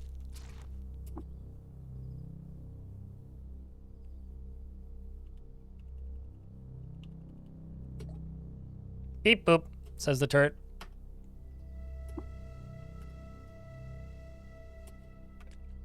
Let me just quickly make camp.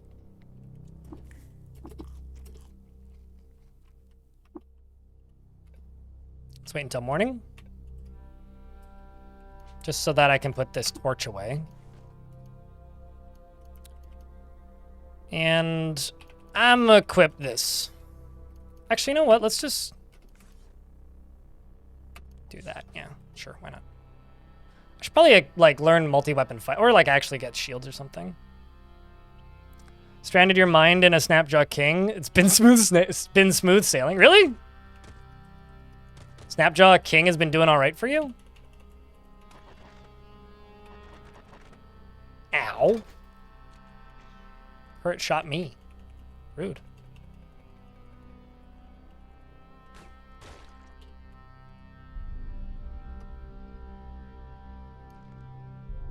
Short bow. Shotgun shells and a steel longsword. So my location that I'm looking for is apparently next to this. Come here you go.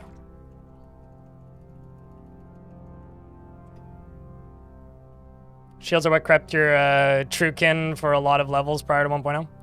Yeah, I feel like I always go too glass cannon-y. It's kind of one of the problems I have. It's like, I often end up dying because I will either one-shot my enemy or get one-shot by the enemy. Also, speaking of the enemy.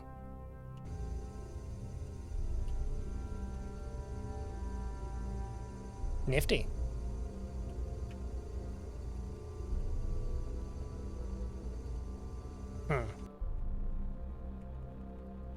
May have to... Why? So many mushrooms.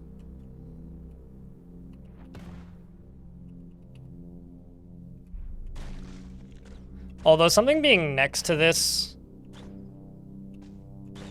zone is actually a bit annoying. Also, out of curiosity, so I play this game with keyboard, right? For those of you who are playing, especially if you're new, what control scheme are you using? Oh, I didn't want to pick up the Snapjaw corpse. Crud.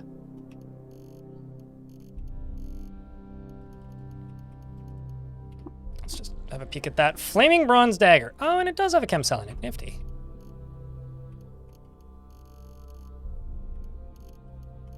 Where... Oh, there's corpse.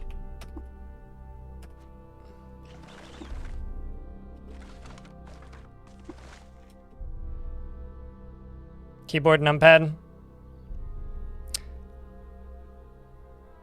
Mostly used keyboard, but you'd switch to mouse for inventory. Yeah, I find that the addition of the paper doll inventory makes it way easier to watch for you guys, but I don't like controlling the paper doll inventory on the keyboard at all.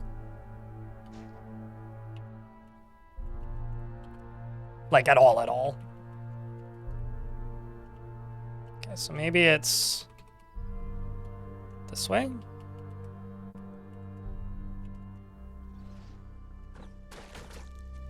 Please die, Salt Hopper. Am I going crazy, or did the screen just vibrate slightly?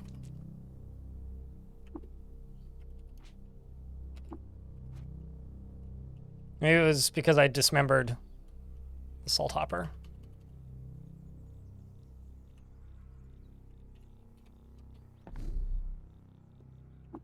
Oh, shit. I'm in the jungle. Bug. Is that... Not the tutorial. Not the thing I needed for the quest. I find some more ruins nearby. Also not for the quest.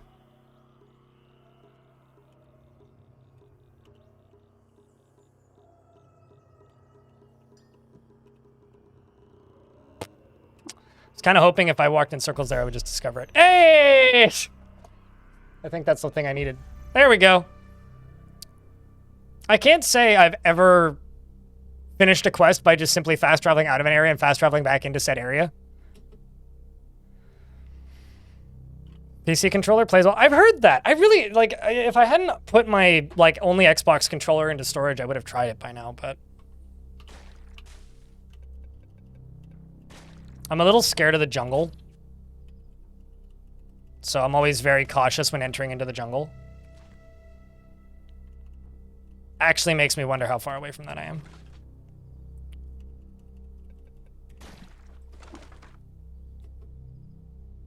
Also, it appears to have gotten dark. Let's wait until morning.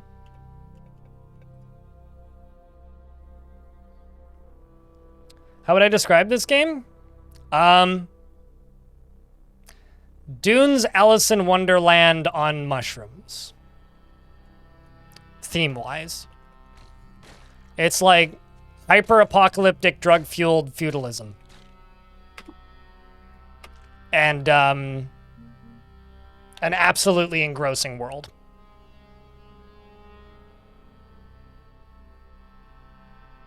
Like, an incredibly engrossing world.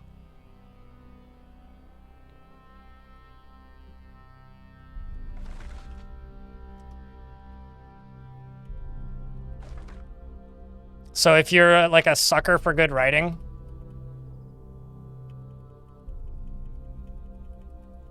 this game has that in spades. Here, Buglet.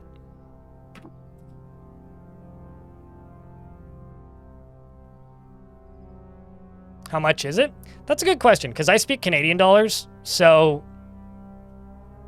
whatever the hell $33.14 American is, because I speak Canadian dollars. I will say, though, this is one of those games where you can play it for 3,000 hours and feel like you still haven't, or maybe not 3,000. You can play this game for hundreds of hours and not feel like you've seen half of it. It's a very good value for your money if this is the kind of game you like. If you like RPGs, this is an easy recommendation, especially if you like CRPGs. If you like traditional roguelikes, it's also an easy recommendation. And if you just like good writing, it's also an easy recommendation. But you have to be willing to get past a bit of a learning curve. Because it does have one. But there is a solid tutorial included in the game, alongside of like plenty of user guides and whatnot. And a pretty comprehensive wiki. I've never really ran into an issue in looking stuff up on the wiki.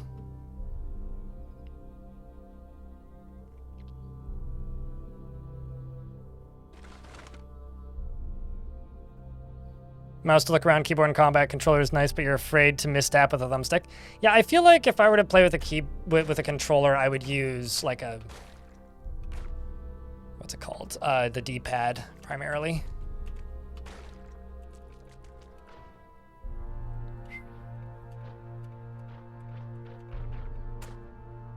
Ever wonder what a, that's not the ability I wanted, that's what I wanted. So they've added that achievement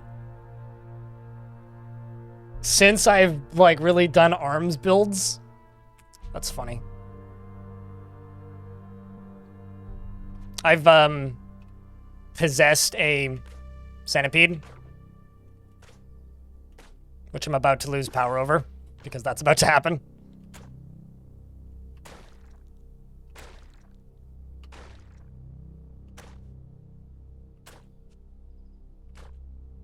I'm actually going to sprint.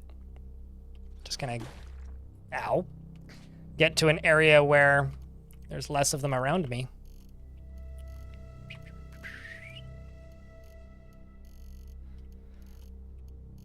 I should really just remove this. Oh, I see. That's why I'm not recognizing it, which would work.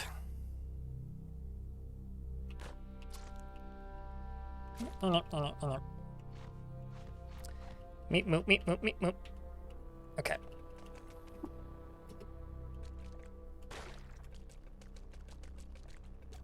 Now I can heal. Better. These are actually pretty decent for XP, so I'm just going to keep kiting them, especially if they're respawning.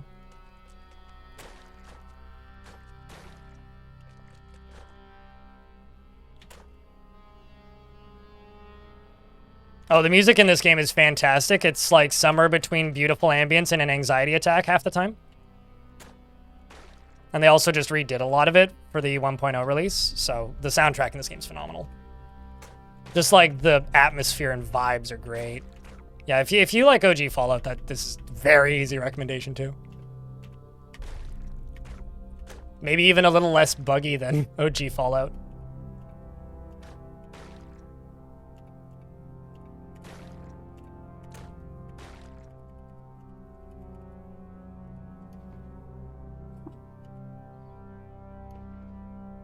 Sure, I'll take the arrows.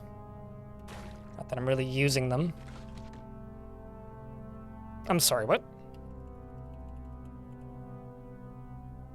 Okay, I thought it shot me with an arrow and I was really confused for a second there.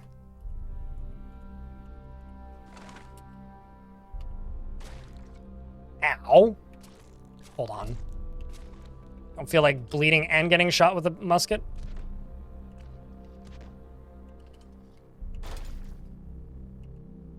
Okay, well. It's now nighttime, so let's wait until morning. Because I don't want to use my torches.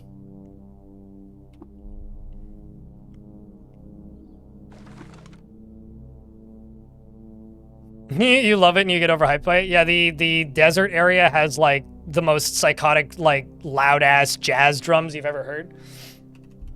And it goes way harder than it has any need to. Like it's completely unnecessary.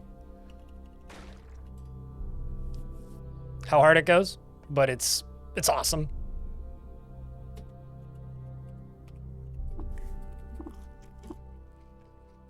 I don't need to explore this area. I'm just kind of, oh shit, water. Water is money.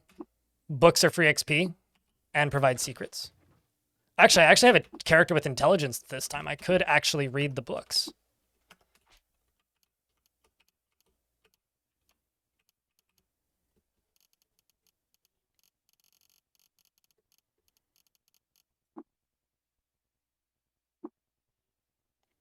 Alas, I'd make a missile attack. Press F to aim your weapon, then F again to fire.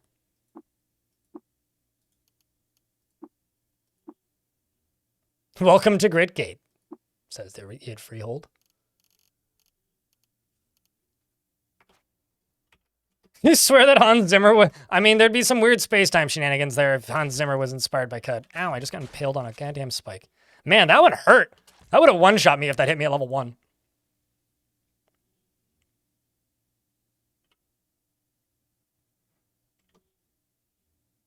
The whole silt will still keep playing the cathedral music? That seems like a bug.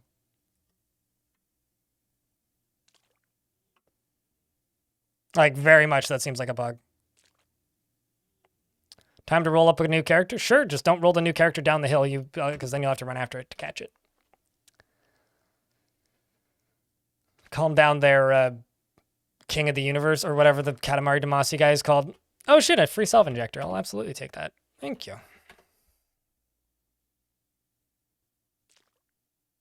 Free meds! Alright.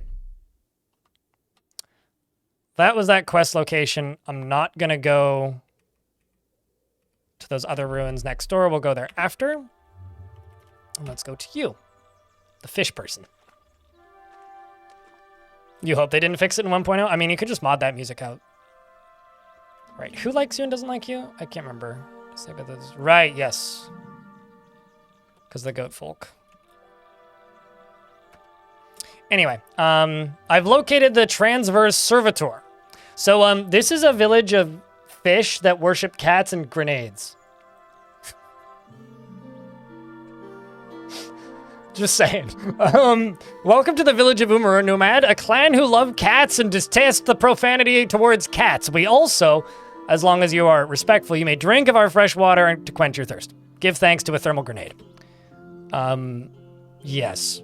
Our thanks, friend. Our village owes you a debt for now. Please choose a reward from our stockpile as payment for your service. Villages like this are randomly generated, yes. Joppa is not. There are some that are not, but most of these are. And they're unique to your world. I've straight up had, like, orgy cults before, which is always amusing. I had a village that loved the act of procreation once, and it was entertaining reading their dialogue. I also recently had a town that was ruled by an interdimensional dual pistol-wielding, agility-focused turtle. You have finished one step and return the step and return to Numar, the transverse, and I get some free XP, which isn't much, but... A sphere of negative weight, a precinct navigator, a random point recoiler? I don't need a go elsewhere device.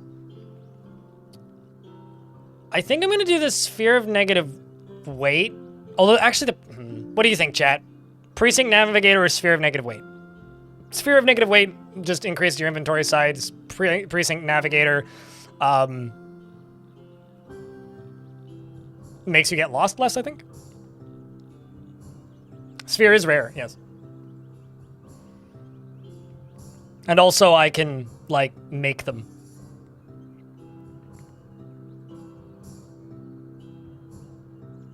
You can just buy both for 23 bucks. It's not a bad little deal there. Cat cute. I will also say this. The developers of Caves of Cud and Dwarf Fortress are good friends. And one of my favorite discussions I ever heard between Brian, who's half of the original team for this game, and Tarn was the guy that was interviewing the two of them stated.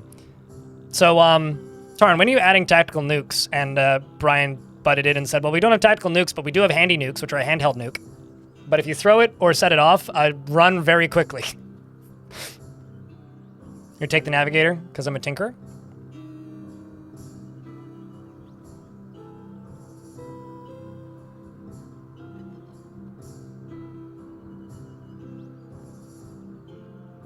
Sphere recipe can be bought.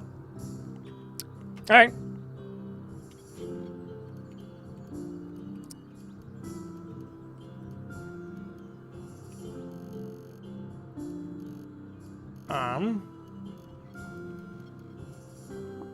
It's a very low chem cell.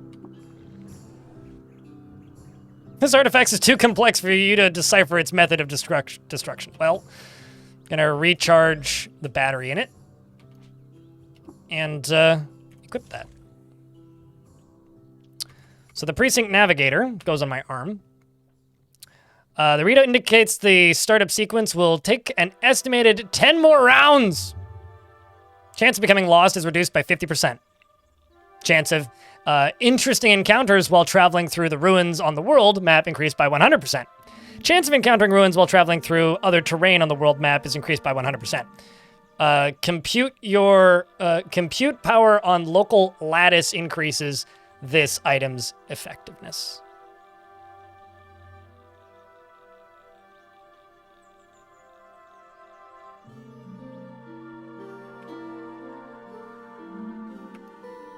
There we go. Also, I do have this as well, which is kind of nifty. It's got a 12% chance to dismember on hit, which is kind of cool, actually.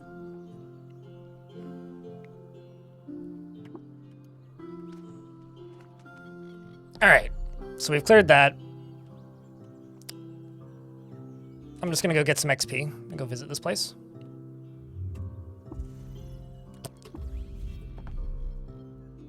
I see a crocodile. I also apparently discover a snapshot for it. Can I wait until morning, maybe? Okay, fine. I'll equip a goddamn... Stupid question. I was gonna say, can I equip? I should actually equip that. I was gonna ask out loud if I could equip a torch on my face, but I guess not. No teeth torch, unfortunately.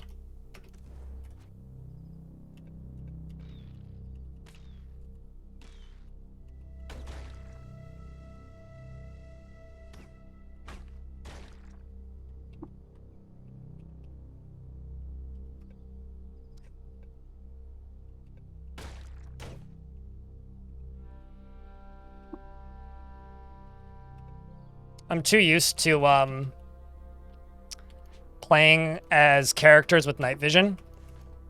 So I'm kind of spoiled.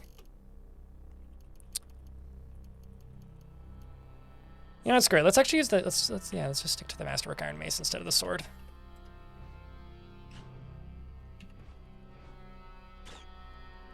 Just gonna clear this, and then I'm gonna go back over to that area. Because it's probably the level that we're at now. I'll be the judge of it once we get in there. It really depends on what character I'm playing. This character is a tinkerer. So it's a lot of stuff's gonna be going into tinkering related skills or like crafting related skills because that's what makes tinkerers strong. That being said, like often I'll focus on cooking. It's kind of like the generically good one. Why don't I have a throne? Why do I keep forgetting to equip grenades? What am I doing?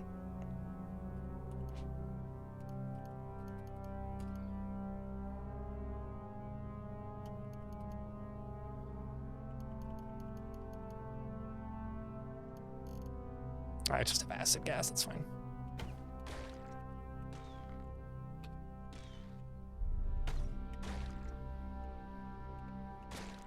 Okay, so this one, the Learned Snapjaw King, has a engraved bark armor, sturdy wrench. That's not that strong of a weapon. I do want to see your armor, though. Hated by bears, hated by the villagers of Amu for eating all of their fruit. I would hate them, too. So he's a shitty neighbor. Got it. He's disliked by the villagers of Silt for slaying one of their leaders and loved by Snapjaws. Sorry, Snapjaws.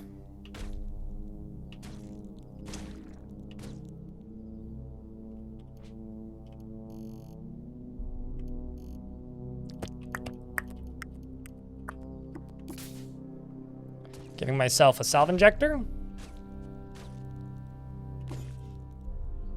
Soothing tingle fades. Meds are done. Killing the guy behind me with one hit. Snapjaws continue to hate me. These people like me. Bears are now indifferent to me. Excellent. Villagers of Amu also like me. I need to see this engraved bark armor. Engraved on this item is an image of the life from the ancient Sultan Badates the First. In 6855 before Rapture, the people of Cud learned that bad eights, or Badates, that Badate's twin, who's good dates probably, Badate's twin had been the one who died. Despite reports to the contrary, Badates was alive and well, and he was known there henceforth as the philosophical devil of the stone-worshipping province of Meriquit. What a fucking mouthful.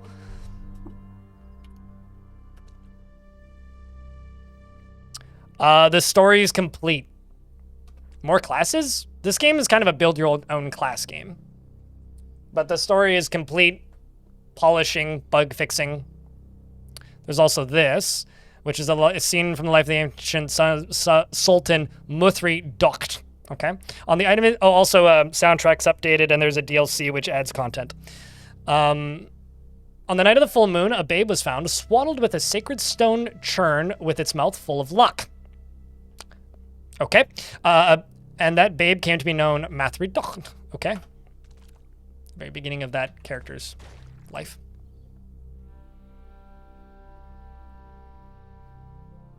New quest sound is delicious. They changed the quest. I didn't even notice they changed the quest sound. Must be subtle. What's that? Masterwork a Masterwork pestle?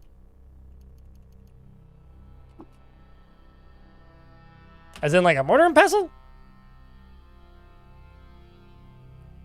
I mean, yeah, I guess getting whacked with a pestle would hurt. I mean...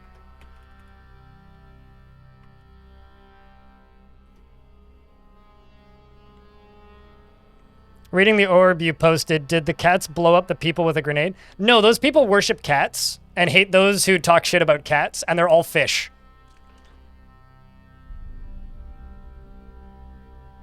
I'm very early game right now. Urban.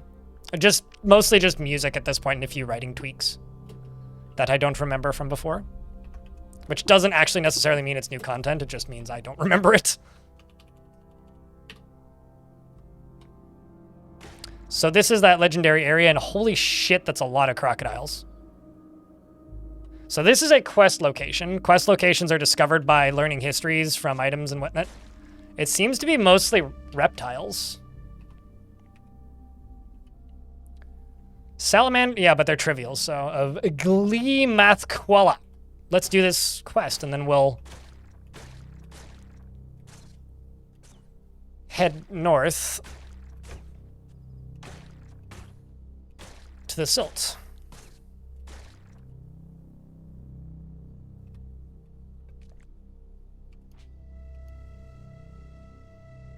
Also, I can buy a new mutation, which I'm going to do.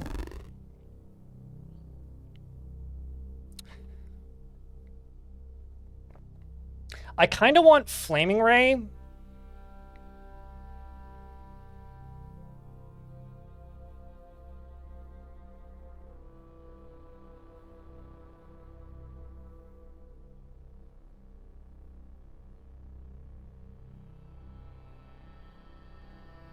That or cryokinesis, actually. I know multiple arms is nice, but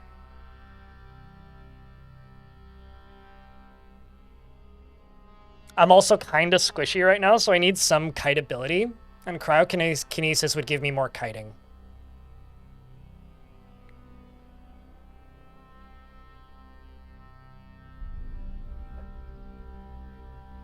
I think I'm going to take cryokinesis.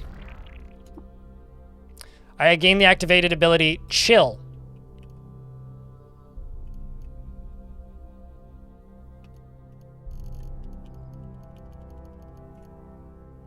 That's ego, yeah.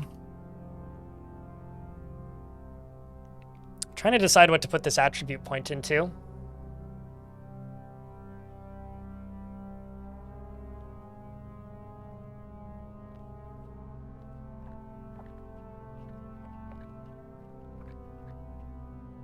What do you think, chat? Because, like, willpower would help cooldowns, so that'd be useful. Intelligence would help tinkering, also useful.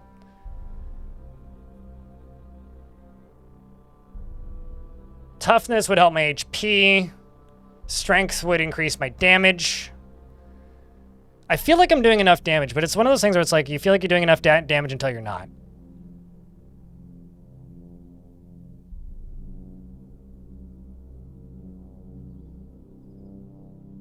Yeah, let's just keep cranking it into intelligence. Speaking of...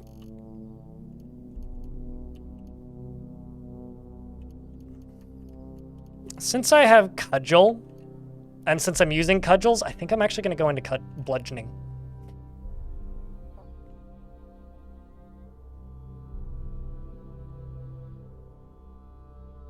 So 50% chance to daze your opponent.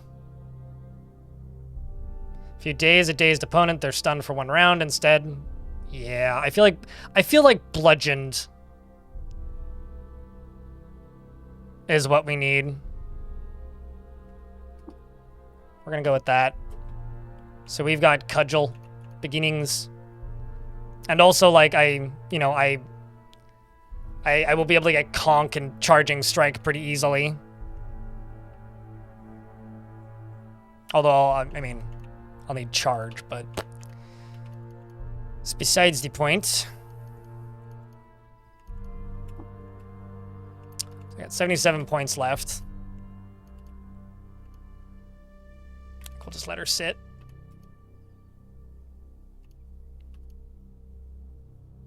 And also, because I have a free spot on my face, I should just equip this Sun Moon Mask. So it'll increase my stats a little bit. And also, before I fucking forget... Also, throwing torches can be pretty good, by the way. Just an FYI.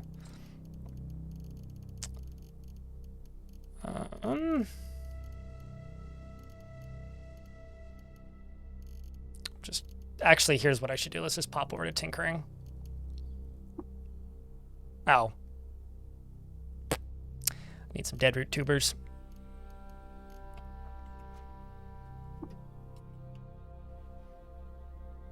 We haven't died yet. Nope. No deaths. Although I am playing roleplay, so if I do die, I can reload from the nearest town, but that doesn't mean I won't lose a lot of progress. I'm just doing that because I do actually want to see the new stuff, and I don't want to do a trillion runs to see the new stuff. Grab those woolly crocossins, because I think those give you reputation with apes.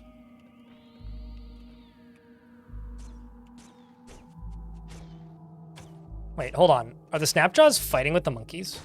Or, not the monkeys, the salamanders. I think they are.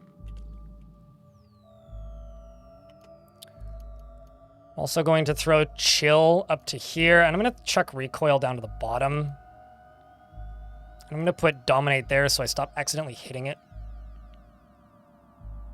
Or rather, move rifle through trash so I don't keep accidentally hitting it.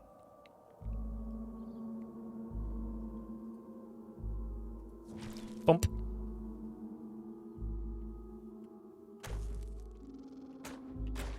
Oh, shit. I pissed off the crows by mistake. Or not the crows, the bugs.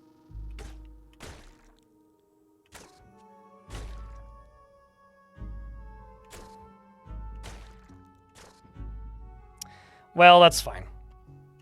Bug, you are now dominated.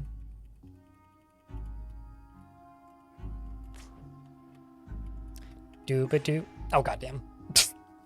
Salamander found me.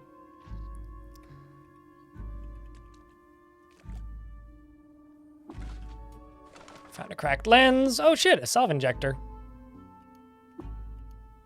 And some free water. Yes, please. You hate how many ads Twitch runs? Tis what it is. You can pay to make them go away. Or somebody in Twitch chat can help you make them go away. So this is history from Rusef. While traveling near Bethesda Susa, Rusef lost control of his chariot and drove it off a cliff. Luckily, a local physician named Rebecca came to his rescue. And also, for reference, it's not Twitch running the ads, it's me. I schedule the ads. I have them scheduled at the minimum so that you don't get an ad when you pop in. Basically, it's 1 minute and 30 seconds every 30 minutes. 3 minutes an hour. Which, as far as I'm concerned, is a fair number that won't, you know, ruin the viewing experience. So, it's actually a very short number. Sometimes it looks, sometimes you're like, oh god, I saw 6 ads, but it's like, yeah, but they're 8 seconds each or whatever. And if I see them, which I didn't just now, but if I see them, then I will not move until it's done. And also, if you're on PC and it does like the little pop-out thing, if you actually go up to that, if you mouse over to it quickly, you can unmute it. Also, I stream to YouTube as well, although I don't really read the YouTube chat anywhere near as much. So if you have YouTube in a separate tab, you can just tab over and unmute it. There's usually a little bit more delay on YouTube, though. So I know controls might be different if you changed it, but what key is it to show enemies and allies? Tab. Or no, not tab. Alt. I think I had it rebound to tab at one point, but it's Alt. Anyway, while traveling near Bethesda Susa, Rusef lost control of his chariot and drove it off a cliff. Luckily, a local physician named Rebecca came to his rescue. And moved by her kindness, Rusef enrolled at a nearby hospice as her apprentice. And it is nighttime, and I can't see shit. So I'm just going to wait until morning. Man, I can't wait until I get a floating glow orb or something. I really hate having to micromanage torches.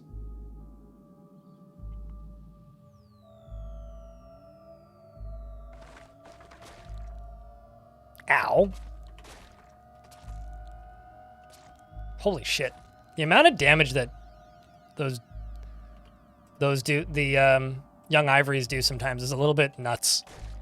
It almost always catches me off guard. Oh, I didn't want to take the trash. I wanted to rifle through trash.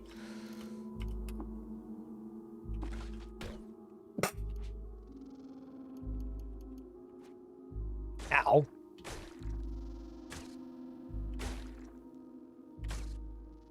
Look at me, a little trash collector. Quit cracking my horn.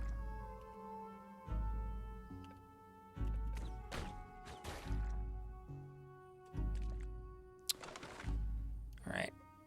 Let's just put arrows, whatever. Auto explore. So because this is a legendary site, it'll probably be 3 levels deep. And because it's mostly full of these salamanders, we should be It should mostly just be, like, reptiles, basically. The first floor is generally a pretty good indicator of what the rest of the quest line will be. Anyway, we leveled up. I'm thinking about upgrading my carapace again, because that is my armor.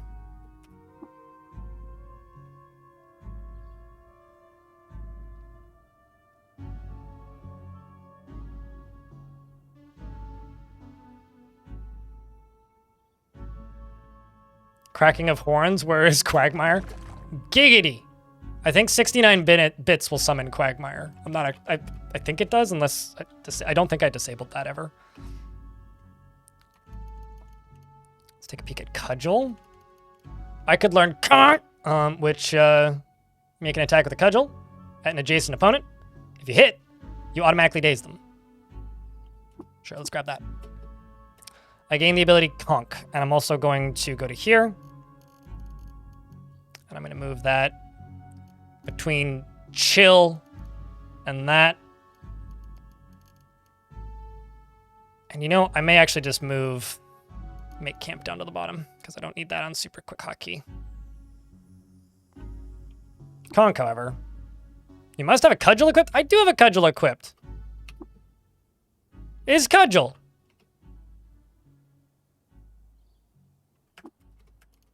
Oh, right, yeah, because it's not my primary weapon. Duh. Let's see how much damage this does as my primary weapon. I don't know, it probably ain't worth it, actually. Bonk! Yeah, I do way more damage with my horn. Although I don't think I can do this while in combat. Yeah. It bled out, that's funny. Well, in that case, probably just going to move this ability back to where it was previously. Kind of a waste, but...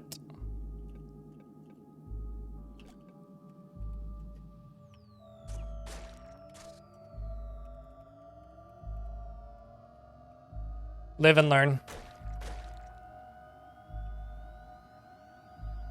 How it can dismember, because legendary items have random upgrades, or notable items like that have random upgrades. Like, I had a hat that gave me intelligence in my last, like, notable run. Which was really funny, because I was, like, a no-intelligence character. So, like, hat make you think big. Live and drink, someone over there.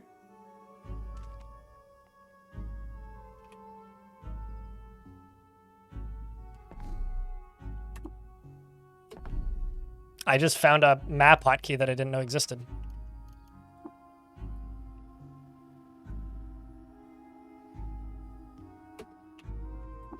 Chat, how's your Thursday been?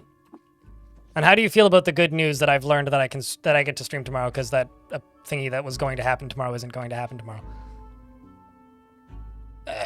Okay. Time to grab my torch. Fighting with something. Ah, it's a salamander. You know, I'm just gonna go a layer up and just fight down. It's just easier to do it this way. Because you can fight by moving downstairs, so I'm just fighting with whatever's below me. Which just forces them to come up one at a time.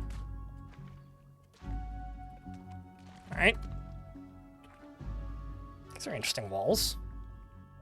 Precious stone dragged from the reaches of the dreaming earth, stacked in cyclopean designs and curved to the splendor of 1,000 blooming florets. Moistureless air preserves the gilding, but time has softened its edges. Lots of scrap? Oh no, tons of scrap. Yeah, no. Actually, hold on, I just want to check something real quick. Curious if I've hit my minimum yet. I probably have, but...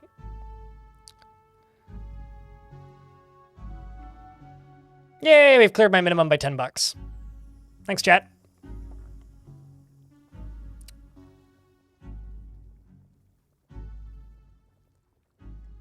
Also, I'm curious how my Caves of Cut video is doing. If it's doing all right. It's doing okay. It's getting a little bump. It went from getting like 8 views an hour to getting 60 views an hour. Nothing crazy though. Sounds like new music. So the music's been remastered and there is like an hour of new music or something. But this music in and of itself isn't new. I think it might just be like touched up, like reworked a bit.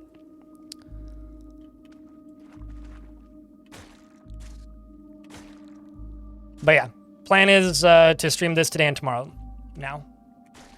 Which means instead of having the adventure mode video that I've been working on out for Saturday, it'll probably be out Sunday.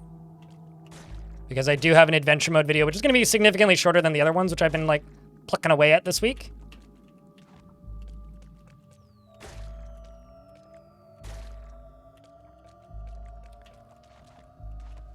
And according to my my feedback crew on Discord, which maybe I'll recruit for at some point, because I have a secret Discord where people give me feedback on my big videos, is good and people want more, so hopefully you will like it as much as they do. Okay, well. I keep slipping. Door be closed. Closed door. Oh, there's a corpse in the way. Well, okay, fine.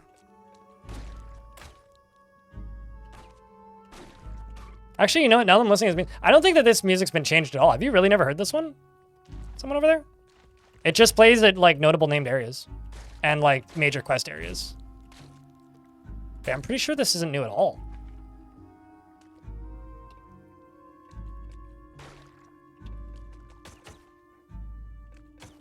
Like, it plays at a few, like, quest areas, I guess. Like, it also plays at the, Oh, speaking of. It also plays in one of the... It doesn't play in Baratham, but it does play in some of the quest areas that Baratham sends you. Yeah. Yeah. So I can cut into the sunset. Oh, that's a pretty good way to end your workday, or a pretty good thing to look forward to at the end of the work. You know, this would I do not support taking a day off to play video games generally. Like if you have a job, like especially with modern AAA stuff, like it's generally just a really bad use of your time. That being said, if you are playing Caves of Cud and you've taken a day off for this, I would say this would be a good use of your time. The reason I say that is because a lot of games, you know, like new game come out, server fall over, game no work, you waste a day. That happens so often. But like with this, also all-time peak player count for CUD is 1,860. I really hope it gets to 10,000. I would love to see that. Anyway, we've got some secrets, which also has a location and a thing. Life of the Ancient Sultan, Mathri docked. While traveling through the bulb-worshipping province of Sanishan, Mathri stopped at a market at Aquapor Steeple at an obscure shop, and he purchased a lucky mask and named it Luckia Mathri Dock Gift. So a thing he bought for himself and named it as a gift to himself. Got it. And then he went to a nearby tavern and lost it in a game of dice. Typical. He cursed the tavern, damn right, and left Aquapor Steeple. So I now know of a location named Sanshin Light Quad, as well as Dude's item. Also, we found a statue to Rusef, Ghost in Carillion. At twilight, in the shadow of the spindle, the people of Amanporch saw an image on the horizon that looked like a ghost bathed in Carillion. It was Rusef. After he came and left Amanporch, the people built a monument to him, and there henceforth called him Ghost in Carillion. Man, what the I made a mess of this place.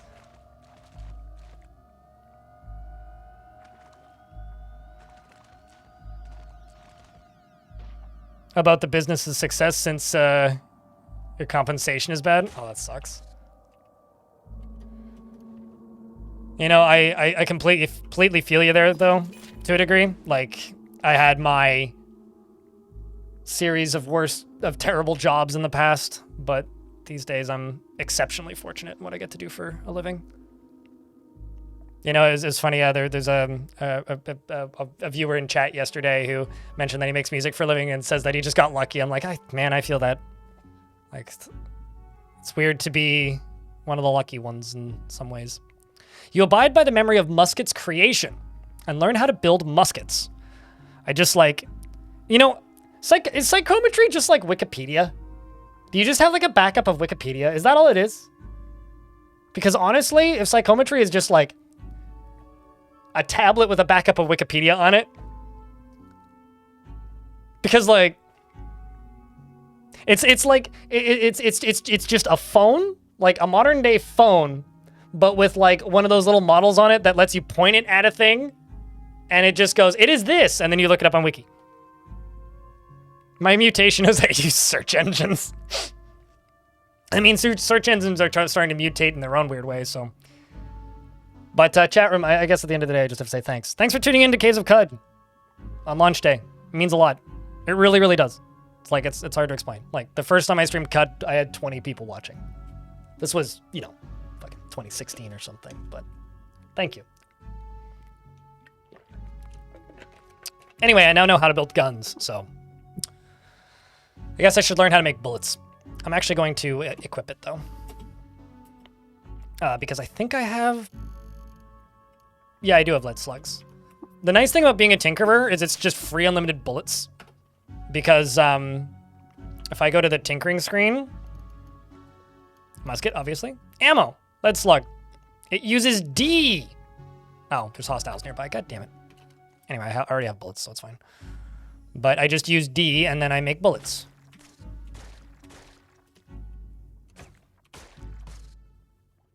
Let's see if I can tinker now. Probably not, but... There you see. I now have 50 bullets. Now I have 100 bullets.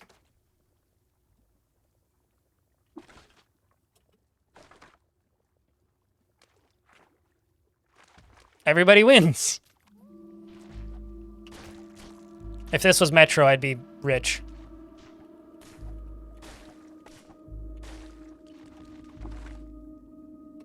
Find a bent metal sheet.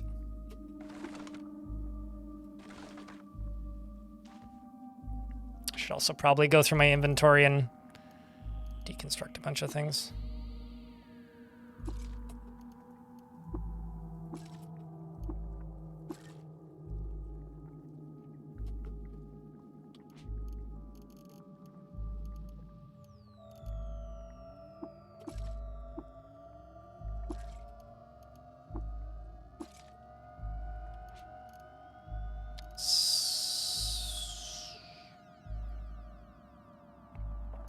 I mean, malicious Moxie in YouTube chat. Do you want me to open up the? Actually, here I'll just do it again because I think this is funny. I showed this earlier, so some of you may remember it. But Brian Becklew, the programmer of this game,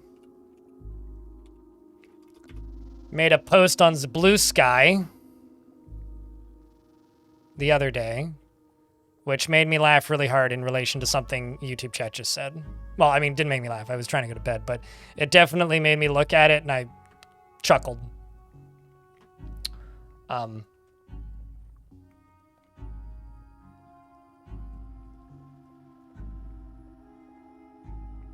What's up, Naz?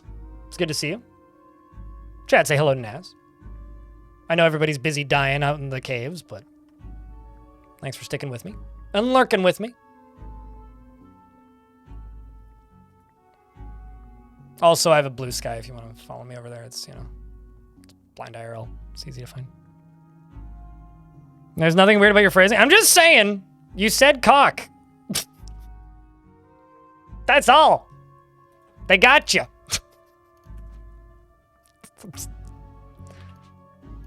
Nothing really to joke about there.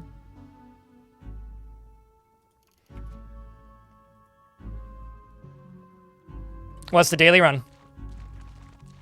I've talked before about why I don't like daily runs, but not a big fan of score chasing. For whatever it's worth, I intentionally abbreviate the name of CUD to just CUD instead of COQ. Because if you just say QUD, people know what you're talking about. Or at least people who know what cut is will know what you're talking about. I do that intentionally, so it doesn't look like I'm saying penis all the time.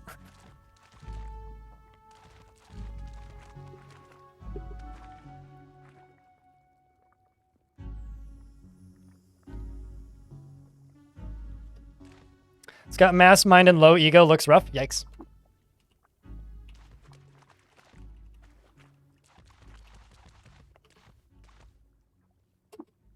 So I can disarm this. Actually, hold on. Let's learn to make this landmine. It's a sleep gas mine. Oh, that's fine. Disarm. Yes. Get. I now have a mine. I can now place. No.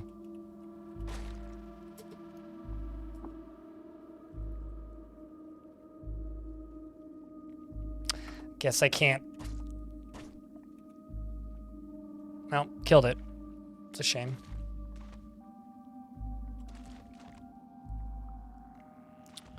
Let's finish exploring this layer. I like to fully explore these zones because I'm never going to come back here. So I guess you haven't looked at CUD in about 9 years, Rossers? But no. I mean, you can disable the graphics.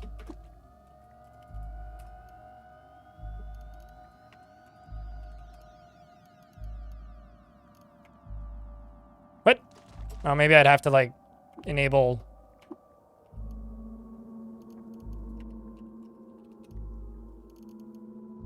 Oh, I see. ASCII visual effects.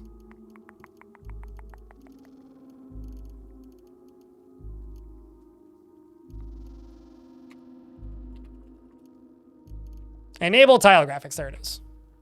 You mean this?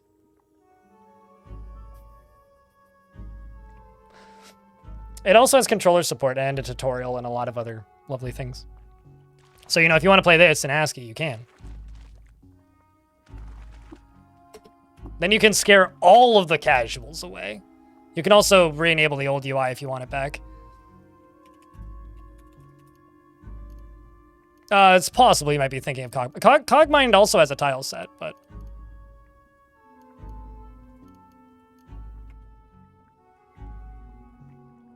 Cogmind where you play as a robot? I like Cogmind a lot.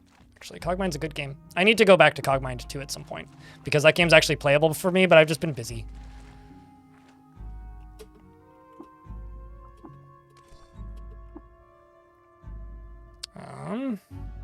Yeah. Just disabling all these sleep landmines. Okay, so these are kind of spooky. These are slimy web-toed Scorpiok member of Cabal of Gliquamaethus partner. Motes of salt hang from its still on its notches of its chitin, and above the air, and in the air above it, behind its stinger, coils in harmonic virtue. Harmonic virtue? They have a paralyzing ability, which is a little bit spooky. I'm going to tell them to chill.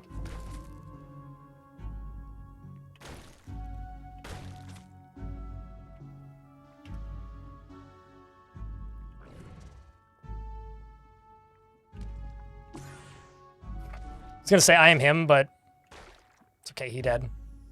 Oh wow, the stair down is like right there. Disarm you. Get you. So I just popped up the stairs. I'm fighting with another scorpion beneath me. And it dead.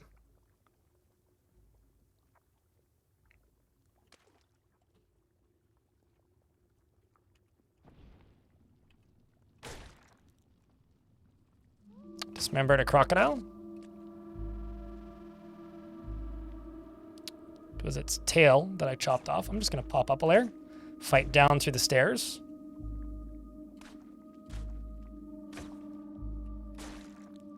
Uh-oh. My torch went out.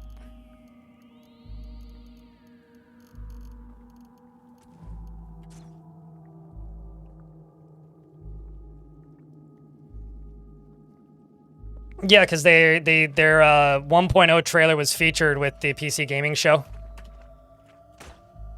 Okay, well, there's still plenty of stuff down there. Just fight from up here. Yeah, Cogmind is another really good game that I would highly recommend. I know that this is just kind of like hard to see what I'm doing, but I'm killing things that are at the bottom of the stairs below me. Mostly crocodiles and lizards. It's just easier to do it this way. Then when I go down, they're all dead. I can wait.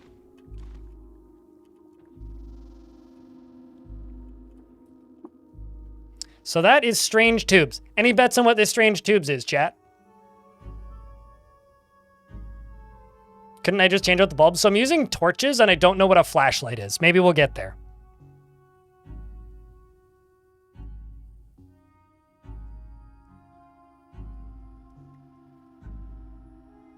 No, it's all good. You're allowed to enjoy Caves of Cud. Malicious Moxie in YouTube chat. The internet? Huh? Aw, man, it's just a metal folding chair. God damn it. Treat these as scrap, yes. Disassemble. Sometimes they're a rocket launcher, so I always get kind of excited when I see Strange Tubes.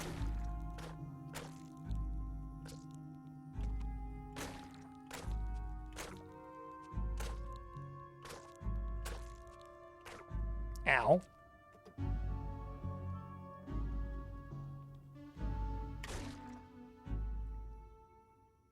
So I need food. So I'm just gonna pop up here. Whip up a meal. I think the next floor is the last one for this. It's 4 floors, sounds right. An ad break's gonna happen in a minute when it pops on my screen. I will pause the game and I won't pause the game because you can't, it's turn-based. But I won't make any moves in-game until the ads are done. Wanderlust in both in the ruins. Embroiled in your agility score determines your accuracy for both melee and ranged weapons and gear in flexible green digits. The broad length of brine stalk is wrapped in leather.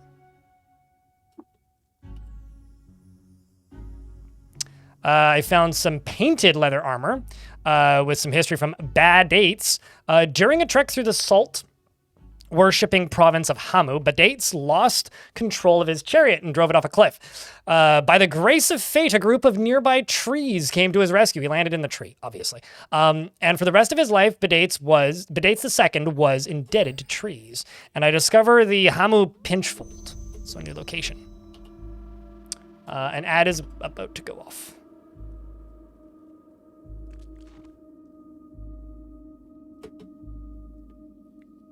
Blind IRL with the steel chair in the cage. It's a cage match or whatever.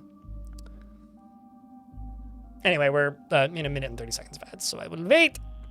I will wait. I'm true to my word sometimes when I feel like it.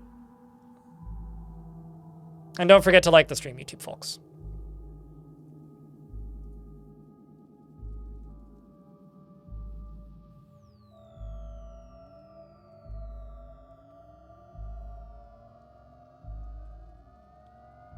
With my hair down, and yeah, I look amazing with my hair down.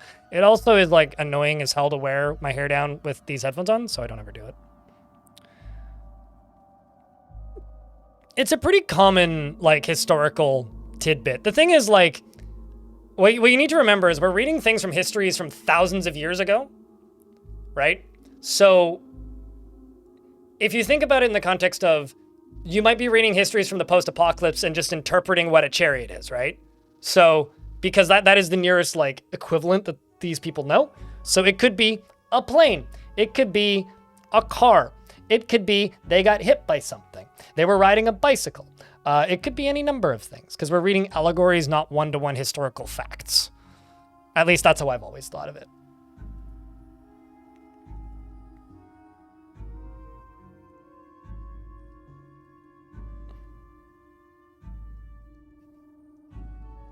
No, thank you, Moxie. I'm okay. I like my hair back.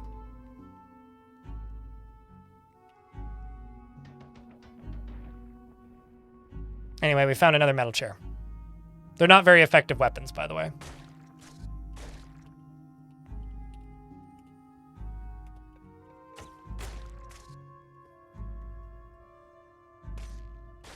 More angry plants. This must have been an office building at one point. Copper nugget.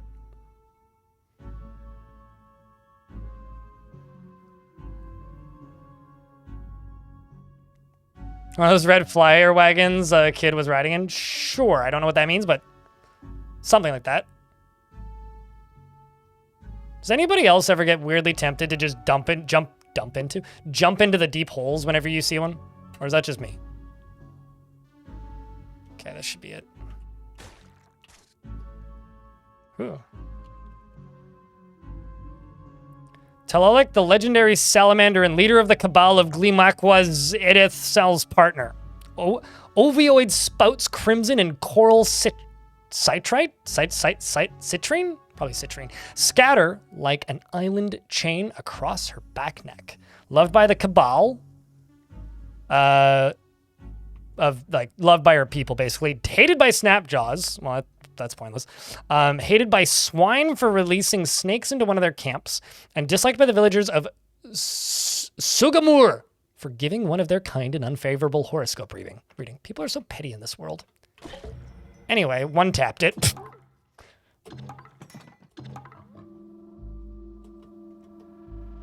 Bacon liked me more, I guess. Their prized fur. Uh-huh.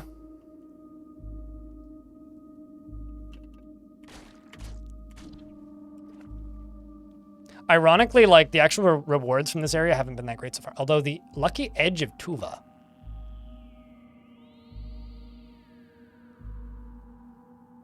$1d2 plus 1, so like a guaranteed minimum of 2. It's not bad.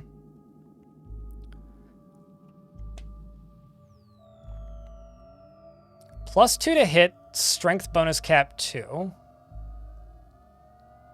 50% of the time, fates have their way. What the fuck does that mean?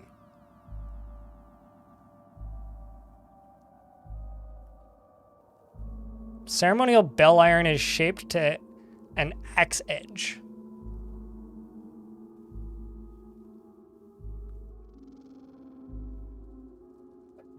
Yeah, Snapjaws really fucking hate me because I've killed like 4 legendary Snapjaws.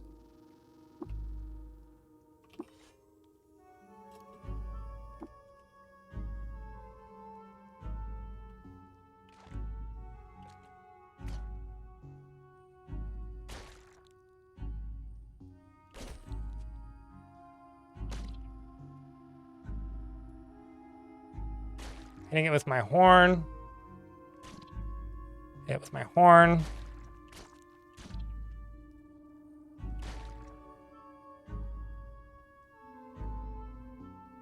Hit it with my horn.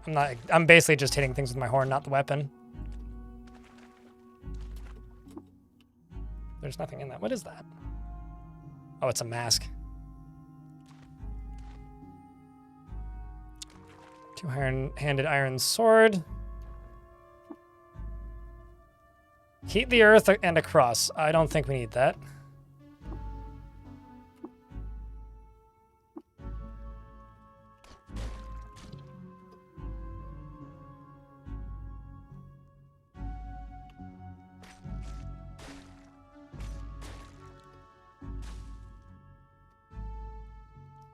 "60% of the time it works 50% of the time?"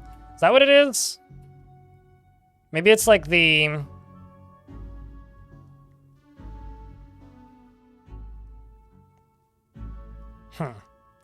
Shrine to Antipater, quest of Quibipad. Deep in the bulb-worshipping province of Sainshan, Antipar stumbled upon a clan of baboons performing a secret ritual. Because of his reputation for murdering someone with a compass made of campfire ashes, they furiously rebuked him and declared him a villain of their kind.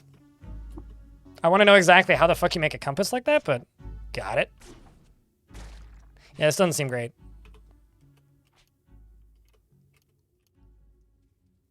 I did not say kinks in space-time, I don't think.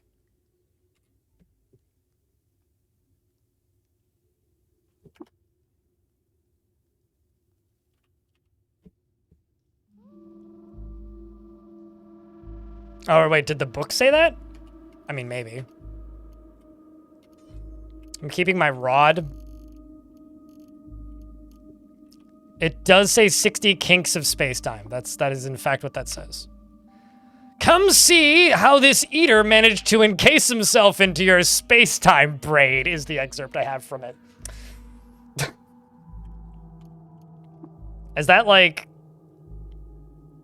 a very long-awaited sequel for, like 50 Shades of Grey? I am keeping my rod. That's what it is. It's a metal rod. Anyway, my wax stick. Would you prefer that? Also, apparently I have a missile in my inventory, so that's kind of cool. And now I know how to make missiles. Anyway.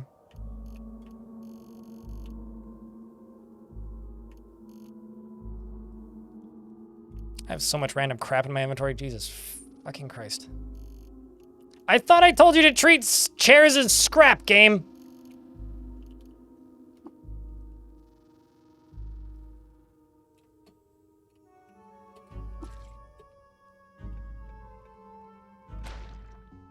Shit's on fire.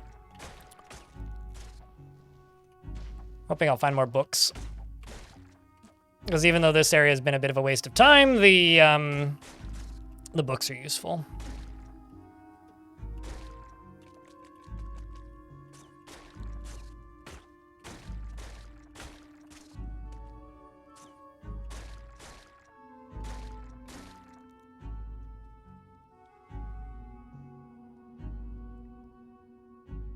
The writers of Archer would love this show today.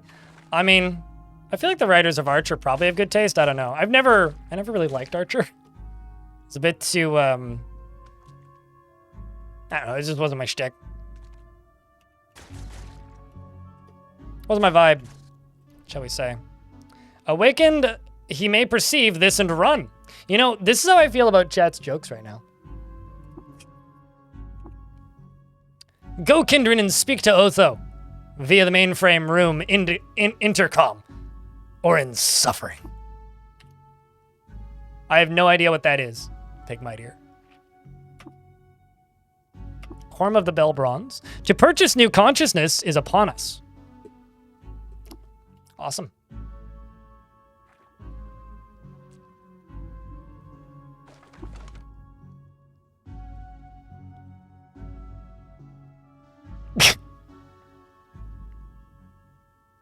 I understand that the chair's comment, though, but I still feel abandoned by my chair, YouTube chat.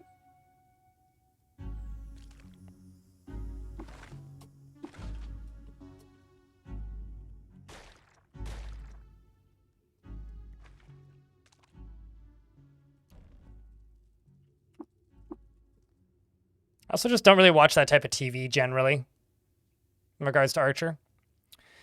You read a few legible excerpts from No Insight. Yes, this does indicate some kind of journey. Thanks for the lack of insight, game. Title checks out. As I auto-explode the rest of these.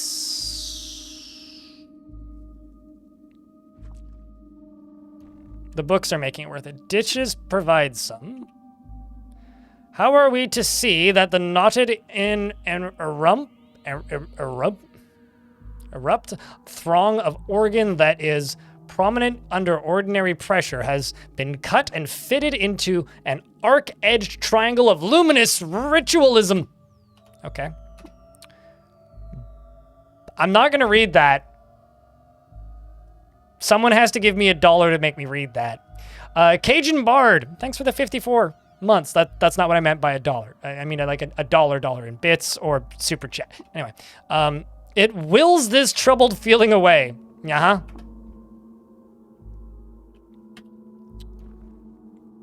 the show the creators of Archers made first? Most of the same voices. Got it. Okay. Lots of the same banter. Fair. The Z radius in the forenoon. Another such conjuration, a dream.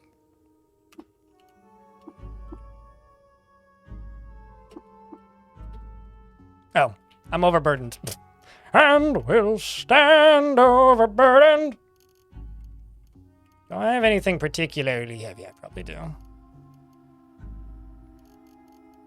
Although I am basically a walking library right now, so there's that.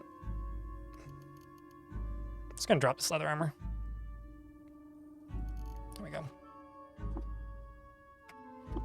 Up as we go with this. Just came in. It's all fine, Cajun. It's good to see you. Welcome to Cud.0. I'm currently trying to grind up artifacts so that I can go yell at a priest and tell him to teach me how to convince people to become my followers so that I can make my chair be my friend again. That's the best explanation I can give you, I swear.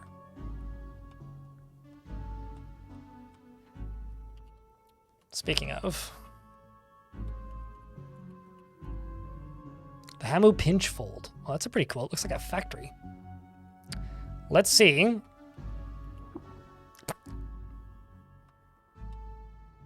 I was gonna say, let's see if I can make it to the silt, but doesn't look like it. I feel like those would kill me. But I want that rainbow weave cloak.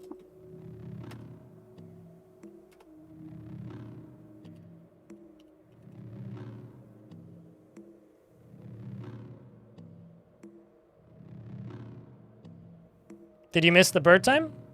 No?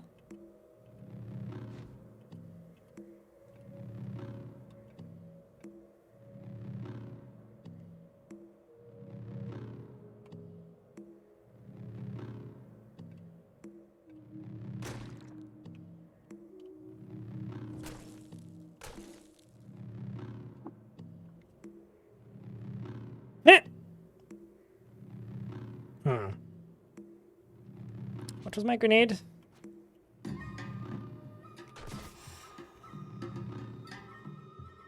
I'm also going to start sprinting. Oops, that's not what I wanted. Just shoot bullets at them. Oh god, there's more.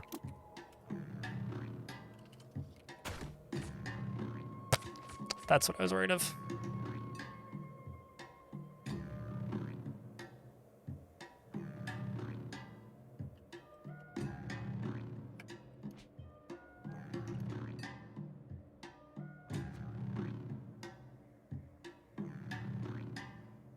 Because I don't want them to, like, perma-stunlock me. I'm going to...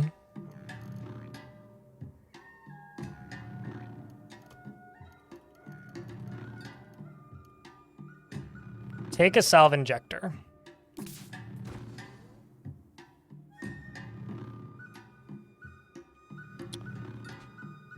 I'm going to go to my abilities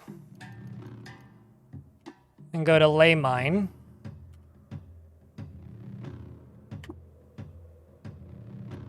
Okay, I'm gonna go to my abilities. I'm gonna set a mine. That's what I was worried about.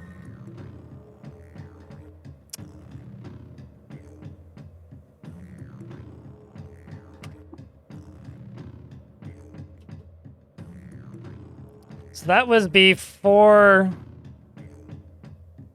I cleared this, right? Yep. I don't want to do that again.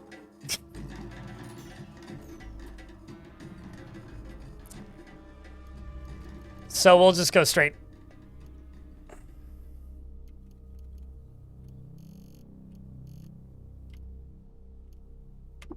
Anyway, that's death number 1 if anybody wants to keep count.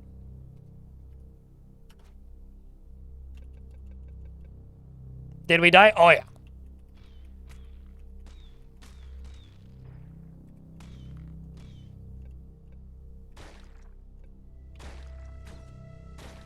What got us? I got perma-stunlocked by a character that has a stun and then insta-gibbed.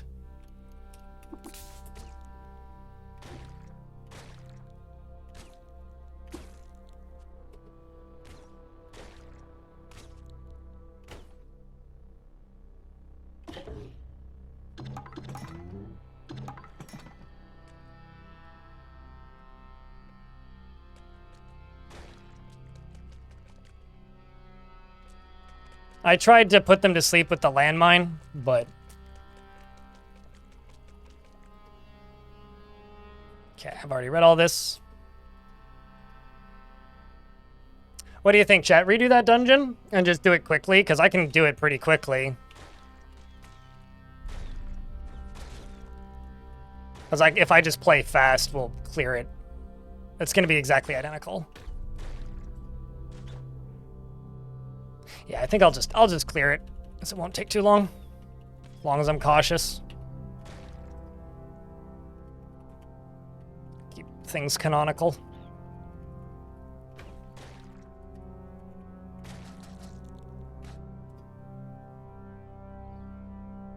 But yeah, it happens to the best of us. But yeah, that's why I'm playing on roleplay. So that I don't need to redo all this. Because I would just like to see the new stuff.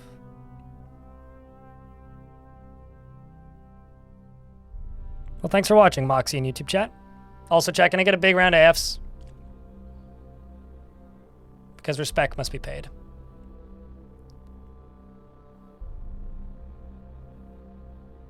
Is this still the Turtle Man? This is a Turtle Man. It is not that Turtle Man. That Turtle Man died. Well, actually, I played 2 Turtle Men in the last, like, 2 months. One of them was Schmelly, who got made into a video, and then the other one, I was going to say died a horrible fate, but that's not totally true. And then the other one,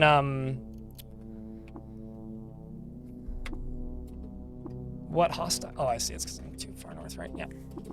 And then the other one, his head exploded.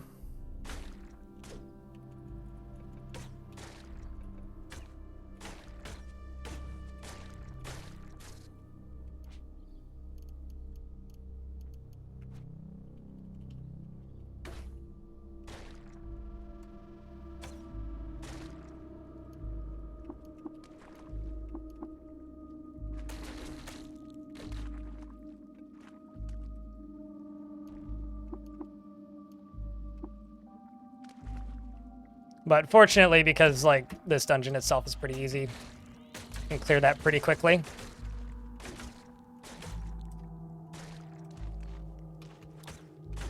You can clear this pretty quick. Also, chat, roleplay, classic, or wander, what you playing? The only reason we're playing roleplay is because I want to see the new stuff. And I don't want to take 10 runs to do it. I'd rather just do 1 run to do it.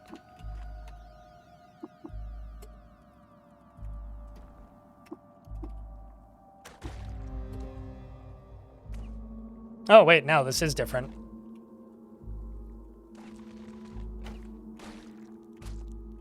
Look at me being super naive.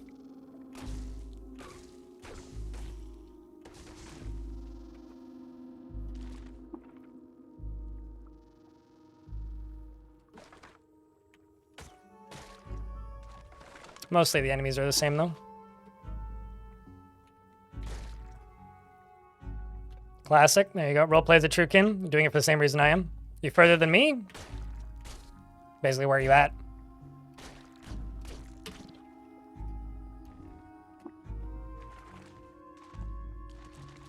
Yeah, I know I could do it in Classic, but I enjoy being able to take risks. I don't know. Led an army to Baratham to liberated its citizens. They proclaimed him the Sultan of Cud. Devouring him with Laviant force in his honor, they changed the name to Brimian Brudigad. It's been a long time since I've done a roleplay run, though, so it's not like I get bored of it quickly. So in YouTube chat, Metal Slime just said, super stoked to see Caves of Cud finally entering 1.0. Is anybody else like mildly shocked that it actually made it to 1.0? Like just period? Because I kind of am.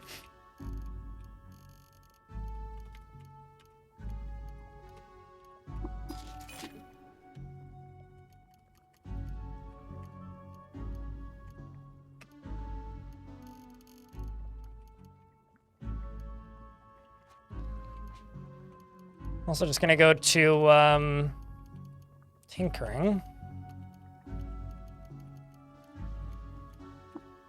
Oh.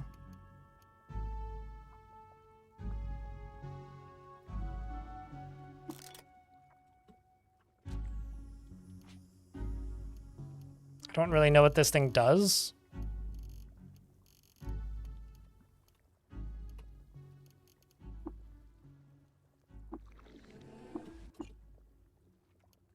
Why did... I don't need to equip the chair.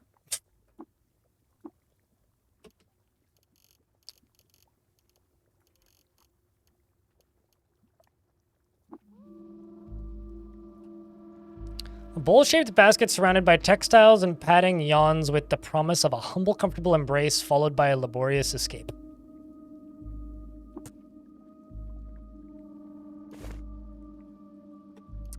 Okay.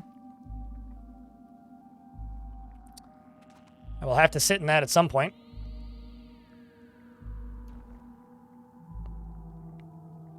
You think the No, I mean, here's the thing.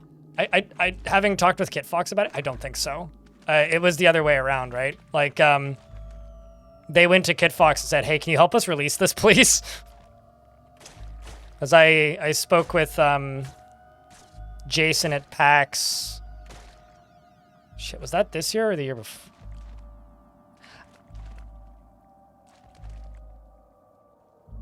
It wasn't this year, it was the year before. I'm like 98% sure. Which was a while ago now, but...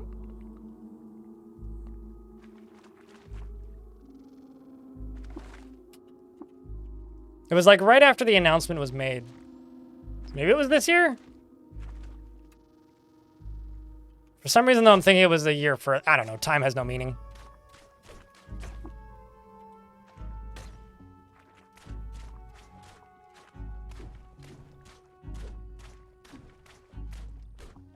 Ow.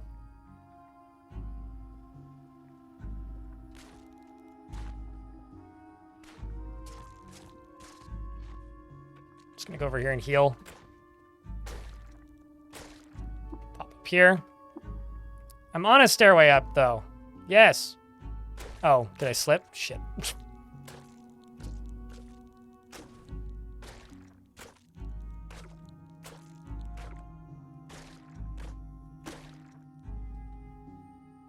You completely forgot 1.0 came out until you clicked on Steam. Yeah, no, I mean, this is a game that I think a lot of people are going to not forget about, but... I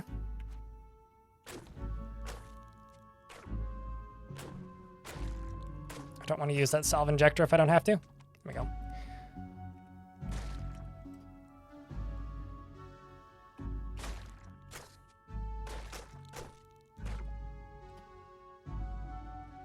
Howdy, casual elephants.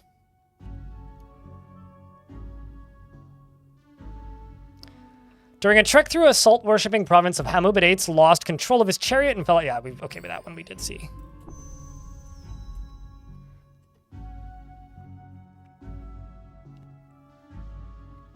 But no, I'm just happy for this game. Like, this is a game that by all accounts shouldn't exist. But then again, I guess that's also like...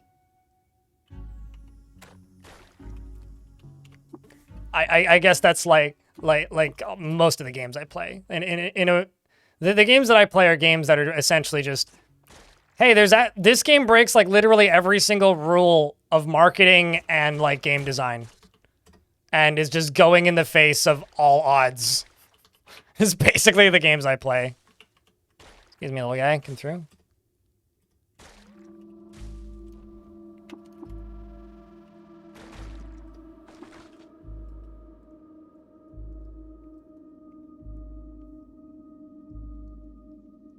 Is growing? Yeah, they're just scrap. They're crafting materials. I love the fact that bears are neutral with me, though. That's just amazing. Like, there's just a bear there, and he's just ignoring me. I can just walk around bear. It's like real-life black bears instead of grizzlies or, Interesting. The 2 layers above were different, but this one's the same. For reference, I died, so... I'm playing roleplay. It's a chariot. Uh-huh. Are you calling me an idiot using the word chair? Because that's how it reads. I know you're saying chariot. Chariots of Foya. The games that exist through sheer brilliance of... I feel like it's more sheer determination and consistency. Okay, so this, once again, is who I'm here to kill. This is actually better, though. Disliked by succulents for disapproving of their famous theorem and hated by arachnids for casting doubt on their beliefs. I feel like that's different, but...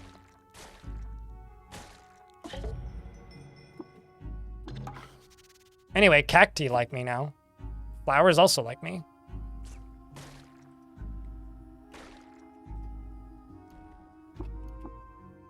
Yeah, now we're back into the funky jokes. You would love a novel in this universe? I've been saying, I've been saying this for a while. I don't want a novel in this universe, but what I want is I want like a Stephen King like short story collection, because that's what I have the patience to read consistently anyway when it comes to fiction. Like I can sit down and do 15 pages, but you want me to read a book? I will stop halfway through and then never go back to it. But I would love like a little short story compilation. So yeah, couldn't agree more.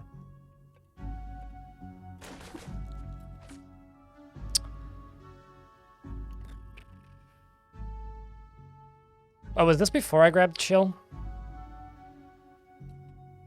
Anyway, the scorpion's mine.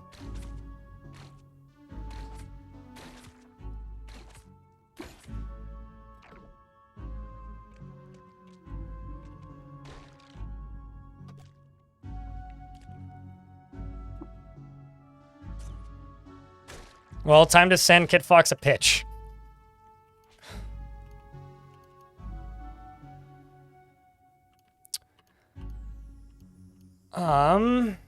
Let's just go back to here. Oopsies. Let's hope I get the same ability. Yeah, I do. Okay, cryokinesis.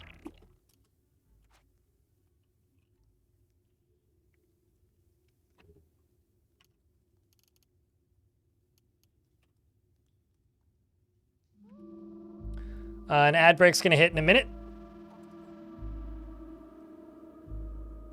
It's also the same.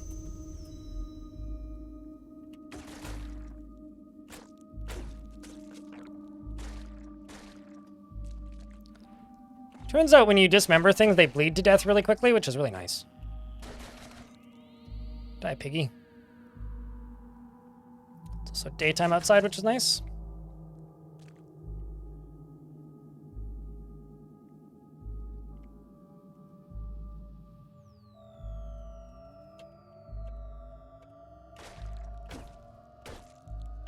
I'm just going to kill this and then wait. Minute and 30 seconds. Black bears are scared of you. Grizzlies will try to eat you. Polar bears will eat you. Yes. No, I feel like grizzlies will see if they can eat you. Brown bears will try to eat you. And polar bears will eat you. But I don't know. I grew up around black bears in the end. And yeah, you just kind of talk loudly around them and they just kind of walk away slowly. They kind of act like humans do around most bears.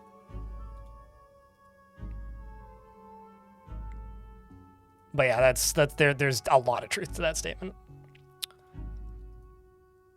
Also, YouTube chat, thanks for watching today. Just remember to leave a like on the stream.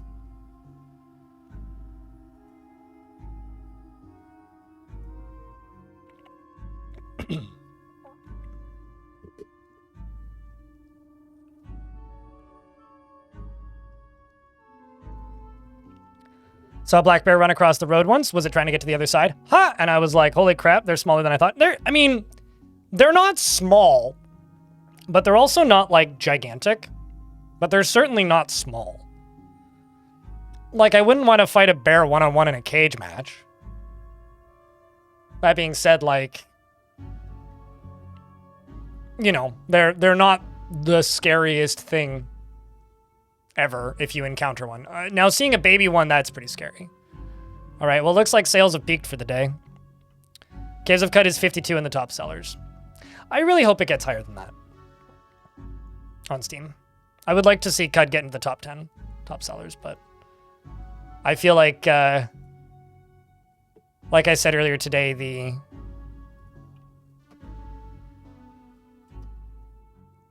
I don't get it, Kyobi. Although I do feel like this is one of those, it's going to take a little bit to see if it catches on.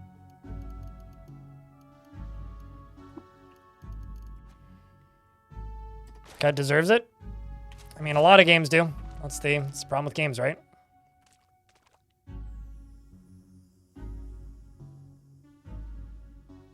Mildly annoyed I didn't find a rifle this time, but...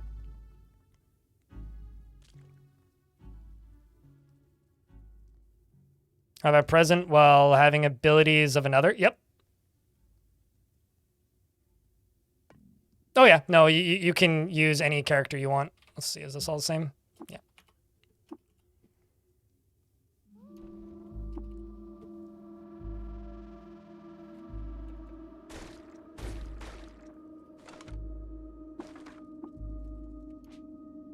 Let's just double check I didn't pick one up. Yep.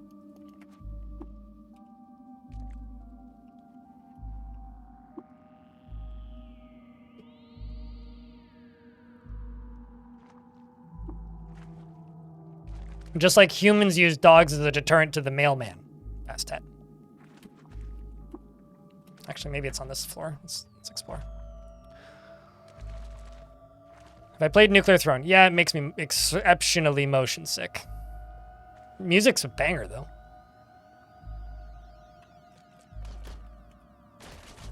Nuclear Throne is one of those games that's very much form over accessibility. And also, personally, I never really found screen shake as a form of difficulty to be a fun mechanic, but...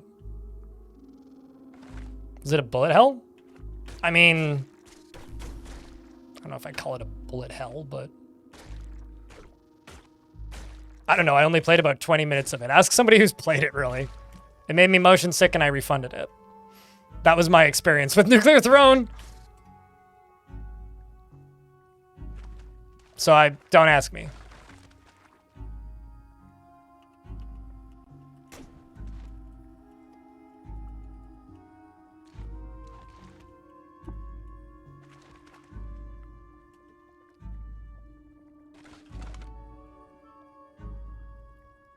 But yeah, I would just let chat explain that one. You're not a screen shake enjoyer? Actually, I mean, like, if I were to classify it, I would say it's more of a twin stick. Found a honey injector. Once again, overburdened. I will stand overburdened. Okay, there's my missile, right?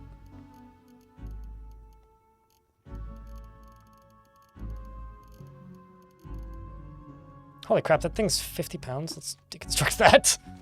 I can remake it later if I need it.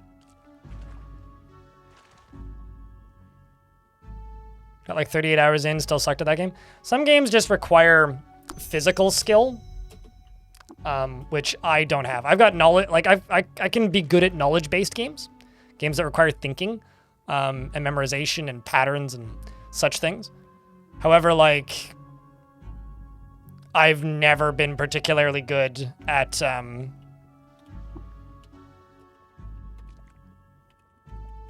games that require physical attributes to play.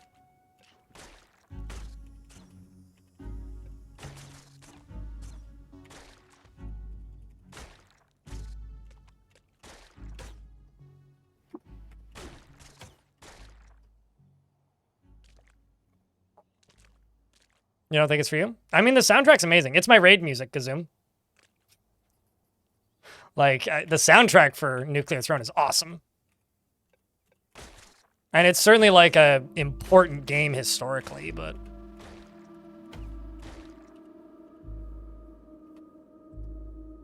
I'm presuming it's super cheap.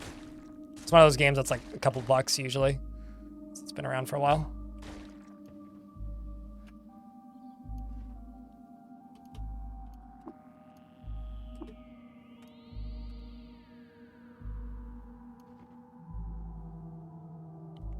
Yes. Peace out. Yes.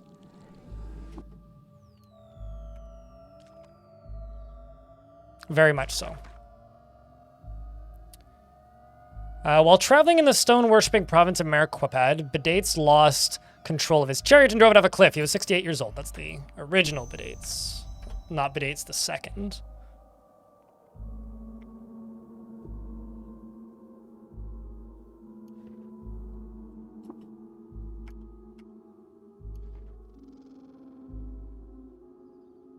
Wait, what sounded familiar? Also have a stun grenade, which I will learn how to make because I hit the wrong button the first time.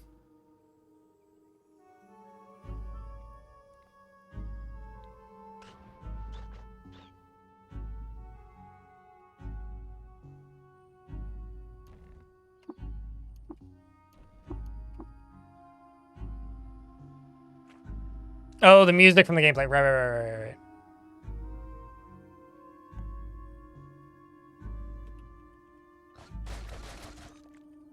But yeah, I own the soundtrack. I don't know. It's funny. Like there's a lot of games out there that like I don't either have the ability or want to play the game itself, but like I'll spend like $30 on the soundtrack for the record.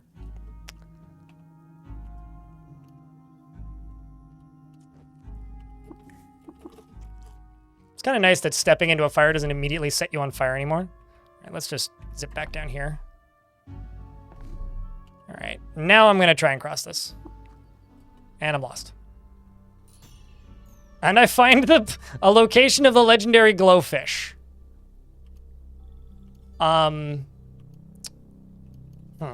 This should only be 1 deep, right?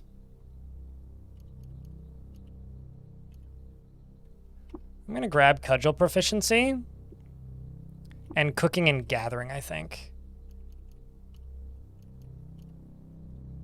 I'm also gonna grab butchery and carbide chef. Carbide chef basically allows me to write recipes and memorize them as I level up. So whenever you gain a level and 5% of the time you explore a new map, you become inspired for 2 days. While inspired, the next time you cook a meal, by choosing ingredients, you get a choice of 3 dynamically generated effects to apply. And you create a recipe for the chosen effect. I'm also gonna throw this into intelligence. And I'm going to level up my carapace.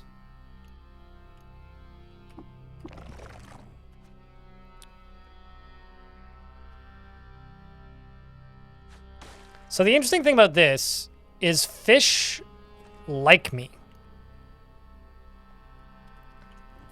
Or don't hate me. So I wonder if fish like me enough that this fish will just be my friend. All hail the mighty fish guy. This is a piece of history from Recef, Ghost in Carillion.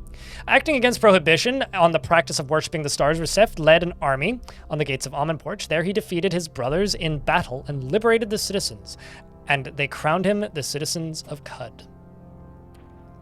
I've learned a lot of secrets, and I haven't even gone to the Silt yet. I'm so used to going to the Silt super early that, like, it's weird to be, like, kind of prepping to head there, and then just, like, constantly finding secrets. Like, by the time I get there, I'm going to have so many secrets.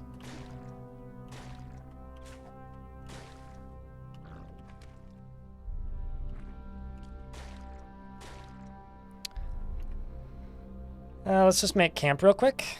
Oh, there's already a campfire here. Let's go to it.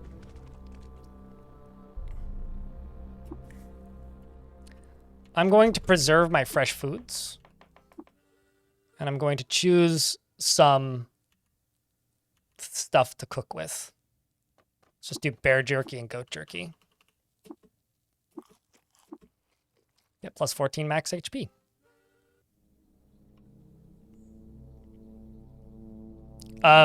So Captain Smia, I have almost 400 hours in this game.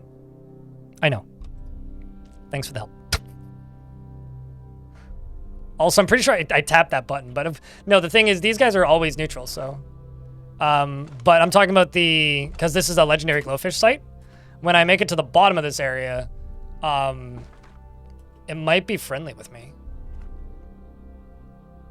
All good, mate. I assume that, like, you're probably expecting to be running into people who are brand new to the game. But no, I ain't new. I am playing on roleplay because I want to level this character and see the new endgame stuff. But because it's been a while. Last time, Pax Clank was the last quest. And then you go to Baratham. I think it was Pax Clank, but it was like, you agreed to build the thingy. Was the last time I played. And made it to the end. And it's been a minute. Oh, hey, Cassie. It's been a minute. Speaking of minutes, a lot of minutes. Hope you've been well. Unless you've just been lurking, in which case, thanks for lurks. So are these fishies going to attack me in a sec? Nope. It's actually making my life a lot easier. It's basically just free crafting materials.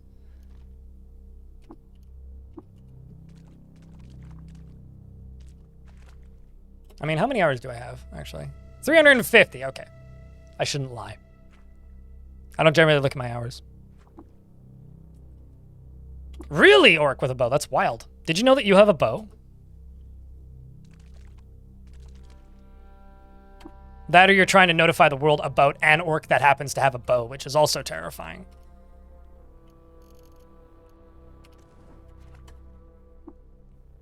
You swell with inspiration to cook a mouth-watering meal. Loved by fish, hated by trees, hated by roots, and hated by birds.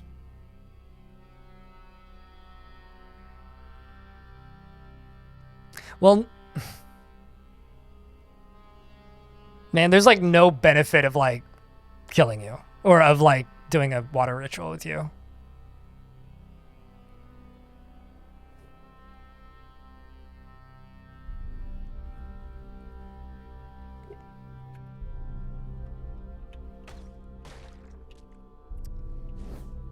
Well, that's a shame.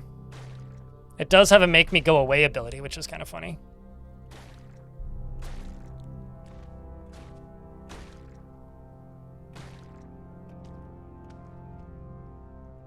I chopped off an eel's face, chat.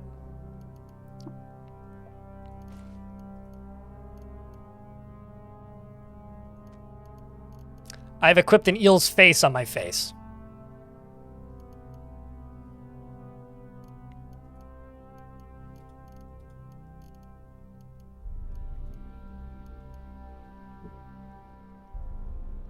Adds HP-based effects to cooked meals. Minus 500 reputation with fish. Jesus H. Christ.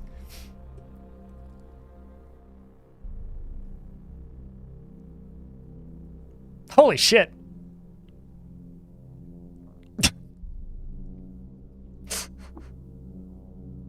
I mean, the other one's... I don't need the ego boost, so... That's just funny.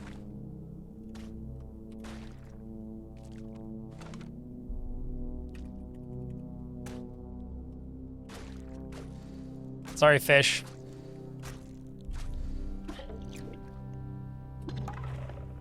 Your reputation with trees increased by 220 to minus 80.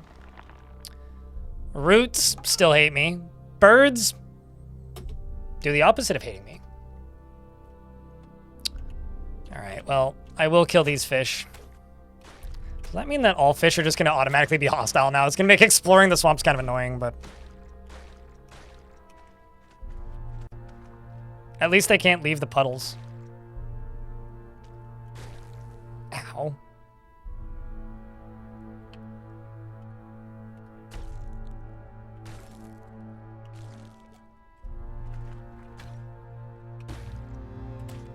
I've leveled up.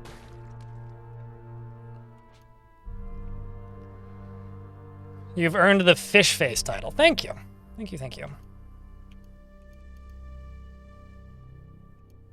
I don't know if I should say thank you to that, actually. I don't know how I feel about that at all.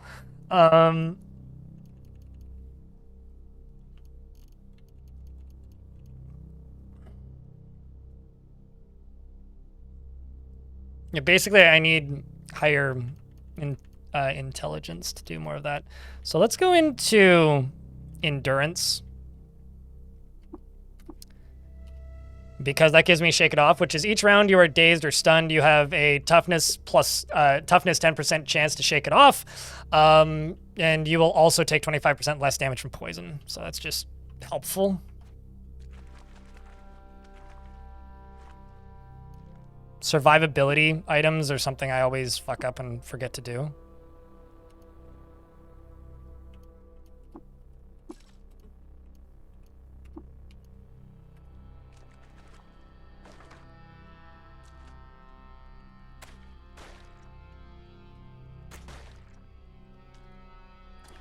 Good news is I'm gonna have a lot of fish meat. Oh shit, a chrome revolver?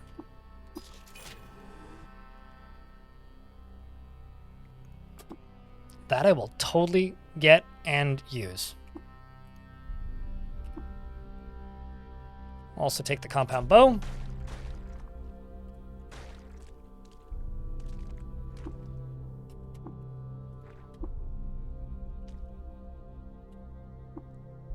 Right, yes, I am still lost.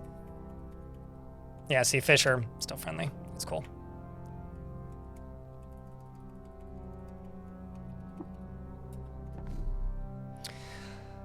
Let me check something.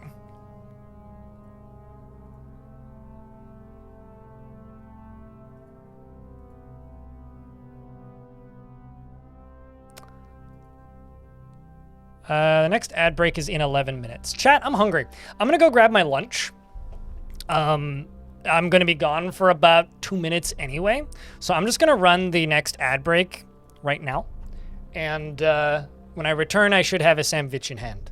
And then that will extend the life of the stream by another good few hours. Also, this isn't me selling out or anything, but I just want to state this.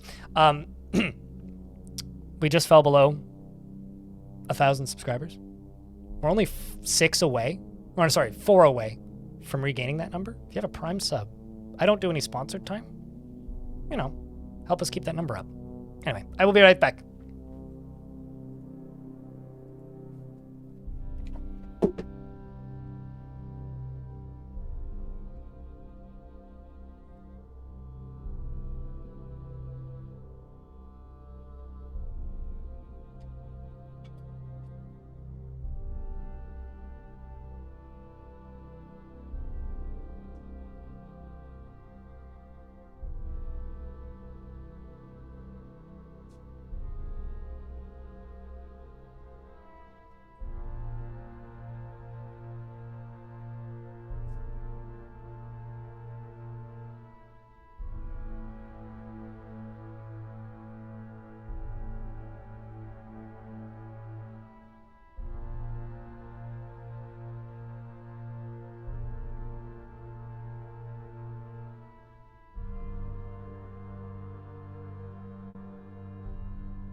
All right.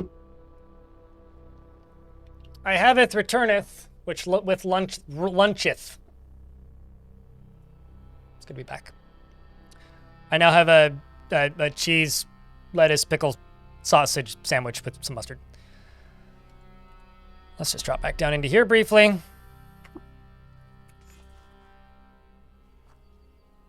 Work time, enjoy lunch. See you later, Shaku.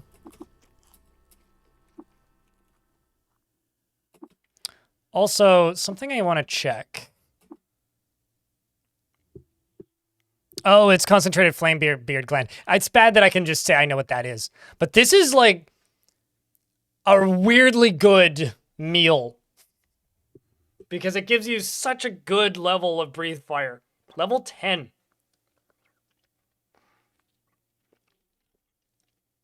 And those become pretty common at some point. Hey chat, what'd you have for lunch?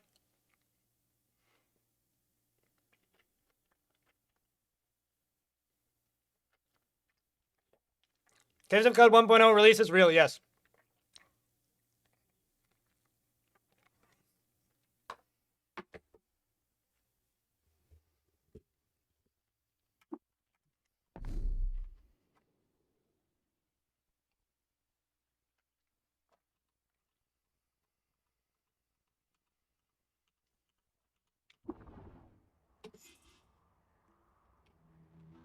I love how I always get lost at night. Oh yeah, I regained my bearings. That's good.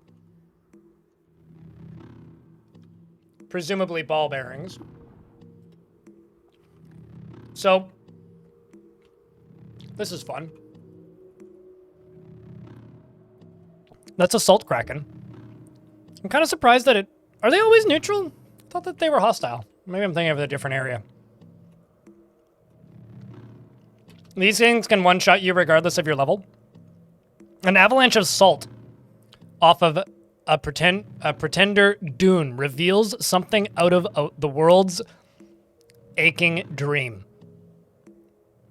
A living iode grotto, nurtured to an implausible size by vast and buoyant wave plan of Megori. Misha Matic, thank you very much for the second month with Prime. Welcome back. Turkey leftovers? Yeah, you were talking about that. Yeah, you were.